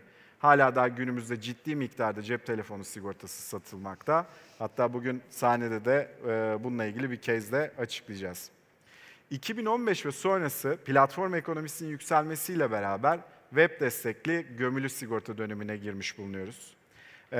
Bu dönemle birlikte marka işbirliktelikleri artmakta ve daha çok hizmet noktasında sigorta çözümünün sunumu başlamaktadır. Bu modelin bir kazan-kazan yapısı vardır. Eğer marka ve sigorta şirketi için sigortayı bir ürün veya hizmetin içerisine gömmek karlı ve anlamlı bir işse, işte o zaman marka ekstra bir sigorta ek komisyon geliri elde eder. Sigorta şirketi açısından müşteri database'i genişler ve maliyetleri düşer. Müşteri açısından ihtiyacı olduğu ürüne ihtiyacı olduğu anda ulaşması söz konusu olur. Pazar açısından ise sigortalılık penetrasyonu arttıran bir aktivite haline gelir. İşte bu haliyle gömülü sigorta tüm taraflar için değer yaratan bir model olmuş olmaktadır. 2021-2022 seneleri arasında çok önemli bir çalışma gerçekleşiyor. Allianz, AXA, Munich Re, Swiss Re, Liberty, Marsh, Travelers gibi büyük global sigorta devlerinin en üst düzey yöneticileri ve Google'ın üst yöneticileriyle beraber bir Embedded Insurance Peer Group çalışması, yani akran çalışması gerçekleşiyor. Haziran 2022 tarihinde de Swiss Re rapor yayınlıyor. Bu raporun amacı, öncelikle bu çalışmanın amacı Embedded Insurance'ın bugünkü durumu, mevcut durumu ve gelecekte ne olduğuna dair, ne olabileceğine dair bir çalışma ifade ediyor ve Embedded Insurance 2.0 tanımı bu raporla beraber hayatımıza giriyor. Raporun ismi de çok enteresan. How and Why Insurers Should Increase Investment in Embedded Insurance 2.0. İsimden de anlaşılacağı üzere aslında bir seçim meselesi değil. Neden daha fazla ve nasıl daha fazla yatırımı arttırmaları gerektiğiyle ilgili bir konu. Embedded Insurance 2.0 kavramı hem sektörümüzdeki Embedded Insurance vizyonunu netleştirmiştir, hem de bu raporla beraber bizi nelerin beklediğini biraz daha anlatmaya başlamaktadır. Embedded Insurance 2.0 kavramına geçmeden önce şunu belirtmem lazım. Aslında Embedded Insurance 2.0 bir Embedded Finance'in alt segmenti olarak tanımlanıyor. Embedded Finance, ödeme, kredi, yatırım, sigorta gibi finansal hizmetlerin finans dışı ürün ve hizmetlere entegre edilmesi trendi anlamına geliyor. Embedded Insurance 2.0 bu sebepten dolayı aslında sadece bir sigortacılık inovasyonu değil, tüm sektörlerde hızla büyüyen Embedded Finance ekosisteminin ayrılmaz bir parçası haline geliyor.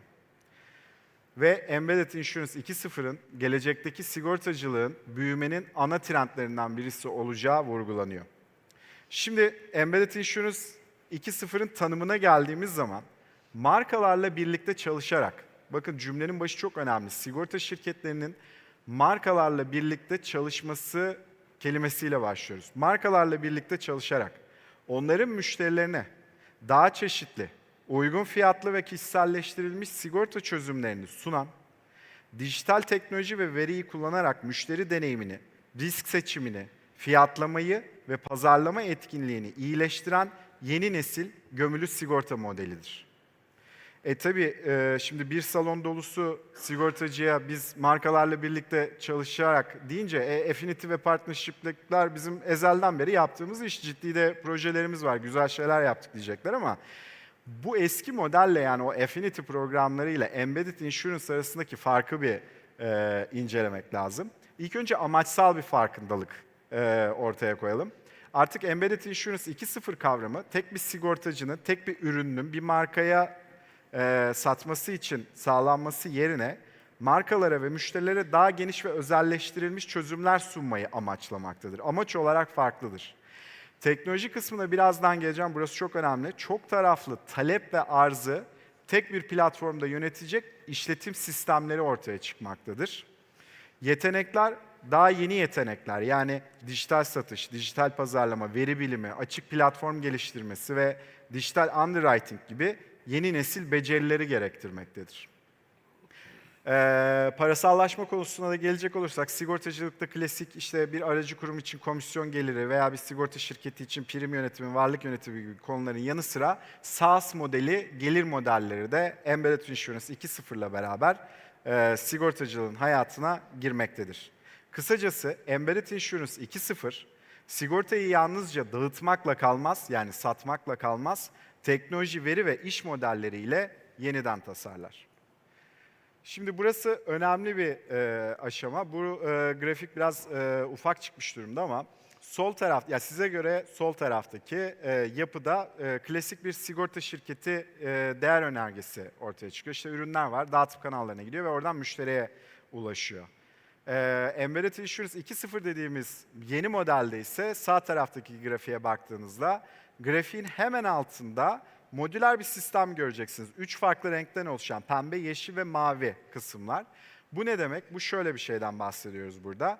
sigorta, ödeme, kredi, yatırım, sadakat gibi servis API bileşenleri halinde sunulur. Nereye sunulur? Bir işletim sistemine, bir operating sisteme sunulur. Markalar bu bileşenleri alarak kendi müşteri yolculuğunu bir Lego parçası gibi organize edebilmektedirler. Peki bu operating sistemin hemen üstüne, yani o siyah kutunun hemen üstündeki kısma bakacak olursak burada veri entegrasyonları söz konusu. Burası çok kıymetli ve değerli bir şey. Ne anlama geliyor? Markalardan, müşterilerden ve üçüncü taraflardan gelen gerçek zamanlı veriyi işletim sistemi alır ve toparlar. Bu toparlanmış olan veride doğru ürün, doğru müşteri ve doğru an üçlemesini gerçekleştirebileceğimiz sihirli alan işte tam olarak burada ortaya çıkar. Konuşmanın başında anlattığım üzere Embedded Insurance kavramının tam olarak tanımı yeni dönemde işte bu işletim sistemleri üzerinde koşmakta. Ve aynı zamanda bu işletim sistemi bir orkestrasyon işi görmekte ve birden fazla sigorta şirketinin ürünlerini toplayıp markanın ihtiyacına göre paketleyebilmektedir. Tek tip ürün yerine esnek ve kişiselleştirilmiş çözümler sunmayı mümkünatlı kılmaktadır. Bakın bu raporda çok önemli bir şey söylenmiş bu operating sistemlerle ilgili. O da şu, gelecekte bu işletim sistemini elinde tutan sigorta şirketlerinin veya sigorta oyuncularının pazarı şekillendirecek ve gücü elinde tutan şirketler olacağı belirtiliyor. Bunun çok temel bir sebebi var. O da şu, çünkü bu işletim sistemi müşteri deneyimi, kişiselleştirme ve veri yönetiminin tam olarak gerçekleştiği yerdir. Şeklimizin biraz daha üstüne baktığımız zaman bir mor bir de mavi alanlar görüyoruz. Mor alan aslında bizim müşterilerimizin, bizim markalarımızın web sitesi ve uygulamalarını temsil ediyor. Buradan sigorta satışı olacak. Mavi taraf ise dijital platformları temsil ediyor. Şimdi bu dijital platform kavramı çok kıymetli ve değerli. Dijital platform deyince lütfen süper uygulamalar, süper app'ler ve dijital cüzdanları aklınıza getirin. Bakınız, süper uygulamanın tanımı çok önemlidir. Süper uygulama, kullanıcıların günlük hayatlarındaki pek çok ihtiyacını tek bir ekosistemden karşılayabileceği dijital platformlardır. Örnek vermek gerekirse Alipay, WeChat, Grab, Revolut, Paywall, Amazon, Apple, Samsung, belki ülkemizde Trendyol. Ortak özellikleri nedir bu süper app'lerin? Çok büyük müşteri tabanına sahiplerdir. Kullanıcılarla sürekli ve yoğun etkileşim içindedirler ve ödeme ve dijital cüzdanı merkeze koyarak finansal hizmetler için doğal bir dağıtım kanalı haline gelmektedirler. Tamam, bu süper app'lerin ortak özelliklerini ve tanımlarını konuştuk da sigortaya yansıyan tarafı ne? Sigortadaki rolleri süper app'lerin müşteri deneyimini daha sadeleştirerek, daha doğru tabirle karmaşık süreçleri basitleştirerek sigortayı alışverişin doğal bir parçası haline getiren platformlardır bunlar. Erişim konusunda muazzam güce sahiplerdir. Düşük gelir grupları veya kırsalda yaşayan sigortalı adaylarına sigortayı eriştirebilmenin yegane yollarından bir tanesidir. Biraz sonra bir örnekte açıklayacağım bunu. Ölçek konusunda muazzamlardır. Tek bir entegrasyonla milyonlarca kullanıcıya erişebilecekleri bir sigorta şirketlerine fırsat sunarlar. Ve büyüme konusunda da Embedded Insurance 2.0'ın ana dinaması olarak düşünülmektedir. Bakın şu an tabloda Alipay'in, Ant grubun bir şeklini görmektesiniz. Biraz küçük gözüküyor ama ben size izah edeyim. Bu rakamların hepsi 2020 senesine ait. 90'dan fazla sigorta şirketini kendi işletim sistemine bağlamış olan bu süper app, Çin'deki bu süper app, yaklaşık 2000'e yakın sigorta ürününü platform üzerinden sunmakta ve 2020 senesinde 500 milyon sigortalısının 100 milyonunu Çin'deki kırsaldan daha önce hiç sigorta satın almamış olan kişilerden oluşturmakta. 2020 senesinde 8 milyara yakın komisyon geliri oluşturmaktadır. Alipay örneği gömülü sigortanın erişim, ölçek ve karlılık potansiyelini açıkça göstermektedir. Peki bu Alipay örneğinden, yani bir ülkede kaç tane süper app olabilir ki? 1, 2, hadi yurt dışından ülkemize açılan 1-2 tane daha gelsin. Çok da fazla bir süper app enflasyonuyla karşı karşıya kalamayız. Peki bizi, sigorta sektörünü, bu kadar fazla markayı, endüstrileri Embedded Insurance'a transforme edecek olan başka aktörler yok mu? Var. Bunların ismine Digital MGAs deniliyor. Yani dijital aracılar diyebiliriz. Digital MGAs tamamen dijital, teknoloji odaklı sigorta aracılarının modern versiyonudur. Sadece geleneksel ürünleri dağıtmakla, yeni modellerde dağıtmakla kalmazlar. Yeni risk açıkları için çalışırlar ve yeni sigorta ürünlerini, dijital yeni sigorta ürünlerini üretmeyi amaç haline getirmiş durumdadırlar. Klasik sigortacıları risk taşıyıcısı olarak kullanabilirler ve gerekiyorsa Reinsurance işi de yaparlar. Ve çok da güzel bir örnek var. Bir Digital MGA, Lloyds'ta kendi sendikasını açtı ve kendi kapasitesini oluşturduğu için daha esnek çözümleri markalara sağlayabiliyor. Digital MGA sadece dağıtıcı rolünde değil, aynı zamanda yaratıcı ve dönüştürücü rolündedir. Embedded Insurance'ın bir de model yaklaşımı var. Bu model yaklaşımının her biri hala daha günümüzde geçerliliğini korumaktadır. En basitinden bir satış noktasında, yani point of sale diyebileceğimiz bir alanda opt-in, opt-out yöntemiyle add-on mantığında satılan ürünün yanında sigortanın da sunulması durumu. Fakat bir de Embedded Insurance 2.0 kavramıyla beraber hayatımıza gelen point of design, yani ürünün tasarımı sırasında sigortanın da o değer önergesini, o ürünün veya hizmetin değer önerisini daha üst boyutlara çekebileceğine inandığımız, ürünle ve hizmetle bütünleşmiş olan bir sigorta mantığından bahsediyoruz. Yani ürünün tasarımındaki DNA'da artık sigortanın var olmasından bahsediyoruz. Bu da bir dizayn yöntemidir. Grafikte biraz küçük çıkmış ama şöyle anlatabilirim. Add-on mantığında bir işlem yaparsınız, bir eşya alırsınız. Alırken sigortayı da beraberinde alabilirsiniz. Diğer örnekte mesela evlerimize bizlere yemek getiren üçüncü parti platformlar için çalışan kurye arkadaşlar vardır. Motokuryeler, bisikletli kişiler. Onlar o platformun içerisinden bir kaza sigortası satın alabilir. Bir diğer örnekte siber security hizmeti veren SaaS bir program, siber security sigortasını sıfır primle, yani primsiz hediye gibi müşterilerine verebiliyor. Bu da bir embedded insurance örneği. Diğer bir embedded insurance örneğinde gig ekonomisinde paylaşım araçları veya araç kiralama işlerinde kesinlikle sigortayı çıkartamayacağınız bir şekilde, sigortayı almak zorunda kaldığınız bir şekilde aracınızı o şekilde kiralayabiliyorsunuz. Buna da invisible embedded insurance deniliyor. Ve platformlarda biraz önce bahsettiğimiz gibi embedded insurance örneklerimiz var.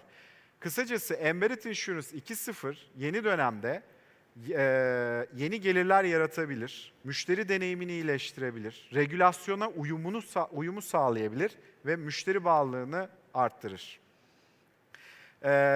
Şimdi biraz pazar potansiyelinden bahsedeceğim. Bu çok önemli bir grafik. Biraz önce bahsettiğim peer group çalışmasında bu sigorta yöneticileri bir araya gelmişler ve şunu sormuşlar kendilerine. Teorik olarak Embedded Insurance 2.0'a konu olabilecek olan sigorta pazarı nedir? Yani bu ne demek oluyor? Sigorta harici bir marka üzerinden, bir işletme üzerinden sigorta satmak istesek, bizim sigorta pazarımızın kaçı Embedded Insurance'a konu olabilir? Hayat branşında hayat dışı branşta %60, hayat branşında %30 oranında teorik olarak Embedded Insurance'a konu olabilecek bir pazarla karşı karşıyayız. Bu rapor 2022 senesinde yapıldığında dünyadaki toplam brüt prim üretimi 7 trilyon dolar iken önümüzdeki 10 yıl boyunca tüm dünya prim üretiminin yıllık %3 artacağını öngörüyorlar ve 2 tane makro senaryo ortaya koyuyorlar. Birincisi durağan senaryo, yani gayri safi yurt içi hasılanın içerisindeki sigortanın penetrasyon oranı son 20 yılda %7 iken önümüzdeki 10 yılda da %7 olur diyorlar. İkincisi büyüyen senaryo. Dünya daha büyük risklerle karşı karşıya, değil mi? İklim krizi, AI krizi, dezenformasyon, dünya kadar krizimiz var.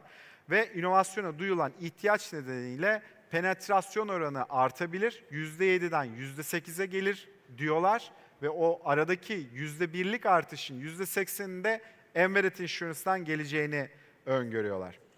Yeşil olarak görmüş olduğunuz alan 2022'den 2032'ye kadar gidişatı şu şekildedir. Bu bizim normal bildiğimiz geleneksel sigorta ürünümüzün, üretimimizin içinde Embedded Insurance 2.0'ın alacağı payı simgeleyen bir value, bir değer. 2022 senesinde Embedded Insurance'ın dünya pazarlarında %1'den daha az bir pay aldığı düşünülüyor. 2027 senesine geldiğimizde %5, 2032 senesine geldiğimizde de toplam dünya prim üretiminin %15'i kadarının Embedded Insurance kanalı tarafından yapılacağı öngörülüyor. Bu da yaklaşık 1,5 trilyon dolara tekabül ediyor. Ve bu 1,5 trilyon dolarlık 2032 senesindeki toplam miktar bizim geleneksel kanallarımızdan Embedded Insurance'a akacağı öngörülüyor. Sarı ile gösterilen kısım ise net büyüme, yani Embedded Insurance sayesinde ortaya çıkacak. Yaklaşık 2032 yılına gelindiğimizde 1 trilyon dolarlık bir hacim yaratacak bir pazardan bahsediyoruz. Toparlayacak olursak 2022 senesinde 78 milyar dolar, 27 senesinde 889 milyar dolar, 2032 senesinde de 2,5 trilyon dolara yakın bir pazardan bahsediliyor. Yani Embedded Insurance 2.0'ın önümüzde sigortacılığı büyüten ana motor olacağı düşüncesi hasıl ve raporda stratejik de bir uyarıda bulunuyor. Elini çabuk tutan reinsurance firmaları, sigorta şirketleri, aracı kurumlar bu pastadan büyük pay alacak ama geç davrananlar büyüme konusunda ciddi miktarda sıkıntı yaşayacak olduğu düşünülüyor. Kısaca ben size Embedded Insurance kavramını, tarihçesini, pazar büyüklüğünü ve modellerini özetlemeye çalıştım.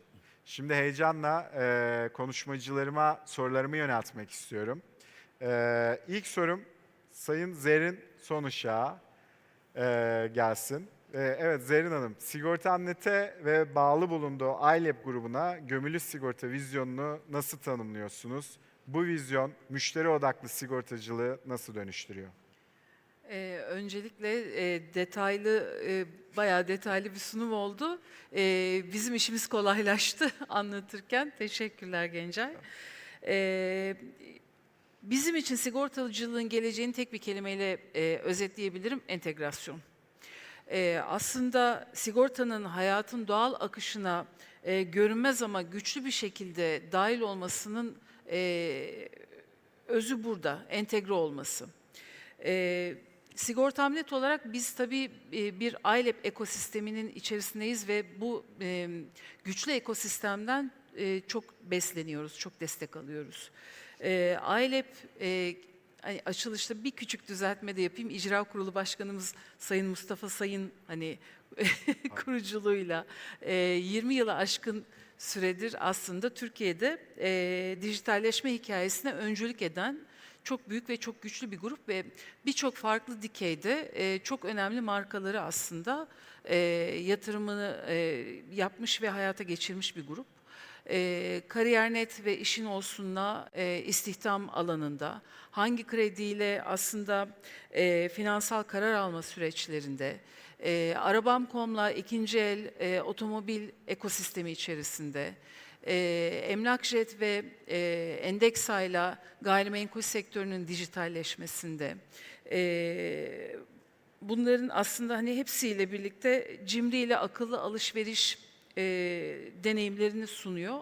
Bununla beraber bir de aslında son kullanıcının bilmediği ama kendi sektörlerinde belki daha çok önemli yerleri olan B2B alanında Chemorbis ve Stilorbis yatırımlarıyla da küresel ölçekte aslında ticari bilgi akışını yöneten çok büyük bir gruptan bahsediyoruz. Bunun bu kadar dijital evrende de Sigorta.net sigorta bacağında yer alıyor. Vizyonumuz çok net grup olarak, bütün iLab grup için söylüyorum bunu. Özünde müşteri deneyimi yer alıyor. Aslında demin anlatırken özellikle Embedded Insurance'ın motivasyon çıkış noktalarından bir tanesi olarak da müşteri deneyimini merkeze koyduk. Biz inanıyoruz ki müşteri deneyimi sadece sigortanın satıldığı anda değil, Tam da az önce bahsettiğin gibi hayatın doğal akışı içerisinde ihtiyacın ortaya çıktığı anda çok önemli. Bir kredi alırken hayat sigortasının o anda erişilebilir olması ya da bir seyahat planlanırken seyahat sigortasının erişilebilir olması ya da araba satın alacağı zaman onun kasko trafik sigortasına saniyeler içerisinde erişebiliyor olması müşterilerin ihtiyacı ve beklentisi bugün için aslında. Gömülü sigortacılıkta tam da bu noktada en güçlü aslında çözümü sunan yol gibi gözüküyor. Şimdi bununla beraber biz hizmetlerimizi sunarken tabii teknolojinin sihirli bir hani gücünden faydalanıyoruz. Yapay zeka. Yapay zeka bizim için sadece bir algoritma değil aslında. Müşterilerimiz için o deneyim yolculuğunda görünmez bir yol arkadaşı. Yapay zeka ile beraber aslında tam da yine demin hani bahsettiğimiz kullanıcıların beklediği kişiselleştirilmiş ve aslında doğru ürünü doğru zamanda önlerine sunulan modeli sunmamızı sağlıyor. Bizim gömülü sigorta vizyonumuz nedir diye sorarsanız aslında bu anlamda işte bu karmaşık poliçe algısını ve kavramını aslında biraz basitleştirip yani sigortayı hayatın doğal bir parçası haline getirmek. Bu dönüşüm aslında sigortacılığı da satış odaklı bir sektörden tam da deneyim ekonomisinin merkezine yerleştiriyor. Bugün dünyada demin rakamlarıyla da örnekleriyle de bahsettik. Gömülü sigortacılığın en hızlı büyüdüğü ülkelerden bir tanesi Çin. Orada gerçekten bu süper uygulamalar içerisinde işte WeChat gibi birçok işte Alipay gibi süper uygulamalar içerisinde kullanıcılar herhangi bir ürün satın alma anında ya da bir ödeme anında saniyeler içerisinde onun sigorta ürününü de anında ulaşabiliyor ve hani oradaki ihtiyacını da karşılayabiliyor. Avrupa'ya baktığımızda özellikle işte seyahat ya da mobilite gibi alanlarda çok güçlü oyuncular artık olduğunu görüyoruz. Ya da Amerika'da fintechlerin kredi ürünlerini sundukları noktada onun tamamlayıcısı olan hayat ürünlerini çoktan embedded bir şekilde dahil ettiklerini görüyoruz. Dolayısıyla aslında hani demin rakamları da gördük. Bu bir küresel bir trend. Çok hızlı bir şekilde büyüyor ve çok gerçekten sigortanın geleceğinde en büyük atılımı yaratacak alanlardan biri gibi gözüküyor. Biz de Türkiye'de bu alanda öncü oyunculardan biri olmak için çok istekliyiz. Çok teşekkür ederim. Bu kadar markayı sayınca insan gerçekten böyle heyecanlanıyor acaba bir süper app de buradan çıkar mı diye. Bir sonraki sorum Ersin Al Beyefendi'ye. Kolendi Bankası'nın sigorta tarafının genel müdürü, CEO'su Ersin Bey. Ersin Bey, Kolendi Sigorta'nın gömülü sigorta vizyonunu nasıl tanımlıyorsunuz? Bu vizyon sizi klasik sigortacılardan nasıl ayırıyor? Öncelikle sunumunuz harikaydı. Yani bu görüşmeden önce görmemiştim. Yani literatüre geçecek harika bir içerikti. Teşekkürler. Onu hatta paylaşmanızı da ayrıca arzu ediyorum. Birçok detayı paylaştınız ama Kolendi Sigorta ve onun gömülü sigorta vizyonunu anlatmadan önce aslında bizim asıl oyun alanımız embedded finance. Yani sigortanın da sizin de sunumda bahsettiğiniz üzere embedded insurance'ın üst basamağı olan embedded finance. Kolendi'nin ana yolculuğu da burasıdır. Ve bu finance'in teknoloji çözümlerini aslında sunan bir holding yapısı Kolendi. Ve ana kuruluş vizyonu da bir gün bütün şirketlerin finansal teknoloji şirketine dönüşeceği üzerine oynuyor aslında Kolendi oyununu. Bu sadece sigortacılıkla alakalı değil, perakende de, teknolojide, telekomünikasyonda bütün şirketlerin aslında birer finansal teknoloji şirketi olacağına inanıyor ve bu yolculuğa başlıyor. Başlangıcı da bir yapay zeka şirketiyle skorlama ve devamındaki çalışmalar oluyor ama geldiği noktada menkul değerler lisansına sahip olan şirketi, sigorta aracılık lisansına sahip olan şirketi, bahsettiğiniz gibi dijital banka lisansına sahip şirketi ve e-para kuruluşu lisansına sahip şirketi olan, aslında finansal teknoloji dönüşümü için gerekli olacak bütün lisanslara haiz bir holding yapısına geçiyor. Evet, ben sigorta dikeyinden sorumlu hareket ediyorum. Bu noktada da gömülü sigorta demeden önce gömülü finans yaklaşımında da Colendi aslında partnerleriyle hareket eder. Yine sunumunuzda bahsettiğiniz gibi partnerleri ve yatırımcılarıyla birlikte çalışır ve onların finansal teknoloji dönüşümünü sağlar. Örnek Migros'tur bizim için. Migros finansal teknoloji dönüşümünü şu şekilde sağlar. Bir cüzdan uygulaması, MoneyPay uygulamasıyla beraber para transferi, POS hizmetlerini sağlayabilir. Yine aynı şekilde bir perakende şirketin içerisinde artık kredi kullanabilirsiniz. Krediye erişebilirsiniz, alışveriş kredisine erişebilirsiniz. Buna bağlı olarak da aslında hani ülkede bu noktadaki pioneer olan kuruluş, en önde buna öncülük eden kuruluş olan Colendi, BNPL diye tanımladığımız şimdi al sonra öde fonksiyonuyla da aslında finansmana erişir hale getirir. Özetle sahip olduğu lisanslarıyla bir kuruluşu finansal teknoloji şirketine dönüştürür. Aynı şekilde de sigorta, elektronik cihaz sigortalarının da satılmasını sağlar. Bu boyutuyla baktığımız anda da gömülü sigortaya bu detayda artık dahil olabiliriz. Bizim için biz bu ürünleri satan bir kuruluş olarak kendimizi görmeyiz. Yani kredi satıyor gibi tanımlamayız kendimizi. Aslında bu hizmetleri, sizin tanımını çok daha güzel yaptınız. Bu hizmetlere hayatın akışı içerisinde, sürecin içerisine entegre edilmiş çözümler olarak müşterinin kullanımına sunarız. Yani bir sigortayı satmakla alakalı bir eforumuz olmaz bizim Colendi olarak ya da bir krediyi satmakla alakalı da efor olmaz. Süper app niteliği taşıyacak Migros'un uygulamasının içerisinde konumlanacak olan çalışmaları yaparız. Ya da kasadaki entegrasyonla alakalı noktaları yönetmeye çalışırız. Bizi buradan devam ettiğimde klasik sigortacılardan ayırma noktasında hani kendimizi üstün ya da yukarıda görmek gibi algılanmasın ama ana felsefi derinliği bu noktanın satış yapma motivasyonu değil, ürünü aslında sürecin içerisine entegre edebilme meselesidir. Bir de bir teknoloji şirketi olarak Colendi en azından acente yapılanması içerisindeki yapıyı paylaşayım.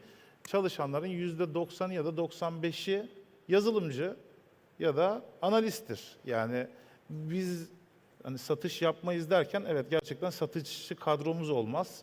Genelde süreçleri böyle ele alırız diye paylaşabilirim aslında yaklaşımı. Ben ufak bir ara soru soracağım. Bir dakikanız kaldı sizin söz hakkınız için ama ya bu primler çok arttı, bu sağlık sigortasının kaskosu primleri çok arttı denildiği anda şimdi az sonra da mikro krediler vesaireler falan hayatımıza girecek mi bu kurgunun içerisinde acaba? Burayı daha geniş aslında bak soruları da paylaştığınız için sorularda fintech dünyasıyla birleşme noktasına daha derin yani çalışmalarımızı da paylaşacağım. Kesinlikle girmeli. Sektör olarak aslında üzerimizdeki birçok riski de farklı bir sektöre yönlendirmemizin gerekliliğine inanıyoruz biz. En azından ben sigorta dikeyinden sorumlu kişi olarak banka sektörü aslında bu sorumluluğu biraz daha üzerine almalı. Hem tahsilatı da ilgilendirir bu konu. Burada farklı finansman seçenekleriyle hem müşteriyi hem de acenteyi hem de sigorta şirketlerini buluşturma üzerine çalışmalarımızı yapıyoruz ama daha derin bir geçiş güzel olabilir. Çok teşekkürler.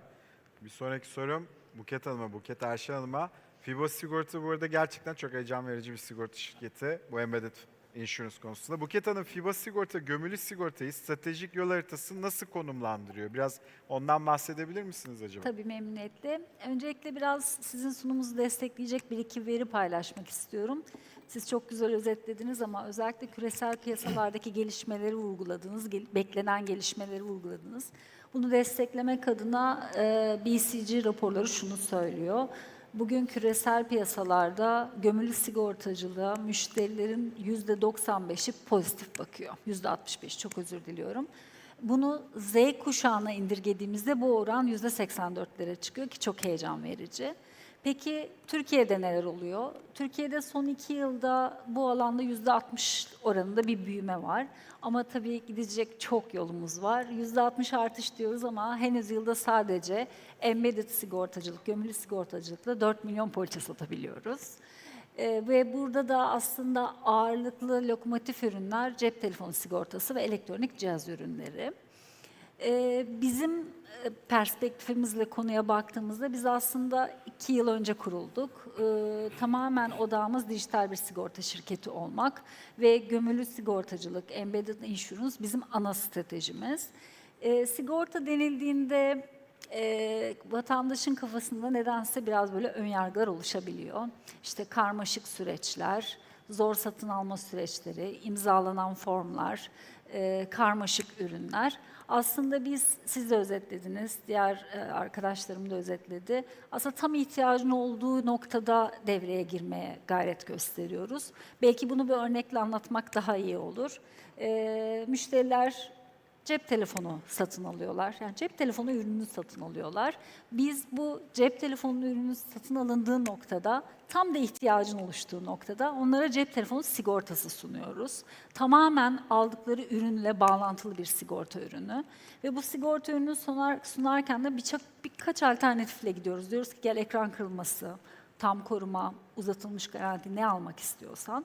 Bunu da yaparken tıpkı ürünün aldığı gibi çok kolay, basit, anlaşılır ve hızlı satın alma deneyimleriyle müşterilerimize sunuyoruz. Biz bu arada sektörden farklılaştığımız bazı önemli noktalar var. Sadece sıfır cihazlar için bu ürünleri sunmuyoruz. İkinci el ve yenilenmiş dediğimiz ürünler için de bu sigortaların sunumunu yapıyoruz. Burada önemli ve değerli bir iş ortağımız İzcep'le beraber sahnedeyiz. İzcep ekosisteminde de yenilenmiş telefonlar satın alınırken bizim sigorta ürünlerimizin sunumu gerçekleşiyor. Gerek mağazada, gerek web sitesinde tamamen ürünün tamamlayıcısı olarak bizler EasyCare ürünüyle, sigorta ürünümüzle konumlanıyoruz. Böyle baktığımızda aslında klasik sigortacılıktan çok farklılaştığımızı görüyorsunuz. Klasik sigortacılık nedir? Önce bir farkındalık oluşur. Sonra arkasından bir araştırma, karşılaştırma gelir. Sonrasında bir başvuru süreci gelir. Ama biz baktığınızda aslında bu satın alma yolculuğunun bir tamamlayıcısı olarak konumlanıyoruz. FİBA sigorta olarak evet embedded iş modelleri gerçekleştiriyoruz. İzcep'le beraber yenilenmiş telefonlara bir sigorta ürünü dizayn ettik ve beraberce satıyoruz ama burada bizim aslında başka bir misyonumuz da var. Aslında bu ürünleri satarken sürdürülebilir ekonomiye de bir destek sağlamış oluyoruz. Yeşil çevreye desteklemiş oluyoruz. Bir cep telefonunun 1 yıllık ömrünü uzatmak demek aslında 21 milyon ton karbon gazı emilimini azaltmak anlamına geliyor. Biz konuya biraz bu perspektifle de bakıyoruz. Yaklaşık şirketimizin kuruluşu 2 yılı geçti. Bu 2 yıllık döneme baktığımızda da bu satış yöntemiyle yaklaşık 400 bin tane poliçe satışı gerçekleştirdik. Ve hem bizim perspektifimizde hem de sektörümüz perspektifinden baktığımızda da daha gidecek bayağı bir yolumuz olduğunu görüyoruz.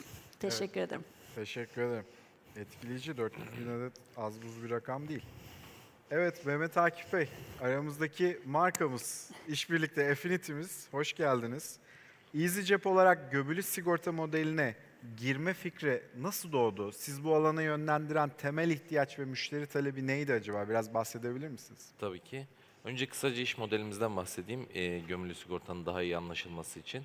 Biz ikinci el elektronik ürünleri son kullanıcının kullandığı ikinci el elektronik ürünleri satın alıp bunları yenileyip tekrardan satışını yapıyoruz. Aslında bu yıllardır mahalledeki, sokaktaki cep telefonu alıp satan insanların yaptığı işin Ticaret Bakanlığı'nın 2021 yılında çıkarttığı regülasyona dayalı olarak satışında 12 ay garanti vererek alışında da işte belli kurallar çerçevesinde bu cihazların alımını yapan bir firmayız.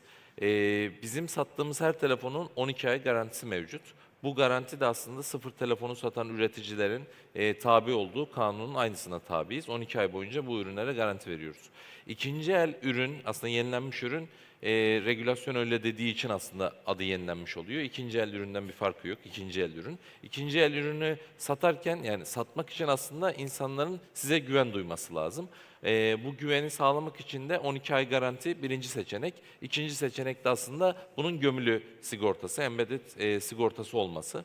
Burada tüketici şu açıdan bakıyor. Herhangi bir sigorta firması EasyJet'te bu ürünü satıyorsa EasyJet'in ürününün hani bozuk çıkma ve hasar oranının belli seviyelerde kalması anlamına geliyor. Bu da aslında bizim insanlara EasyJet'e olan güvenini arttırıyor ve şu ana kadar sattığımız mağaza ve online'da sattığımız cihazların özellikle mağazalarda fiziki satışlarda yaklaşık %25-30'una sigorta ürünü de satıyoruz.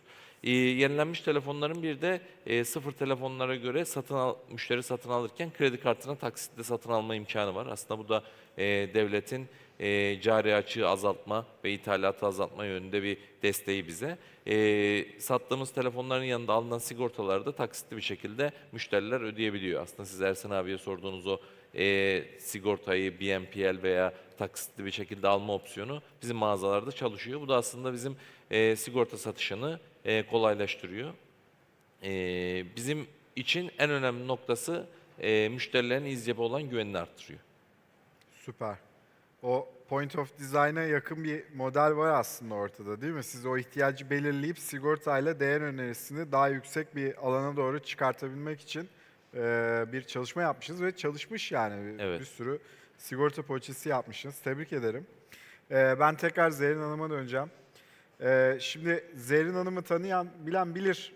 Senelerdir büyük bir teknoloji grubunun sigorta tarafı için ciddi bir efor sarf etmekte. Kendisi işin yasasından modeline, ticaretinden tekniğine kadar gayet hakim. Ve benim de çok feyz aldığım, birçok konuyu sorduğum zaman öğrendiğim bir insan. Onun için şu soruyu sormak istiyorum. Zerrin Hanım, Türkiye'deki regülasyon çerçevesi gömülü sigortayı ne ölçüde destekliyor? Sizce mevzuatın gelişiminde öncelikli ihtiyaçlar nelerdir? Ya Türkiye'de regülasyonun temel odağı aslında tüketiciyi korumak. Bu bizim de en çok benimsediğimiz ilke aslında. Ancak gömülü sigortanın büyüyebilmesi için ve hani demin de bahsettik, dünya artık hani o tarafa doğru gidiyor. Daha proaktif bir regülasyon vizyonuna ihtiyacımız var. Ya tabii ki hani sigorta mevzuatı, sigorta sektörü çok köklü bir sektör. Uzun yıllardır da çok aslında hani regülatif tarafta da sınırlarını iyi belirlemiş, doğru konumlanmış bir regülasyonla ve çok da aslında şanslıyız ki son birkaç yıldır da SEDDK gibi kendi sektörümüzü yakından düzenleyen, denetleyen, bizim her zaman kapılarını çalabildiğimiz, her zaman bizi dinleyen bir kuruma da sahibiz. Gerek hani SDDK Başkanımızın gerek ekibinin bütün aslında teknolojik gelişmeleri, sektörün dinamiklerini yakından izlediğini de ben çok iyi biliyorum. Yine de tabii teknoloji düşündüğümüzün çok önünde çok daha hızlı ilerliyor. Özellikle hani yapay zeka hayatımıza çok hızlı entegre oldu. Bir anda hepimiz yapay zekayı kullanır olduk. Dolayısıyla aslında regülasyon tarafında da biraz vizyoner ve biraz aslında dediğim gibi proaktif bir açılıma ihtiyaç var. Birincisi aslında bu API tabanlı entegrasyonların hukuki çerçevesi daha net tanımlanmalı. Bir de bugünkü konumuz gömülü sigortacılık. Sonuçta sigorta ürününü aslında başka bir hizmet ve ürünün içerisine embedded ederek sunuyor durumda olacağız. Öyle olunca da aslında oradaki sorumlulukların, rollerin, bunların hukuki çerçevesinin net bir şekilde tanımlanmasına ihtiyaç var. Hibrit modellerin yaygınlaşması için de şeffaf, teknolojiye, işbirliğine uyumlu hale gelen bir mevzuat düzenlemesine gerçekten ihtiyaç olduğunu düşünüyorum. İkinci bir konuda yine senin sunumunda özellikle penetrasyonun artışı için ve bugüne kadar sigorta ürünleriyle hiç teması olmayan kitlelere de erişebilmek için mikro ürünlerin öneminden bahsettik. Mikro ürünler dediğimizde az önce işte hani Buket Hanım'dan ve EasyJet'ten dinlediğimiz gibi ürünün tamamlayıcısı olan, anlaşılması kolay, süreci basit, daha paket ürünlerin biraz daha regülatif tarafta farklı oturtulması, farklı dizayn edilmesi gerektiğini düşünüyoruz. Bu tür ürünler aslında gömülü sigortacılıkla birleştiğinde inanılmaz bir açılım sağlıyorlar. İnanılmaz bir çok güçlü bir etkisi oluyor. Dolayısıyla aslında bir üçüncü boyutta şunu ekleyebilirim. Dijital müşteri deneyimi. Dijital müşteri yolculuğuna kolaylaştıracak. E-sözleşme gibi bir takım hızlı onay mekanizmalarının dijitalleşmesi gibi yine hani düzenlemelere ihtiyaç var. Bunlar sadece inovasyon değil aslında, aynı zamanda müşterinin ihtiyacı ve müşteri memnuniyetini de sağlayacak düzenlemeler olacak. Son cümle olarak şunu söyleyebilirim. Tüketiciyi koruyan ama inovasyonu da teşvik eden bir regülasyon ekosistemini yaratmaya, gömülü sigortacının da sürdürülebilir olmasını sağlamaya ihtiyacımız var. Ve bu sayede penetrasyonumuz artsın Artacak, diyoruz. evet. Amin. Pekala. Ersin Bey'e devam. Ersin Beyciğim, biraz fintech dünyası dedik, sigorta dedik, bunları birleştiriyoruz dedik. Biraz daha bunu açabilir miyiz? Sizce gömülü sigortacılık fintech dünyasıyla birleştiğinde sektörde nasıl bir değer yaratıyor? Süper, evet. Şimdi biraz derine inme zamanı olabilir. Şimdi fintech, finansal teknoloji dediğimiz zaman aslında ana fonksiyonları bir tanımlamamız gerekiyor. Bizim en azından bugünkü bildiğimiz, gördüğümüz kadarıyla en önemli ana fonksiyon çok yaygın kullanılan cüzdan fonksiyonunu görüyoruz. Sigortacılıkta değil ama bütün finansal teknoloji dönüşümü içerisindeki yetkinliklerden bahsediyorum şu anda. Cüzdan önemli bir yetkinlik kazandırıyor kurumlara. Sonrasında finansmana erişim, kredi dediğimiz seçenek önemli bir yetkinlik. Finansmana erişimle alakalı seçenekleri sunabilmeniz ve bunu fiziksel değil tamamen dijitalde yapabilmeniz icap ediyor. İkincisi krediyi ifade edebiliriz. Üçüncüsü POS, yani kredi kartıyla tahsil edebilme yetkinliğiniz çok kritik. Bu noktada özellikle POS maliyetlerin çok yüksek olduğu bu günümüzde buna özgü çözümler çok kritik bir değer oluşturuyor. Sonrasında yine gördüğümüz kadarıyla birçok telkoda ve perakende sektöründe görebiliyoruz. Değerli madenler, hisse senetleri alma, satma fonksiyonları da bir şirketin finansal teknoloji dönüşümünde önemli fonksiyonlar gibi karşımıza çıkıyor. Yani Dow Jones, Nasdaq borsalarından hisse almak, BIST 100 Türk hisselerinden alabilmek, altın almak, gümüş almak gibi seçenekleri de büyük oyuncular müşterileriyle bunları buluşturduğunu görüyoruz. Burada perakende sektöründe çok büyük, değerli seçenekleri görmeye başladık. Aslında marka ismi de paylaşabiliriz. A101'i buna ifade edebiliriz. Migros'u örnek olarak gösterebiliriz. Bu finansal teknoloji dönüşümünü telekomünikasyonda da çok ciddi görüyoruz. Turkcell'in Paysel'i var bir kere kendisi. Zaten e-para kuruluşu kurarak bu oyunu oynamaya çalıştı. Hatta ayrıca finansman şirketleri de var. Aynı şekilde Vodafone'un da bu çalışmaları yaptığını biliyoruz. Yani telekomünikasyon sektöründe de ciddi bir finansal teknoloji dönüşümünde belli bir olgunluğun geliştiğini görüyoruz.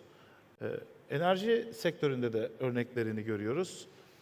Yani birçok güçlü ve önemli sektörün finansal teknoloji dönüşümünü tamamladığını ya da çok ciddi şekilde yol kat ettiğine tanıklık ediyoruz şu anda. Ve onları ana tetikleyen noktanın da en azından Kolende olarak biz artan rekabete çözüm getirmek olduğunu fark ediyoruz. Ve biz Kolende olarak da rekabetten de çok keyif alıyoruz. Yani kendimiz rekabete girmekten keyif almıyoruz ama bir sektörde eğer ciddi bir rekabet oluştuysa, kar marjları ciddi anlamda düştüyse bu bizim için aslında bir fırsat olarak gördüğümüz yerdir. Çünkü alternatif çözüm önerileriyle o değerleri firmalar aslında müşterileriyle buluşturmalı. Bu noktada POS çözümleri, çözümleri, cüzdanlı ödeme aksiyonları ciddi anlamda mesela 6 taksitli bir kasko poliçesinin satışında %15'lere yakın bir POS maliyetlerinin olduğu bu dünyada finansmana erişimde müşteriyle aslında finansmanı bir araya getirdiğimiz anda ciddi bir değer önerisi oluşabiliyor. Bu finansal dönüşümde sektörlerde bu gelişmeler yaşanırken sigortada yaşanabilir diye bakıyoruz bu noktada.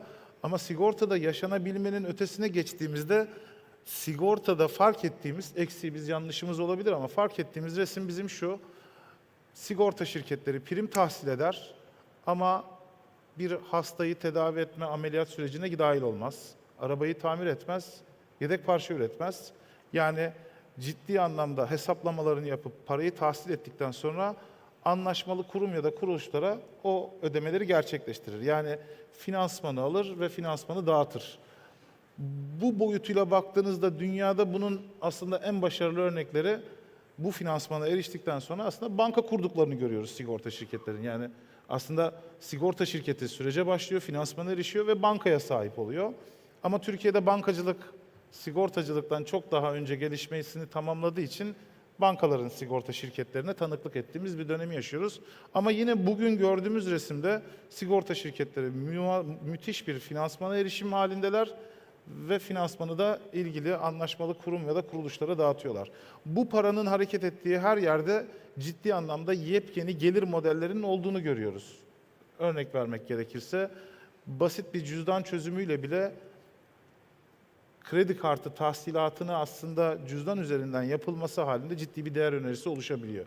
Bu değer önerisini acente, müşteri ve sigorta şirketleri birlikte paylaşabiliyor. Yani farklı bir sektöre devredilen bu değer önerisini aslında kendinde tutabilecekleri bir potansiyel görüyoruz. Ve bizim özellikle cüzdan iş modellerinde gördüğümüz en büyük problem, bir müşterinin ya da kurumun, yani B2B işte business'ın cüzdana para yüklemesi. En önemli problem budur aslında finansal dünyada. Sigorta sektörü bu noktada çok güçlü. Çünkü acentesinden tahsilatı yaptığı gibi acentesine de komisyon ödemesi yapıyor. O zaman cüzdana ödemeyi yaptıktan sonra aynı şekilde tekrar cüzdandan da tahsilatı gerçekleştirebileceği bir infinitive loop görüyoruz biz. Sürekli kendi aralarında bu para akışını sağlayabilecekleri fantastik bir denklem karşımıza çıkıyor. Aynı şekilde hastanelerle olan denklemlerinde de bu akışlarda finansal teknoloji çözümleri cüzdan case'inde, sadece basit bir cüzdan case'inde bile ciddi bir marjın oluşabildiğini görüyoruz. Paralelinde finansmana erişim noktasında kredi kartı, tahsilat, maliyet vesaire dedik ama aslında kredi ile müşterileri bir araya getirme seçeneklerinde çok ciddi değer yaratacağını düşünüyoruz. Çünkü kredi kartı limitlerinin müşterilerde satın alma eğiliminde ciddi ve zorlayıcı bir noktada oluşturduğunu ve çoğu zaman da özellikle oto branşı için söyleyebiliriz. Sigortalanma penetrasyonumuza negatif etki ettiği, sağlık sigortalarında penetrasyona negatif etki ettiğini düşünüyoruz. Yani limitini doldurmadan aslında farklı bir finansman aracılığıyla tekrar sigortalanmanın önünün açılabileceğini görüyoruz. Yani BNPL ile finansmana erişim, poliçe alma, acentenin müşteriden tahsilatını yaptıktan sonra bunu sigorta şirketiyle farklı iş modelleriyle akışının sağlanması gibi çok derin ve güçlü bir iş modelinin olduğunu düşünüyoruz ve bununla ilgili de geliştirmeler yapıyoruz. Bu dediğinize bir örnek vermek istiyorum. Benim kendi şirketimde yılların sağlık sigortalısı kredi kartı limitinden sebep, yani limiti kalmadığından sebep ve sağlık sigortasının primi de çok yüksek geldiğinden sebep gidip kredi çekti. Kesinlikle.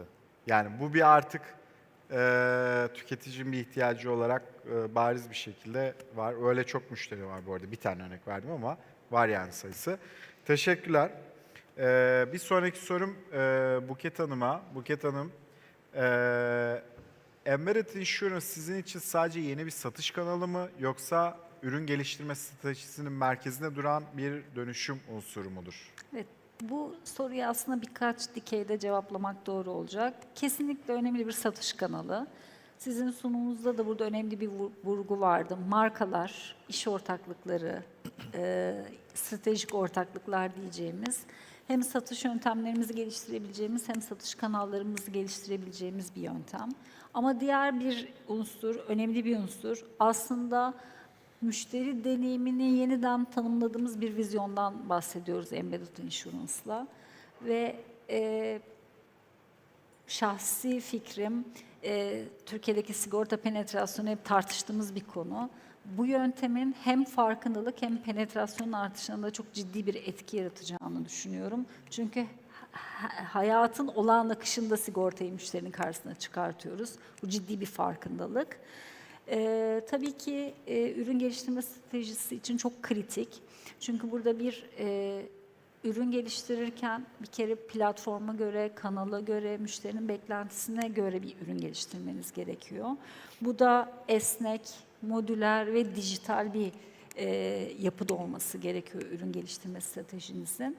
Bir diğer yandan biz buraya ülke olarak hazırlanıyorsak, bugünden hem teknolojik altyapımız, hem API altyapılarımız, hem stratejik iş ortaklarımız, markalara, kanallara bakış açımız, hem de dijital çözümlerle ilgili bakışımızın önemli, güçlü olması ve buraları da bugünden sigorta şirketleri olarak yatırım yapıyor olmamız gerektiğini düşünüyorum.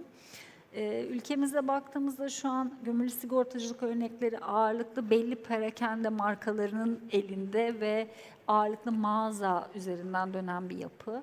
Evet, bizim de EasyJet'le olan işbirliğimizin odağında da mağaza var. Ve EasyJet gibi birkaç perakende markasıyla birlikte de mağazalarda bu ürünlerin satışını gerçekleştiriyoruz. Ama bir taraftan da aslında banka işbirliklerimizle de farklı iş modelleri yapıyoruz. Bunları da biraz aslında örnek olması için paylaşmak isterim. FIBA Banka ile olan işbirliğimizde örnek olarak onların Taksitliyor diye bir platformu var.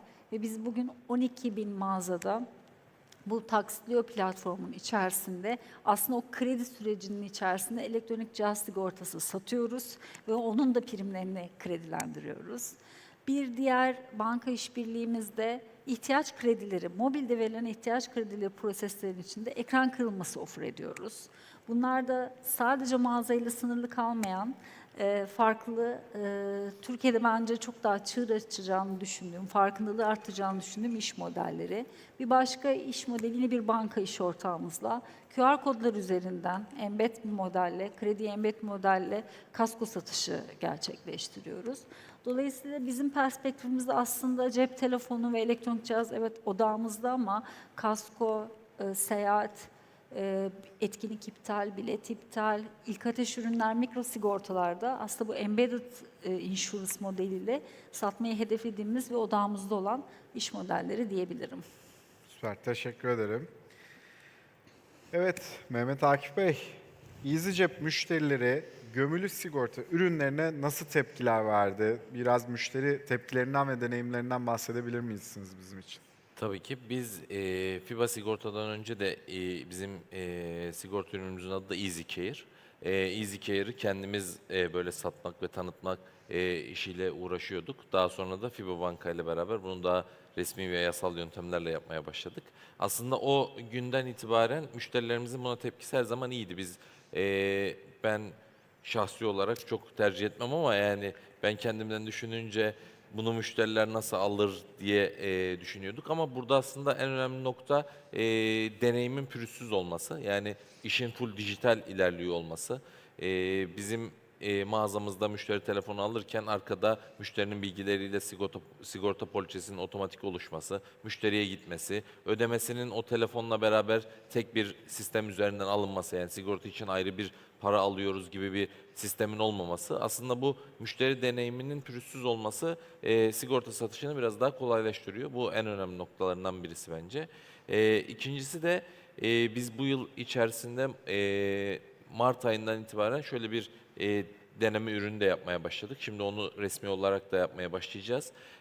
Sıfır ürünlerin yanında ürünü bir sonraki sene otomatik upgrade eden bir sigorta ürünü çıkarttık.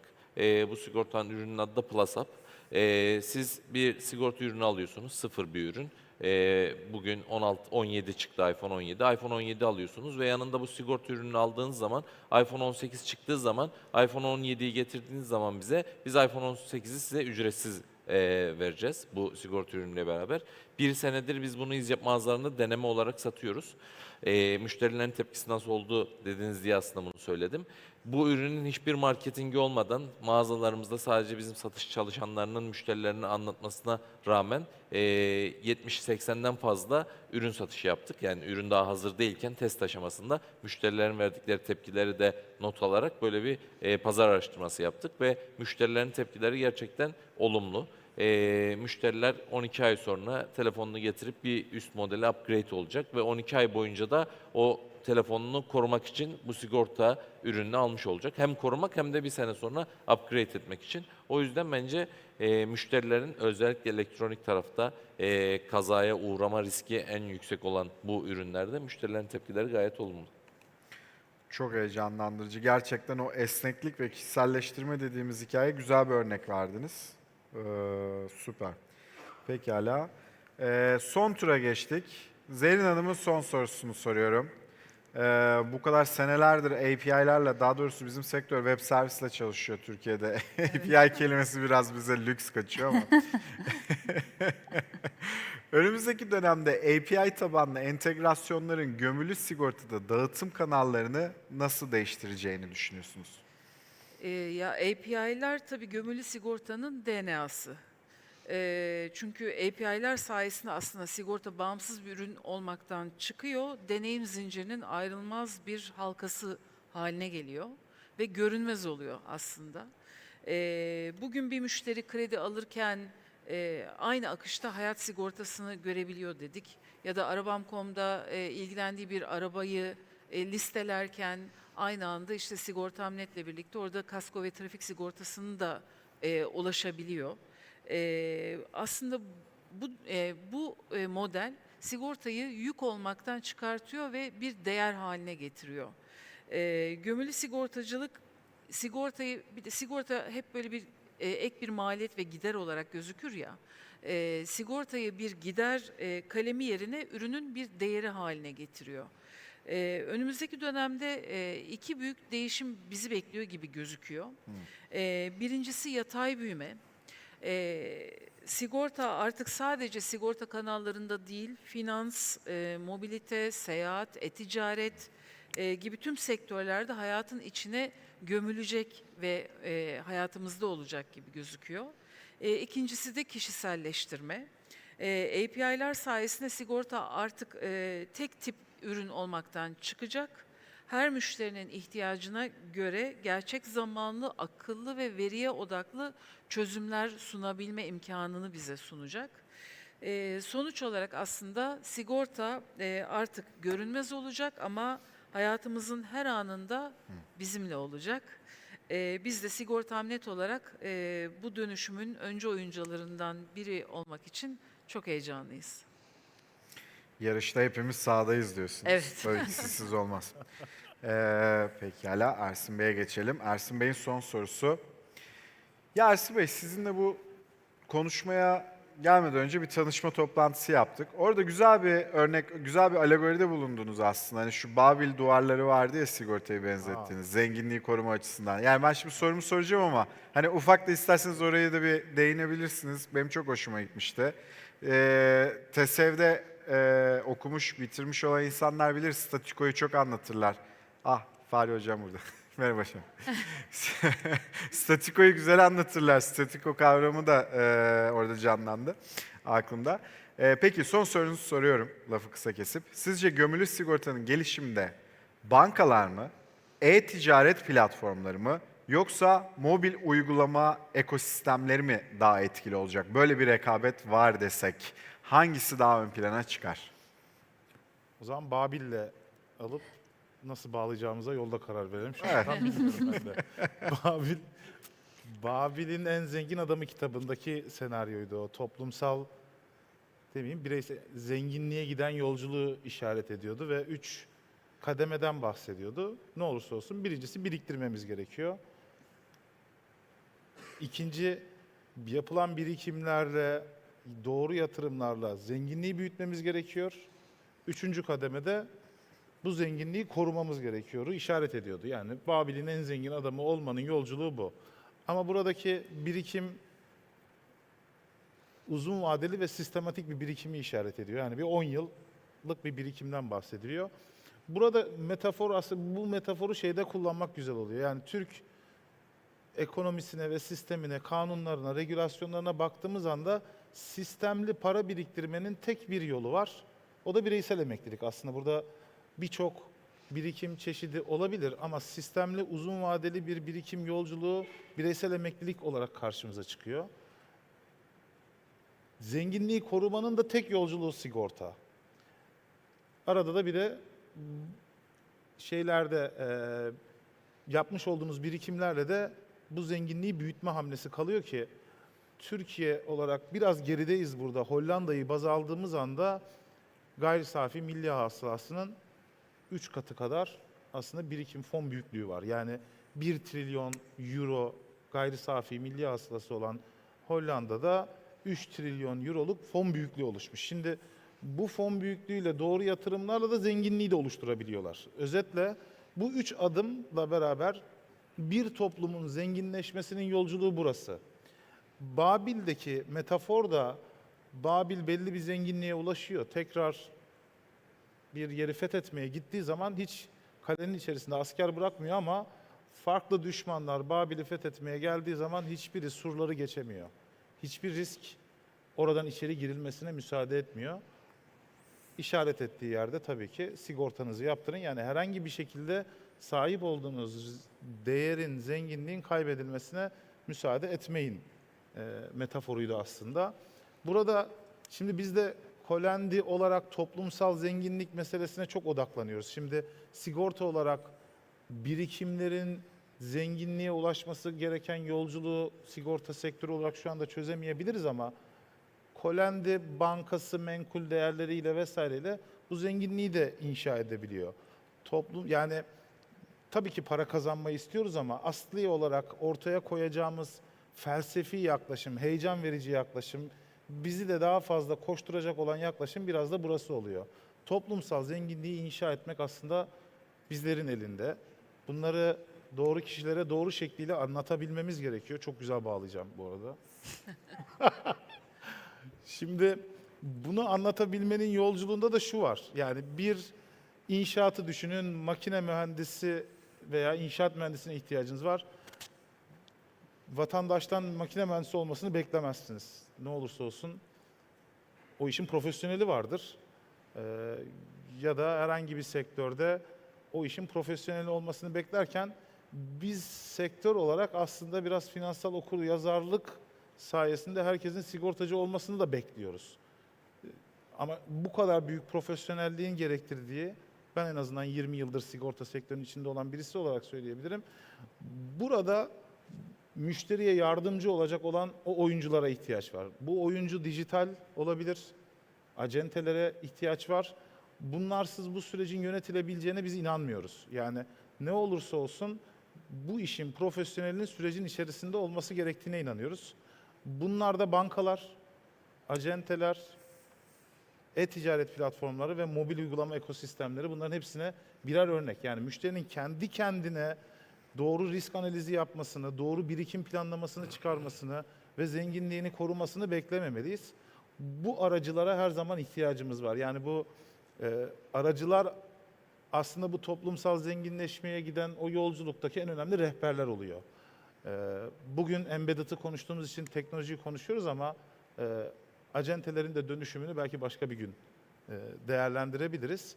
Şimdi bu yaklaşımla baktığımız anda teknolojinin içinden gelen biri olarak C şıkkı diye bağırmak istiyorum ama hayat da çok da değişiyor. Yani evet, süper app'ler ve bunların yolculukları, siz çok güzel sunumunuzda da işaret ettiniz, potansiyellerini görüyoruz ama bankalar da banka gibi de kalmıyorlar. Yani bankacılık da çok değişiyor. Biz bugün mesela BNPL dediğimiz ürün aslında mikro sigortaya çok güzel örnek bir ürün. Mikro krediye örnek bir ürün. Yani 100 liralık, 1000 liralık harcamaların kredisi, finansmanı olarak gördüğümüz, şimdi az sonra ödediğimiz model. Buna mikro hayat sigortasını entegre ettik. Yani bundan 5 yıl önce bir mikro krediye, mikro sigorta entegre edilecek mi diye bir şeyi ben düşünmüyordum bile. Yani bu sektörün ve teknolojinin içinde olan Mikro birisi krediye mikro hayat sigortası entegrasyonu. Evet, Nasıl oluyor tam olarak mikro krediye mikro yani hayat mesela sigortası? bizim şu anda Migros'ta mesela 1000 liralık bir alışveriş yaptınız ya bir gofret aldınız. Bunu BNPL ürünümüzle kullanırsanız, yani o hazır limit diye adlandırıyoruz. Sektörde hadide veresiye diyor. Birçok seçenek var zaten. Bunu bu mikro kredi olarak hazır limitinizde kullandığınızda arka tarafta aslında o alışveriş miktarını bir hayat sigortasıyla koruma altına alıyoruz aslında. Evet. Ve bu işlemin bir ücreti, işlem bedeli olduğu için bugün itibariyle bunu müşteriye bir değer önerisi olarak sunduğumuz, yani hediye gibi sunduğumuz modelde banking as a service, yani servis modeli bankacılığı devreye girdiği zaman direkt olarak sigorta entegrasyonuyla hareket edeceğiz. Ama bugün bir BNPL'de hayat sigortasını entegre ettiğimiz bir dönemi yaşıyoruz. Özetle bankalar çok kritik hala. Muazzam bir hacmin kaynağı. O zaman onlara embedded'da da odaklanmaya da devam etmemiz gerekiyor. E-ticaret platformları daha mavi okyanuslar, yani daha yüzeyi kaşıdığımız bir dönemi yaşıyoruz. Derinlemesine çok daha gideceğimizi siz çok daha güzel ifade ettiniz. Tekrara düşmeden yolculukta çok kritik önemleri var.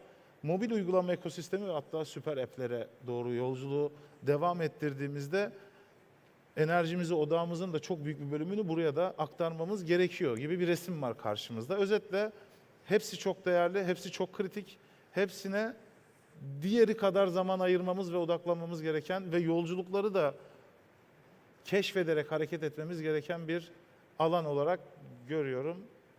Teşekkür ediyorum. Buket Hanım'ın son sorusunu soruyorum. Gömülü sigorta ürünlerini geliştirirken sigorta şirketi olarak hangi kriterleri önceliklendiriyorsunuz? FİBO Sigorta işbirliği yapacağı dijital platform veya markaları seçerken nelere dikkat ediyor? Evet, tabii her zaman müşterinin ihtiyacı bizim için ana temel unsur. Yani müşteri ihtiyaçlarını anlamak, davranışlarını anlamak, beklentilerini anlamak ve buna özel ürünü dizayn etmek. Ama Ersin Bey'in de bahsettiği gibi, sizin de bahsettiğiniz gibi burada markalara ihtiyacımız var, iş ortaklarına ihtiyacımız var. Bizi müşteriyle bir araya getiren partnerler onlar. Sonuçta ilk temas noktası markalar. Biz istediğimiz ürünü çıkartalım, teknik, hukuki tüm süreçlerini dizayn edelim, hasarını, poliçesini dizayn edelim. Marka olmadıktan sonra bizim ulaşma imkanımız bu iş modelinde sınırlı. Bu sefer neye bakmamız gerekiyor? Markanın müşteri tabanıyla bizim gitmek istediğimiz müşteri tabanı uyumlu mu? Diğer bir unsur da bu. Üçüncü bir unsur sınırsız teknoloji, kesintisiz teknoloji. Çünkü böyle bir iş modeli konuştuğunuzda Akif Beyler 7/24 çalışıyorlar. Mağazalar hafta sonu çalışıyor. Saat 10'a kadar çalışıyor. Dolayısıyla sizin API'lerinizin, o janjanlı ismiyle web servislerinizin, teknolojik altyapınızın, dijital yapılarınızın çok güçlü olması lazım. Dijitalleşmenin odağınızda olması lazım. Özetle baktığımızda aslında güven, teknoloji ve müşteri tabanlarının uyumluluğu bizim için en değerli parametreler diyebilirim. Çok güzel. Peki Mehmet Akif Özdemir'in son sorusu ve benim de gerçekten merak ettiğim bir soru ya. Bu işbirlikteliğini yapıyorsun bir marka olarak. Hocam bu kadar poliçe de satıyorsun. Peki sigorta şirketi ve teknoloji girişimi işbirliği olarak sizce başarıyı getiren kritik faktör nedir bu sinerjinin içerisinde arasında? Yani bence en önemlisi teknoloji. Çünkü biz sürekli bir şeyler düşünüp bir şeyler üretmeye çalışıyoruz. Yeni kurulan bir şirket ve sürekli üzerine bir şey koyarak müşteri sayımızı ve gelirlerimizi arttırmaya çalışıyoruz. Bunlara aynı hızda cevap verecek sigorta firmalarına ihtiyaç var. Yani konvansiyonel işlerde biraz daha ağır ilerler bu işler ama işte teknolojik gelişmelerle beraber bizim düşündüğümüz herhangi bir şeyi çok kısa bir süre içerisinde test edebiliyor hale gelmek. İşte o testin sonucuna göre de yön değiştirmek veya o yönde devam edebilmek aslında bence başarıyı getiren önemli etkenlerden birisi. İşte biraz önce söylediğim ürünü biz çıkış noktası orada değildi.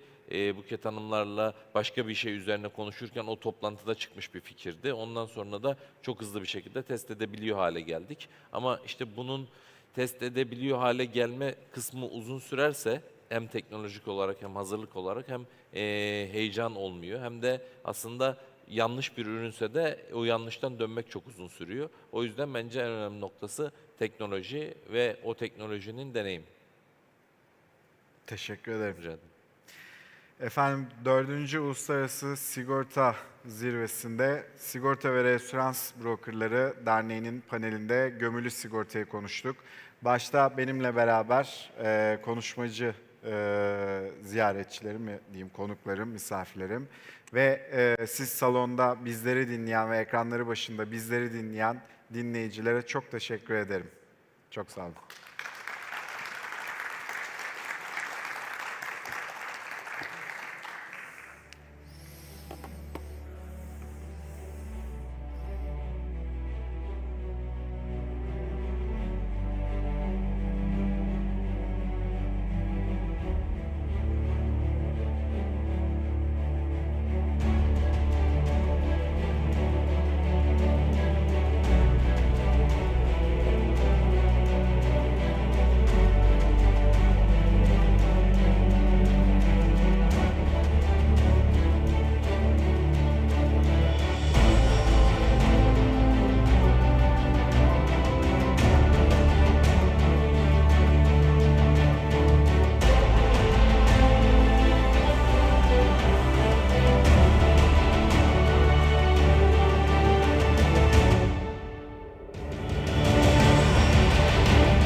It's been said and done, every beautiful thought's been already sung.